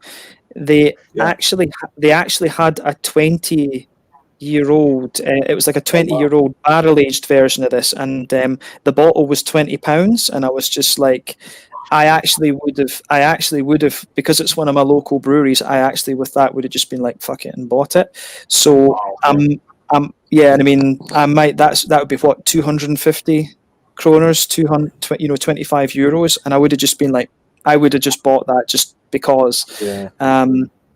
But I might be cheap. I might go along to. I might give the brewery a phone and just be like, look, just be cheeky and be like, look, you've seen a few of my videos. Do you have one that I could buy? Like, because they will have a couple in the brewery that don't go on the web shop. I'm sure they will. Cool. They've probably got a few cases. They've probably got a case or two, I reckon. Yeah, I mean, yeah, no, I might just be cheeky and go in and be like, have you got one that I can buy? Yeah, I might just do that and see but I think the brewery's shut, so I'll probably have to phone them after New Year or something.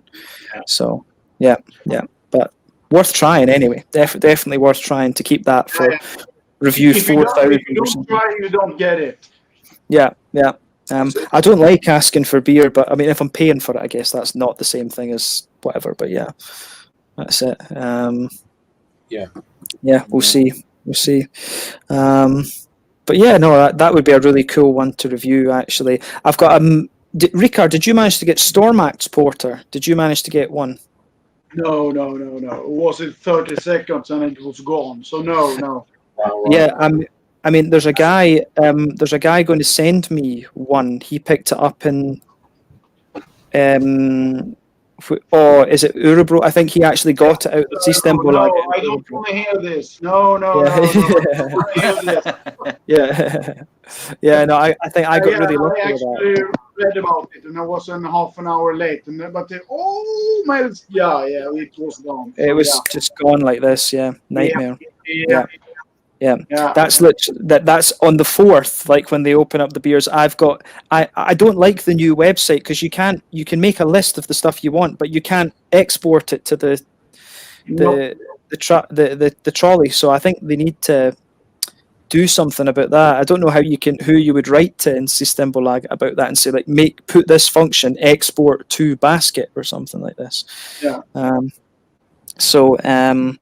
Yeah, no, that would be that's something they need to add to their website. But on the 4th, yeah, I've got like 20 beers that I want out of this local one to order. So I need to remember to do that at like 9:00 my time in Scotland. I need to do that.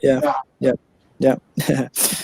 No, it's good. Yeah, so this is the good thing about the free market for you, Craig. Like in Sweden, we literally the first or so of the month at 10:00, even if you're at work, you're on Systembolaget's website waiting just to click order. Yep. Yeah. So it just comes up at once. Just comes up. Yeah, it gets released 10 a.m. like first of the month, and that's it. So you have to be like boof and go. Yeah. So why do you make a big order every month? Yeah, no, that's it. Yeah, we have to. But people, I mean, it's quite funny. People seem to quite like the fact that people seem to quite like the unboxing thing. Like, oh, this is the stuff. But they're always popular with people watching and stuff. People like. Yeah. I think people are just nosy as well. So, what's he got? It's that kind of. Oh, he's got one of them. It's that kind of thing, isn't it? Just, yeah, no, that's it. Yeah. No, but I love watching your videos, Ricard. I love like getting the beer vocabulary in. I love watching those. Yeah, I try to do it a little bit more to basics, just short and spontaneous. So yeah. No, I like it. So it's like I always like it. Sometimes I have to rewind a bit. Like, what did he say? Like, it's just this good. It's like so fast. It's so fast at points. I love it. It's good. Yeah, but we definitely need to do some filming together at some point. It'd be cool to do some like, maybe we can choose a few Swedish classics or something like Amazing Haze and do like a review on beer or something. That would be cool. Yeah, for sure. It would be really fun. Yeah. Yeah. We can do one in English and one in Swedish. Yeah, of course. Yeah. Yeah. Yeah, that would be nice. Yeah, that'd be Yeah. my first time YouTubing in Swedish. That would be good. I'd watch the Swedish version. Yeah. To see me fuck up the language. Yeah, this. Yeah. the smak. I'd just be like, oh, det smakar lite fruktligt, ja. You got it. Yeah, so I'd be like, yeah. I forget the names of all the fruits. Like it's like, oh, jag hittar lite talbär, lite orange, lite mandarin, ja. Det kommer lite ananas. Yeah. You got it. Yeah. No, it's quite fun. Yeah, I need to. That's why I like watching your videos, Ricard. I quite like picking up these words. I like watching your videos of the ones that I've reviewed myself. If I haven't done it myself, I don't watch it yet. But I like using. I kind of make a bit of a. I think I do the same with everybody's reviews. Like Craig was saying this, yeah. Like if you've got a beer that you haven't done yourself, you don't watch it. Someone else's review until you've done your own. Well, and unless I know I'm never gonna get to try it, I'll just watch it. But if there's a chance I could get it, I'll be like, no.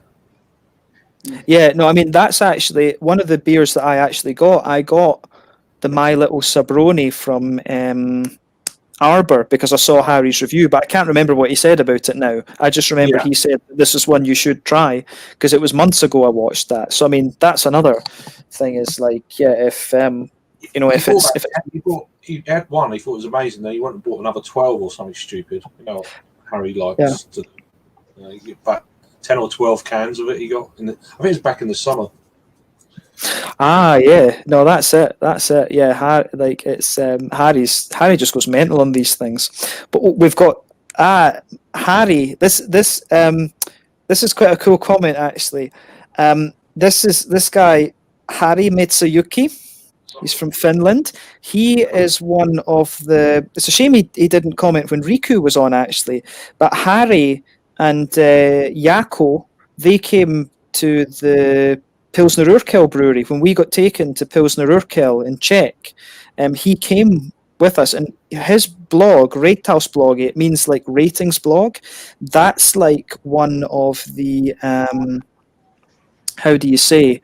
That's one of the very first beer blogs in Finland. He runs one of that. It's pretty cool.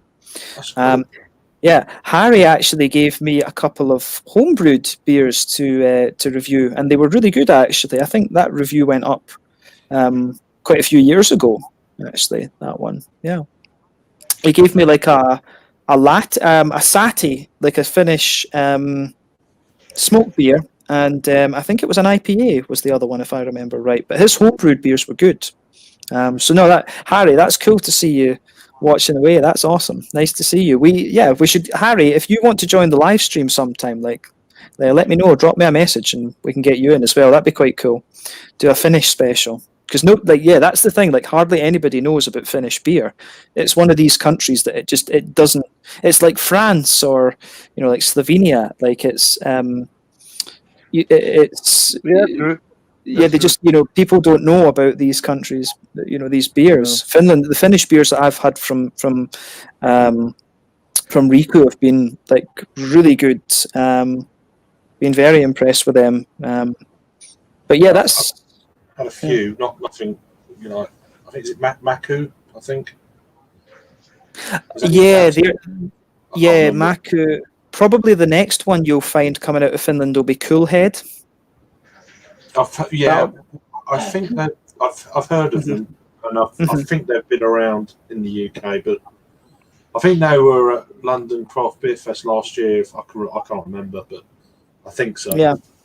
Well, the thing is, Craig, if you want a couple of Finnish beers, like I can ask Riku in the next box to get me a few stronger, darker ones, and I can keep those for you because I won't. As I say, I don't know when I'm going to see you, but I can get a few darker ones and just keep them for you, and we can get those to you the next time I see you. Yeah.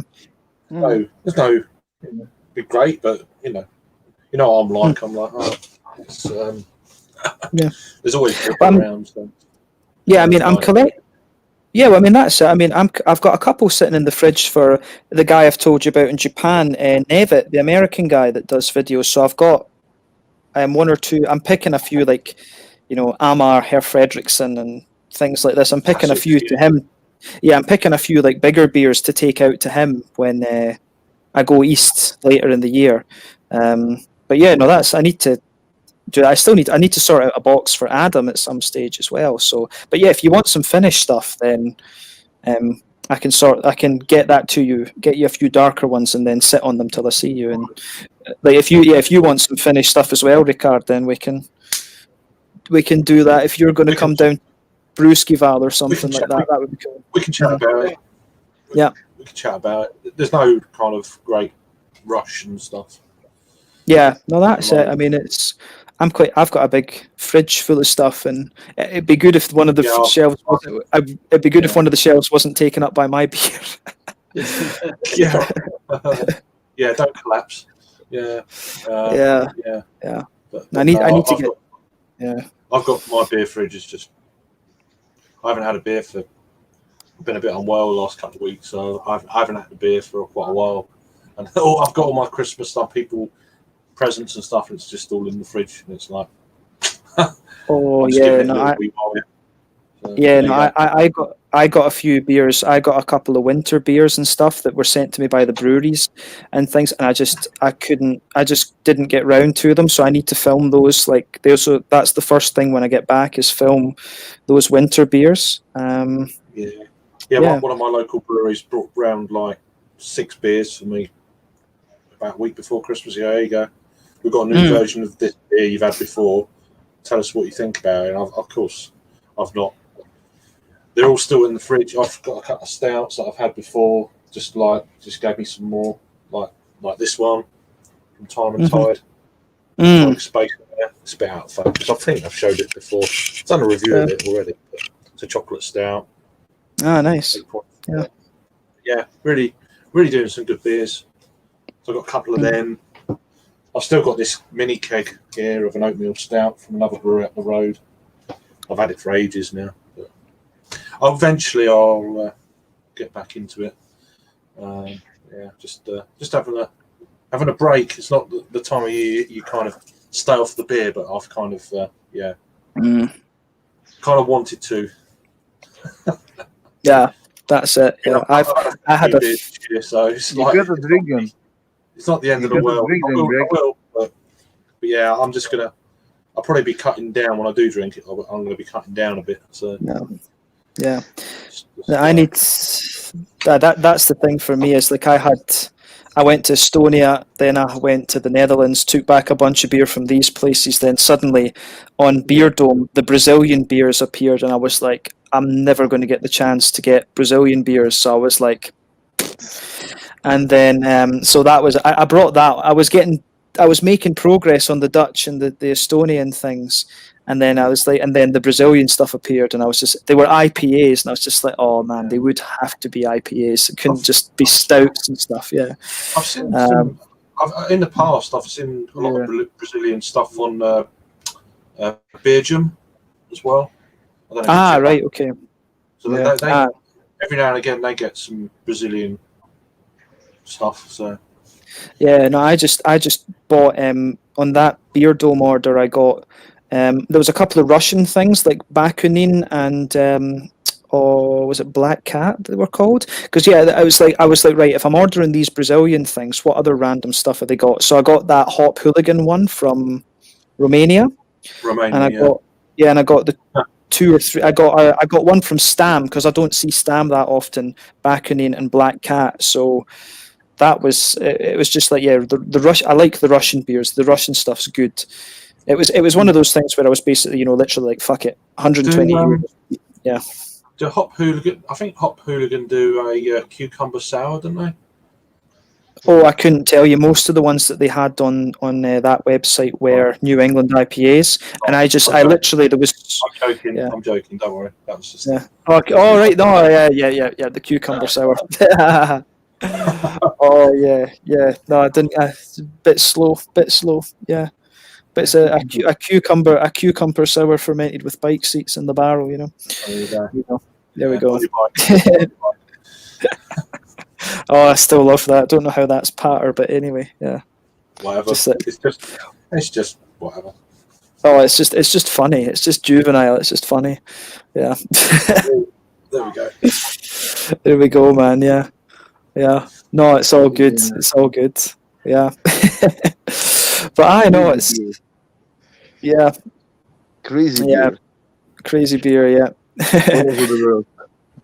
But guys, I'm gonna leave you all because it's time. Got to go to sleep. Got to be early tomorrow.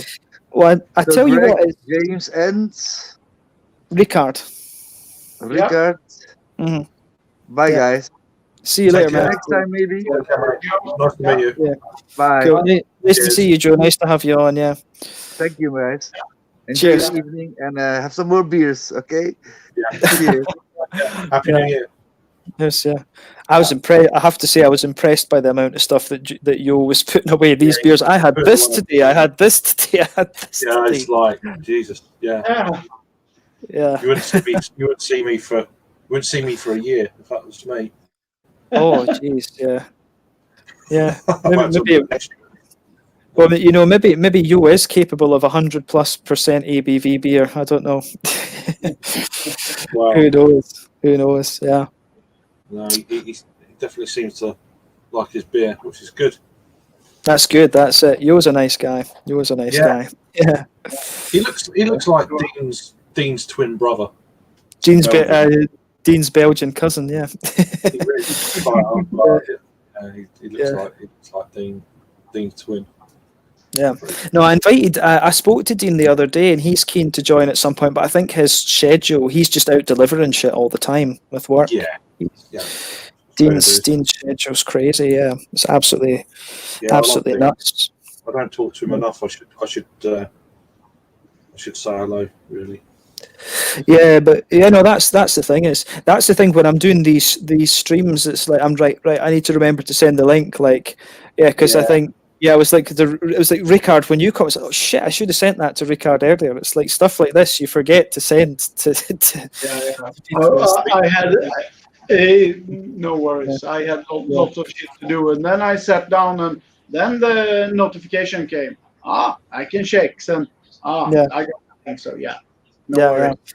No, it's good. That's another thing. Sometimes you don't know who's going to join, and sometimes there could be like people waiting down in the basement, and then other times no one joins or not many, and it's like. Plus, you've only got 6 births as well on the StreamYard thing, so. Oh yeah. So you just get a few, and it's all good. Yeah. No, it's good. It's always good. It's always good fun. I've had 1 or 2 things where it's been a bit boring because it's just like it's in that Facebook group we've got hardly anyone replies. You're just like, oh come on. But then sometimes you get ones like this where different people jump in and out, and it's great. It's it's like for me, I can't really join until a certain time. It's kind of I need to sort my daughter's sleeping habits out a little bit. Slowly doing that. She's been off for a couple of weeks. It's gone a bit. She's at 9 in the morning, which is fine by me because I'm a bit of a night out, as they say. So she's getting up late, so that suits me. Yeah. No, that's it. I mean, that's what I always try to do. It's like I try and do the things a little bit. I try and find a good time so that Ricard and Thomas can join, and then you guys in England because you're an hour behind us, obviously. Right. So and Riku's an hour ahead as well. So it's like if we can. It's not. Because I originally wanted to do it at 8:30 UK time. I thought he's an hour earlier. Yeah, but it was Riku's 2 hours ahead. So I was like, nah, that's a bit. So I was like, if he wants, I was like, that would be if I'm unboxing, then that's going to be 10, 11 his time. I was like, that's shite for him. So I was just like, that's that is the one thing. My streams tend to change time quite a bit, but it's just That's just how it goes. It's how it goes. Yeah. Yeah. Yeah. I have to ask Ricard, what's with the racing stripes? Yeah, we did something for this new year. I just did it. So it's you are the first one to see it. So yeah. It's a Rampant Lion Reviews exclusive. Over at Glasgow's does racing stripes. Yeah. I did this thing. So yeah, I'm not so afraid. And now I've got this girlfriend who is not also afraid to do anything. So she asked me, and fuck yes, we do it. So yeah, we come to the New Year's party tomorrow like a boss. That's awesome. That's awesome. No, yeah, Craig. Yeah. Yeah. See, Craig. This is the thing in Sweden. You get the beer, it's like fuck it, let's do this. Otherwise, it's like stand as far away from each other as you can. That's literally it. Yeah. I'm trying to think who you look like. I can't. Guy from the Prodigy. That's it. The Prodigy. Right. Wow. Yeah. Yeah. Maybe I can do the fire start. No. Yeah, the fire start. Yeah. That'd be cool. Enter the party tomorrow with the fire starter. Yeah. Maybe it's the plan. Yeah. That's good. No, let's. I saw. I was like, that looks cool. Yeah. I've got too much hair for that, so it's kind of like I could probably put things in it, and it would just be like proper. Well, it wouldn't work, but yeah. Of course, I'm in tier 4, so it's kind of like there's no hairdressers and stuff. And if I'd done it, then my hair, then I could probably do that as well after, because I'll make a mess of it. Sure. So I'll end up doing that just for. I'm blonde, so these darks I have colored the dark things. So it's really upside down. So yeah. Yeah, I was trying to figure out earlier because you've got like a sort of crow. It looks like your wallpaper behind you's a little bit chromy. I was like, is that just the way the light's hitting him, or what is it? But then I was like, you turned this way, and I was like, no, he's got racing stripes. Oh. Like over your right shoulder. Yeah, I thought it was like, was it just the light from the thing? But it's like, no, you turn. It's like, oh, racing stripes. No, it's I have this. Whoa. This complete room with this wallpaper. So yeah. Okay. No, it's not hideous. She hates it, but I love it. So yeah. It's my kind of studio and man cave. So yeah. So this is your room. This is the Ricard room. Yeah. I have the aquarium, the bears, and the computer here. So yeah, and the TV. Fair enough. That's good. Davor's still watching as well. It'll be late for him. We've got a small portion of Coolhead beers down here. Solid brewery, but slightly sharp in terms of sourness. Yeah, like Coolhead. The guy who owns them, he's quite recognisable. He's a Brazilian guy, big afro. But he's bringing the whole, the Brazilians seem to like to put loads of fruit and stuff in their beers. Yeah. So he's doing that kind of thing in Finland. I want to say they're based at like Vantaa, like right next to the airport. They're based in the Helsinki sort of area. So yeah, or Espoo maybe Espoo. I follow quite a few Brazilian Instagrammers, like beer Instagrammers. Yeah, I think I stole a few of those from you. I think I heard of a few because it used to come. I don't like this new Instagram. I really don't like this new the way of adding shit. Before, but the old one was a lot better. I've not added stuff. I used to share everything through Instagram as well, but I don't do it now because of I hate the new Instagram. I think I've got another 2 or 3, but I've reviews that have been up for certainly over a week, 2 weeks, 3 weeks. I've just never. Yeah. I do get lazy with it all, with sharing out what's going on, and I get some days I get moods where I'm just like, do it all the time for a week, and then I get to a point and I'm like, I'm done now. Can't do it. I always try to make sure I try and reply to all the comments, but like, yeah, it's you know, the last little while I've been really good for quite a wee while until I had my level 4 Swedish exams. Like, right, no, everything on this, get it done, because the level 4, if we didn't pass level 4, we didn't get to go on to the 5 to 8 course. So I was like, nah, everything on that. I always reply to comments, but, I mean, and delete the bots and all that sort of shit. That seems to be this year's the year of the bot, really. You know, oh yeah, I'm getting lots of that. Like, I get all these links, like Russian girls and all this. Like, fucking, there's some timestamp and all this shit. What the fuck? You know. Oh yeah, it's weird. Yeah. Block. I get a lot of them, but whatever. Yeah. I don't get what it's all about. Whether it's someone trying to hack you or what, I don't know. I don't. I have no idea. It's like, why would they be on BeerTube? Like, BeerTube gets like fuck all views. I mean, they'll have nothing to hack off me anyway. So yeah, that's it. I ain't got fuck all, so there you go. Yeah, that's it. They're going to on my computer. They're going to get a bunch of beer videos and a bunch of like kind of programs. Yeah. Oh, I forgot. Oh shit, I forgot about Davor's question. I don't know. I need to make a video about this and see most memorable beers. Yeah, I must admit, most years I know. This year I don't, and I'm not really in that zone for. Not really, you know. I've had some good German beers this year. That's been probably one of the highlights. Traditional German beers back in September. Yeah, it's really good. I really have enjoyed them and drinking a lot more traditional stuff, like German lagers and stuff. It's been real. I've been really enjoying my lagers this year, a bit like yourself. Yeah. I've been. Yeah. Have you been on the lager train, Ricard? Lots of good Swedish lagers this year. No, there is no good lagers. No. I know where you're coming from, but what it's just me. I got so hopped out. I needed something different, and it stemmed from the summer and it carried on through the autumn for me. Yeah.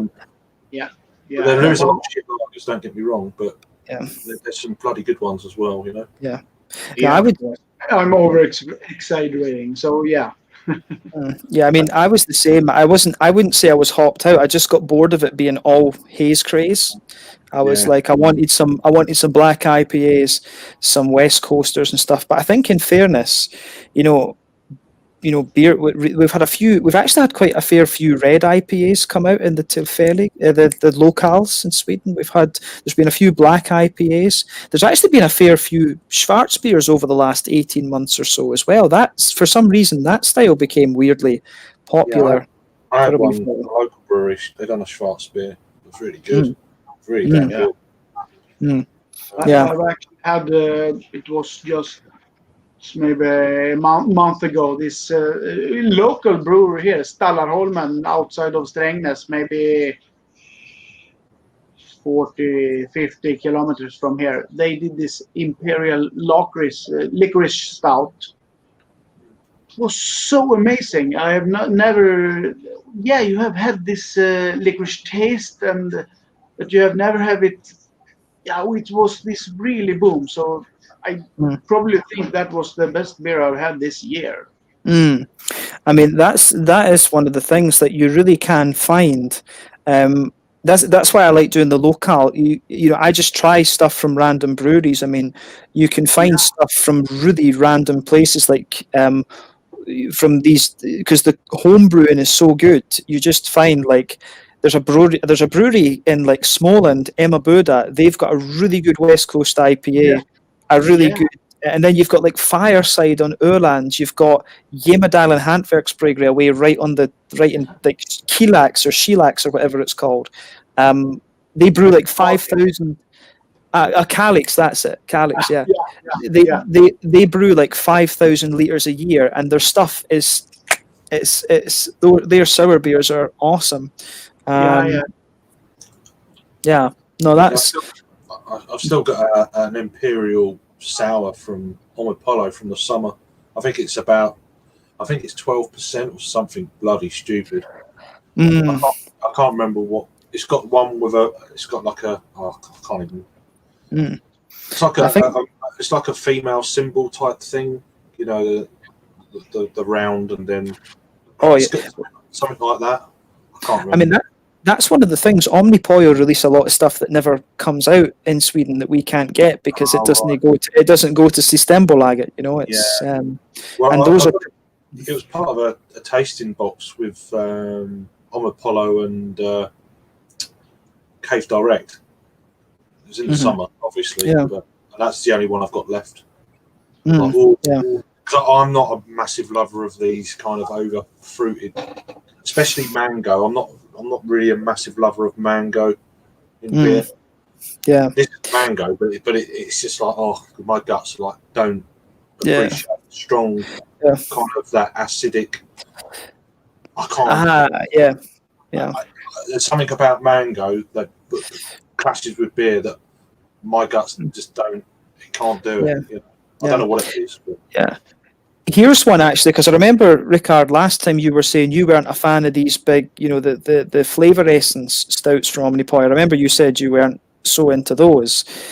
How do you guys feel about these pastry sours? It's both. It's both. You can hit the top with them if you cheat the way to it with this artificial flavors. But it's not for real. But you can hit really, really good.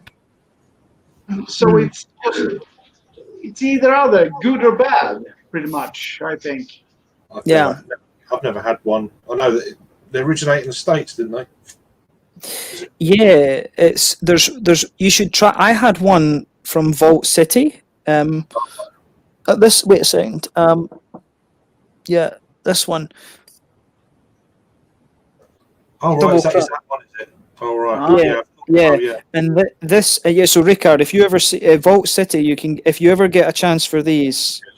Really recommended. Yeah, but don't. This one was a pastry sour, but they've got a lot of things just like I've got one that's just called tropical sour, or something like this. But this one. This is these guys are very, very good. But the other sours I had were more like Berliner Weisse, Gose type things, which I like. But this was a more pastry sour, which it had like this Nesquik powder chocolate type thing in with it as well. And I was just like, it was the beer. You could tell this beer, as you always get with these guys, you could be like, it's solidly done. But I just, it was like this one. It was like this one where I was just like this was my New Year's beer.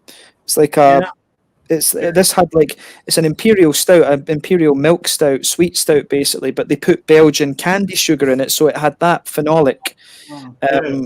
It had that phenolic like Dubel Belgian sort of thing to it, and I was just like, it didn't work quite as well as if it only had the raspberries on top of the stout. And this was the same thing. If they did something like this more as a like Berliner Weisse or a Gose, that would work really well. I just don't like that kind of.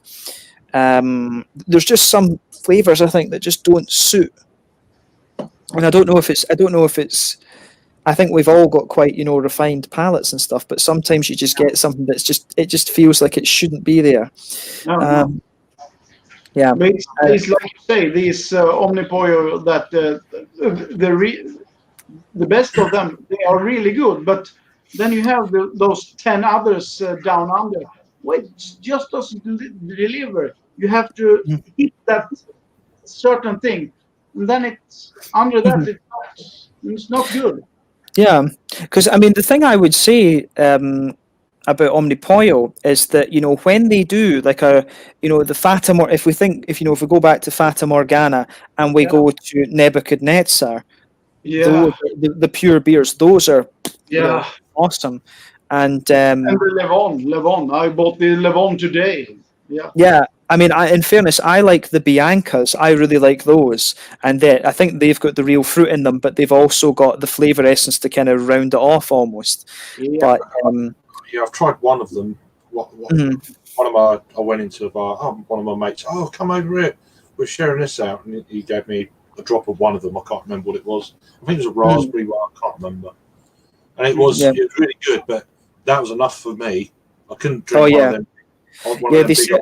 My own. Oh, God. I know they sell those. They come out like 120 kroners or something when they're released, and they're like But I mean, they sell them on the web shop from Omnipoil. They're like €18 each, but we get them for 120 kroners, which is like €12. So it's they only come out. They come out like every 3 months. So I'm just like, when I see it, I'm like, fuck it, why not? But the last one I saw brought out was a chocolate thing. I couldn't remember it's like a whole long list of ingredients. I can't. Something with chocolate and this and that. Like, what is that? Yeah. I mean it's. Yeah, I mean. Yeah, I mean, I had one. Are these beers or are they just kind of like, just like sugary drinks almost? Yeah. Yeah, with a bit of alcohol in them. It's kind of, it's like a chef trying to do home brewing almost to a degree. It's all these kind of adding things in, and I don't know. I mean, I'm not a home brewer, but I think I think there's some that was the thing. I think it was you that commented about that Broaden and Build brewery in Copenhagen. Yeah. They had some really weird adjuncts in beers, and I think there's some adjuncts that work really well, and some of them just don't. It's I've had. I'm trying to think what I've had. There's adjunct brewing seems to be getting a lot more popular these days, to be honest. there's the breweries. I mean that Yonder, no, not Yonder. That's a no. That's Beyond. Right. You Wonder Beyond. What the can you got earlier? That brewery is along that kind of lines. Craig, I think you're thinking. I think you were right the first time. I think you're thinking of Yonder. They do the sour beers like that, no? No, but they don't do much. Well, they do natural adjuncts. It's not like big, crazy, like on Apollo or Wonder Beyond do some really kind of like intense. I've had one or two tasters. I've never bought their stuff, but they are really pricey. They brought out these 250ml cans. They're all like the really kind of small ones. Yeah. And they were like £4.50, £5 a pop for a 250ml can. And it's like great amount. It's about the amount you want, but then there comes a price point into it. You think, well, I don't know. You know what I mean? Yeah. It's no, I mean I have to admit that is one of the things. Like I bought that Stigbergets released their big bourbon stout or whatever it was. They released and it cost like 120 kroners. And I tasted it. I was like, oh yeah, this is nice. But I mean, it was 440, and I was like, I would have far rather had just a 250 or something, and paid like 60. I would have rather just had that. I think 440s are good for IPAs maybe, but when it comes to some of the pastry sours and stouts, I would say do a 250 can or just a 330. 330. I mean, there's 330 is the standard over here, or it's for Europe, I guess. But 50s is not. You don't see them very often. Yeah. I don't think any other brewery's done them in the UK. I think they've done them in the States. I think probably not though, because gotta be massive. It's bombers and and all that sort of stuff. I don't know. Yeah, no, that's it. One beer I really want to get to you, Craig, actually, is Hylia Brewery. They've got, because you've been enjoying the lagers like me, I think you should have a go at the Skånsk lager. I want to see it once they get when we do get a meetup, I'm going to get you a Skånsk lager. That's really nice. Traditional. It's sort of like a Munich Helles, but it has a wee bit of an almost pilsnery crispness to it as well. It's honestly one of the best non German lagers I've found. Wow. Yeah, so I would really recommend. Have you tried that one, Ricard? No, like honestly, if you can order it, try. They're going to bring it out in cans, so I'll try and remember to tell you when it's in cans. But Skånsk Lager, red bottle, Julia Brewery. I would really recommend that. Mm-hmm. That's an awesome beer. That's genuinely one of the best lagers I've had. That would be a cool one actually, as a sort of StreamYard review to do with you, Ricard. That would be awesome. Yeah, because that's one I'd like Peter to try as well, because Peter's a big fan of the German lagers too. He loves these things. Peter's got a lot more knowledge on the German stuff than me, but I was just kind of. I've had a few in the past, but then I had that phase where I've really done, apart from the Oktoberfest. Oh, there it is. I did a screenshot of it, so I'll remember. Yeah, that's it. No, have a go at one of those. Yeah, and I think it's. Am I right? It's like 24 kroners or something. What is it? 24. So it's like £2. 23. Yeah. So it's like That's like £2 for a 330 bottle of that. But they're going to release it in cans. Like they've got a new brewery right behind the train station in Malmö, and it's a car garage, so they're going to convert it all. And I think they're putting a bar and shit in it. So, so I think they're contract brewing their beers somewhere, because they've only got like a small brewery on a farm outside of Malmö. So they're going to brew, because that's another one I'm going to do a meet the brewery thing with. And yeah, in Eskilstuna, Daniel from Mully's, he was keen to do one as well. So he was saying, like, I'm sure you can join us when we do that. Is like he was saying that he wants to show me the brewery and things, which will be pretty cool. Yeah, of course. Yeah. But no, that's it. I need to. I wish it was easier to get some Swedish stuff over to you guys, but that's okay. It's just that is the annoying thing about doing the big order system. I'll visit one day, and then it's probably easier. Yeah, we'll figure it out. Yeah, like I say, once I sort out my new place and figure out what I'm doing after September time, we can. Yeah, well, we can do that. Things, there's a lot of unknowns in there in the world at the moment. So it's although it should be better next year. Yeah, that's it. And then other things and stuff, and then I've got logistics to sort out to get me over there, which going's not the problem. It's just everything else, Litland and stuff. So I've got a lot more things to kind of arrange and also how I feel as well and all that sort of stuff. Yeah, well, that's it. As I say, if you want to, once I've got my new place, you can basically come over whenever you like. Yeah. I mean, if you're going to go traveling and stuff, obviously, to wait till another time. But yeah, well, I just need to see, because I think that's the problem. Is I need to as I say, it depends on. I've saved up quite a bit. It's a case of whether I can buy a house or whether I'm going to go abroad a little bit and come back and then buy the house or whatever. But if I can get something through the local authority, the rent is good. The rent price is good, so it's worth taking an apartment to rent for a while. It's worth doing that, because it's all at the moment. The next 2 or 3 years are about saving for house deposits. So yeah, that's it. Because long term, I want to stay in Sweden. Yeah, makes sense. By the sounds of it. So. Yeah, that's. I mean, I'll probably work in Copenhagen and live in Sweden. That'll probably be how it goes, I think. Yeah, and likewise, Ricard, if you fancy a wee trip down to Skåne, once I have my place sorted, we can figure that out as well. Yeah. Hopefully you can understand us. Yeah. It wouldn't be so easy, but I'll try. Yeah. Well, that'd be good. Yeah. No, because that would be awesome to have like everyone together for like Bruskival or Mikkeller, one of the Mikkeller things. I do want to do that, but I'm also a bit scared of it as well. It just sounds absolutely fucking nuts.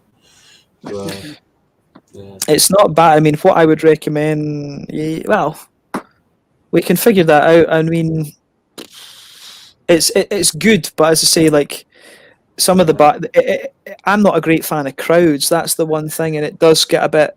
Well, I mean, Yeah. I wasn't.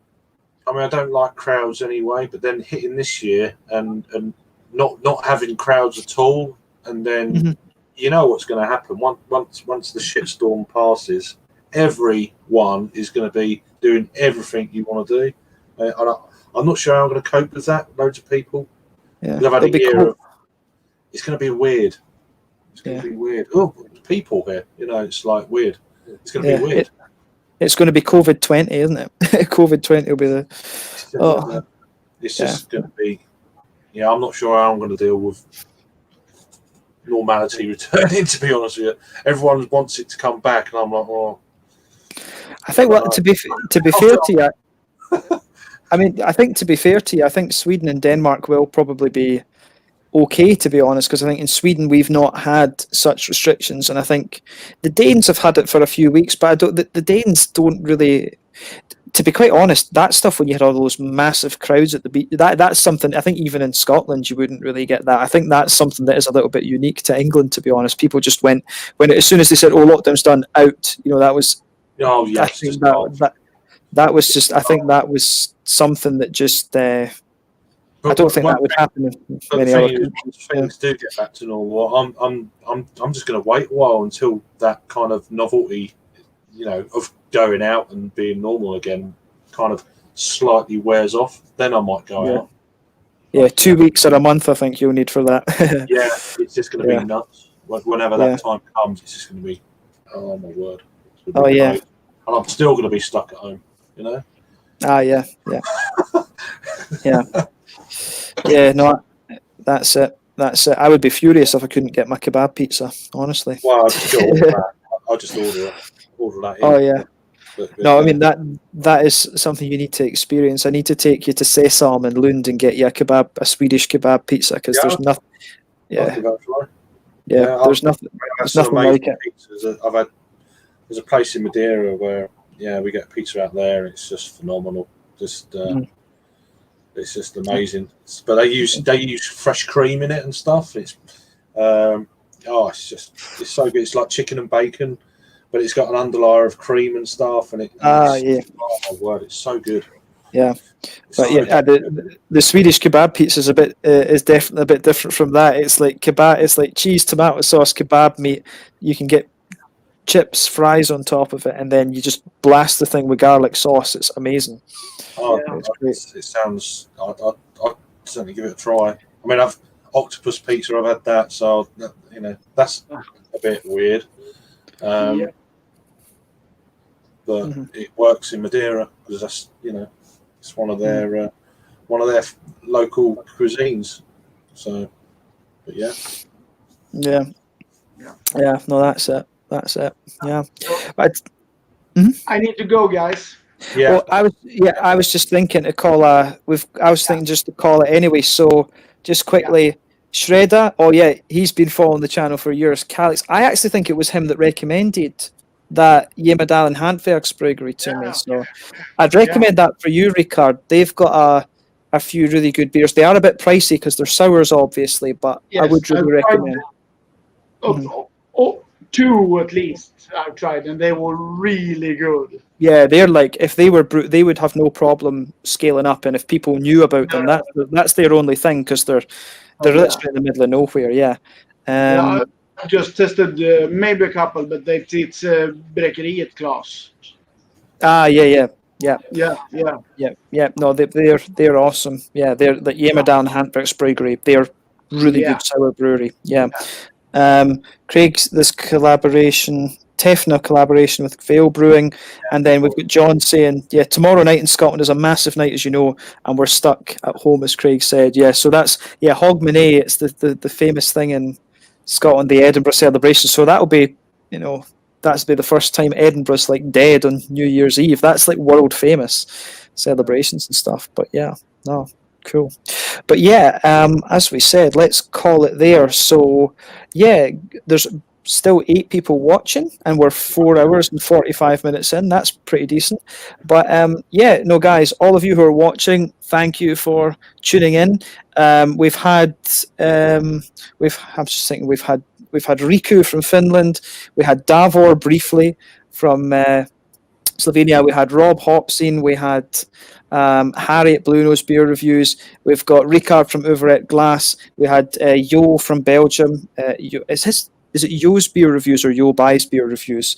And now we've got Craig Kent Beer Reviews. So guys, make sure subscribe to these guys. Show them some love. And Adam as well. Yeah. Adam, oh yeah, we had Adam from Mersey Beers. Yeah, Adam was here for a little while. But yeah, guys, we've got Australia tuning in as well quickly. But yeah, Aussie Beer Noob. We need to get him on at some stage. We need to figure that time difference out, and then Davor as well. But yeah, guys, thanks for tuning in, guys. Nice, Ricard, Craig. Nice to have you guys as always. So we'll sign off just now. Let's leave it there. Take care. Happy New